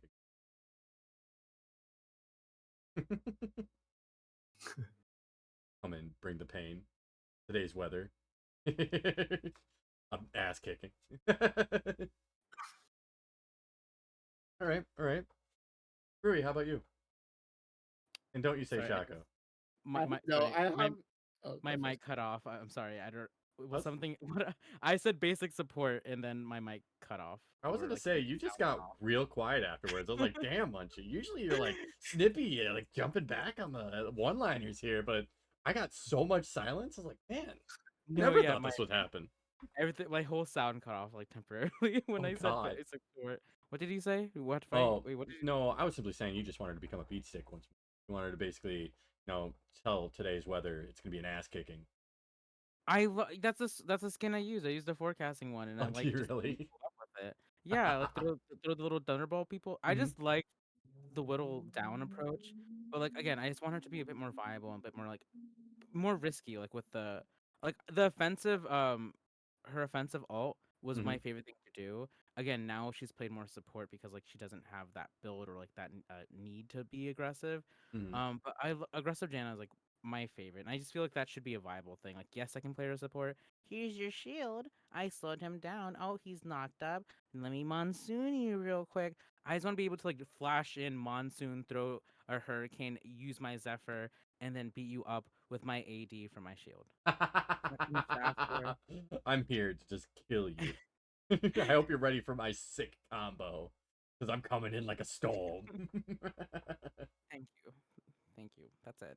Oh, you're welcome. You're welcome. All right, Rui. Don't you say Shaco. No, it's, it's probably worse. Oh no. I want Yumi's passive Oh my reverted God. back to what it was before. Why would you want that? Because before his passive let Yumi's next auto attack have further range, do bonus damage, and then gave you the shield. That was what made toppling Yumi playable. So, I want to play that again. what I learned is that Rui is part of the problem. Like, today I learned that, Rui he's ruining everything. With their 9 accounts. With their 9 accounts. Try to nail him down. You can't. There's too many of him. Smart. Well, shoot. I guess as far as any additional topics, I know I opened it up for Tony, but is there anything else that people would like to talk about as far as League goes? Ah, man, that's a lot of league talk Mhm. I've had in a while. Mhm. Mm, you know what? This is giving me the itch again. If I'm not gonna lie to you. Yeah. You're interested? You're interested Official to one. play the game? We'll talk about it later. Yeah. You want to talk about it? I mean, I'd be willing to talk. What is itching? It's not worth it. It's never worth it. It's not worth No, it. it's worth it. Stay It's really far away fun. as long as you can. Okay, don't listen to the person who has 9 accounts. That sounds so counterintuitive. Don't play League. Don't be me. Yes, don't be. Don't be become them. like me. But play League for fun. Spread love and positivity. It's true. It's Why are true. we the devil and angel shoulders on Tony right now? Is it play or not play? What is it? Yeah. You should play and find out. Play and find out. I'll find out. And if Do it gets what a little sparks hard, joy. Yeah. no, Does it won't, this. maybe not that one. That one's a little too nice. Too nice. Too nice. Man. Just get a bunch of friends that you enjoy, who you know won't try to like make you feel bad about you not being able to play at your best thing, or people that you know are competent. So Mm. like if you tend to be the one who like wants to win, have a competent team. Don't like get like this is my girlfriend. She just started playing 2 days ago. We have to win. Like she Well, doesn't we know how have to to be bottom. We have she to. can only play Soraka. She only plays this one build, and I have to be AD carry the whole time, even though I'm main jungle. Like don't play with those people. I know that's super specific, and you know who I'm You talking mean about. like with the username like her ADC, his support. Like that I whole thing. love couples. I love couples. I'm a shipper. I'm a fujoshi. I love shipping people. I have a problem. You can't take me anywhere.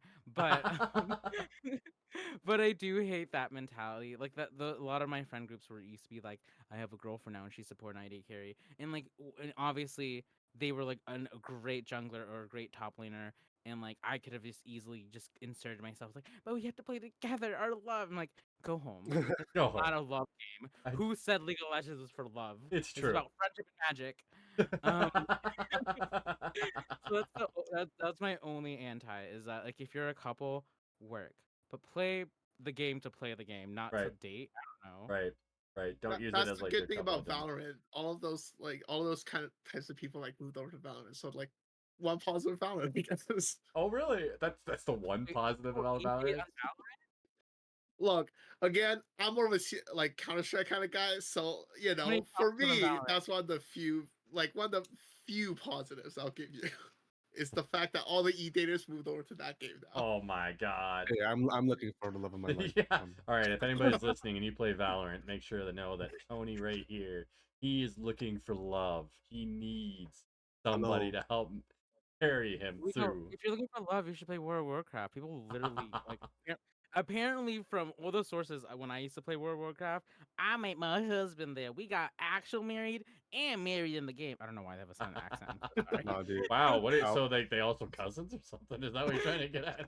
I don't know how the gene pool works on WoW. And wow, it's just when you look at it, you can't help but think, wow, Wow. wow. But yeah, I mean, hey, League of Legends used to have a dating.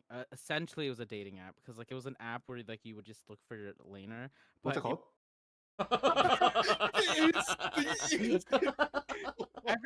I forgot what it was called, but I used to have it too because it was like my friends all okay, Tony, back away.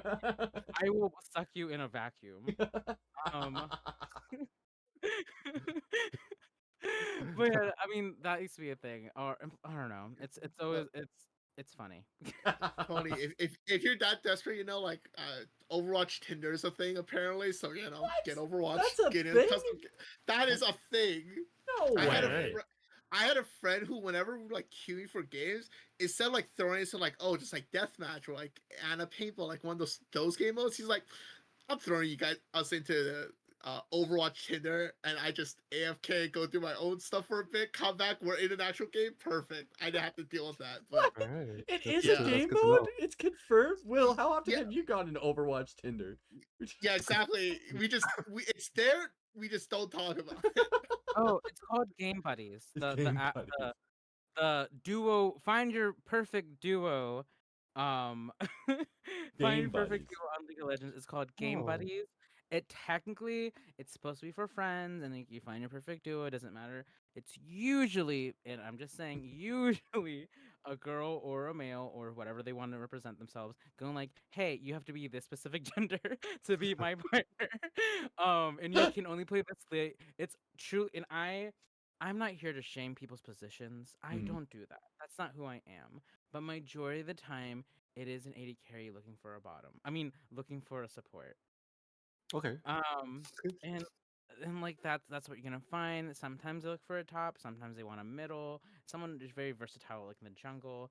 But like it's usually one gender looking for the other gender, and they're just like looking for a good time. It only has 3 stars for that reason. It only So. has 3 stars for that reason. That's But good yeah, to if know. you want to find your game buddy, make an account, put your pictures in there, put your stats. That's very important. And maybe someone will get curious and DM you. Yeah, I'll tell my friend about it for sure. Yeah. Yeah. Tony, it y- will work well for you. It'll work well for my friend that asked about it. Oh, yeah. But thanks. Name Tony? Yeah. Yeah. Thank you. Well, you gotta test it out first. Make sure that Game you buddies. Yeah.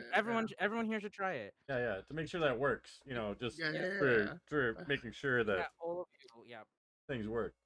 Just Yeah, all for and research. a lot of them are pretty Hypotheticals. open. A lot of them are pretty open. They're like, oh, I have someone out. I have another person I duo with, but like I'm looking for like a fifth.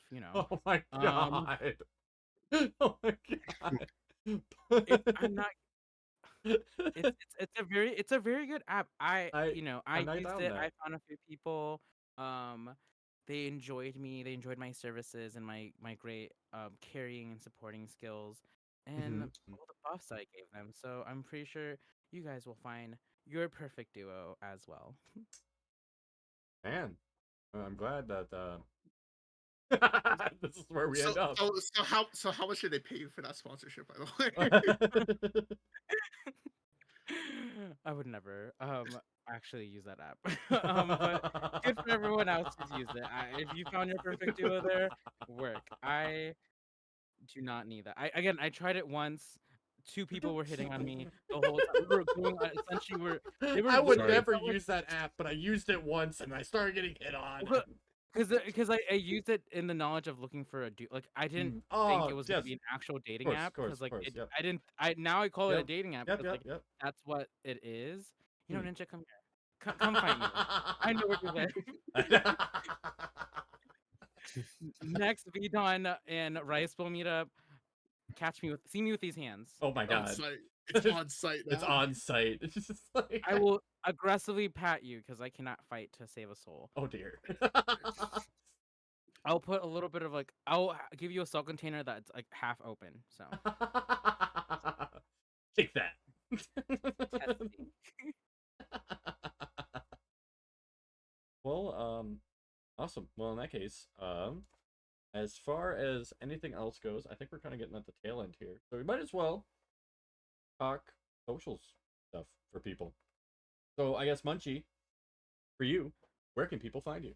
I know obviously on Twitch, but like, Yeah, if you guys want some explosive content from me, you can follow me on my TNT, my Twitter, and my TikTok. are you pretty Um, active on both of them? yeah, on Twitter, I mostly talk about food, lack of food, of wanting food, and then of course like any updates or anything coming up about myself. And then on TikTok, if you like nuns whispering in your ear, uh, there's some there's some there's a bunch of videos of really helpful piggy nun giving you tips on how to survive life. So that's mostly my TikTok with a few other little munchieisms in there. But yeah, that's usually the two things I use the most. So Tony, you better back off with that mic. Getting a little too Sorry. close. I'll get it. Well, cool. But yeah, those are my socials. Hopefully you enjoy my TNT. Handle is MunchiTime on all those.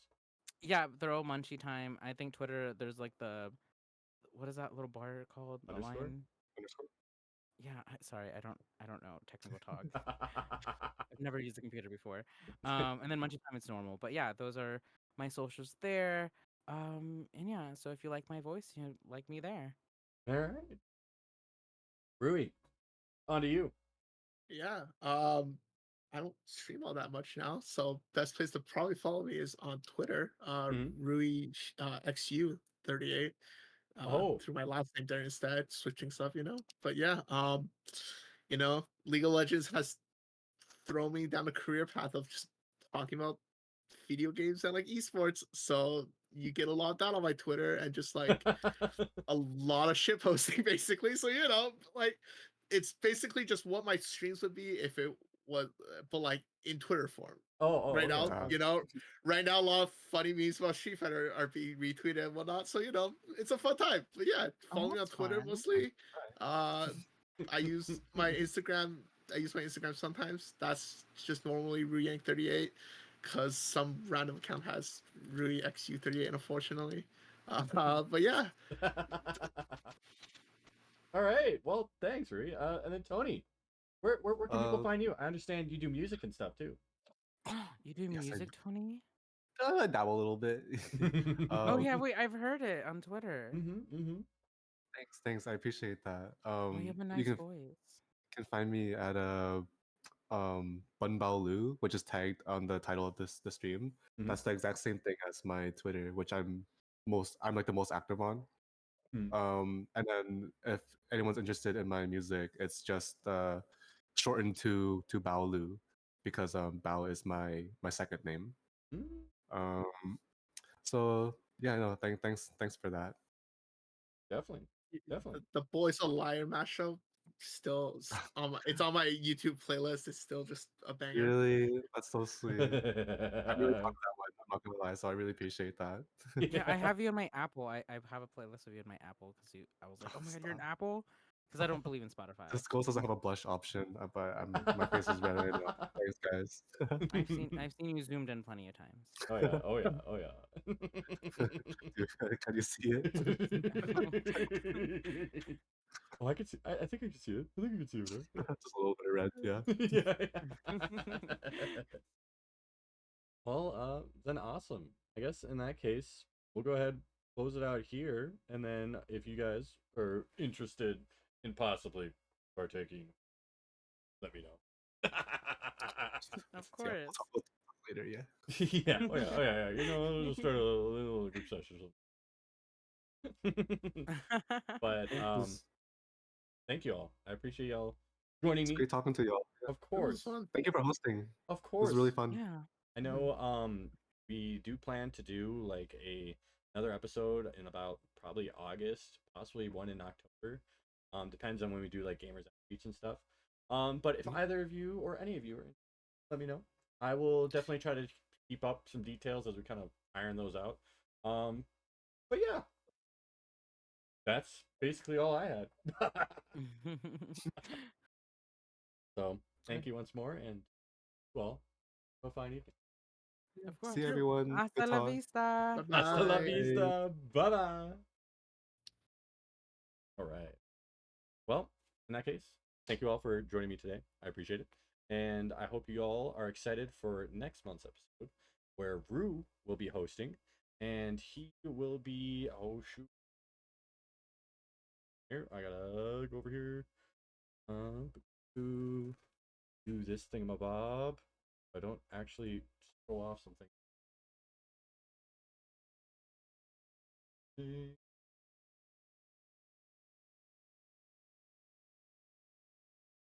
Still showing up. Whoops, transition. Still messed it up.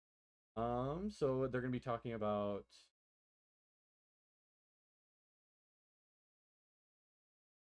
him. Oh, I should have probably planned.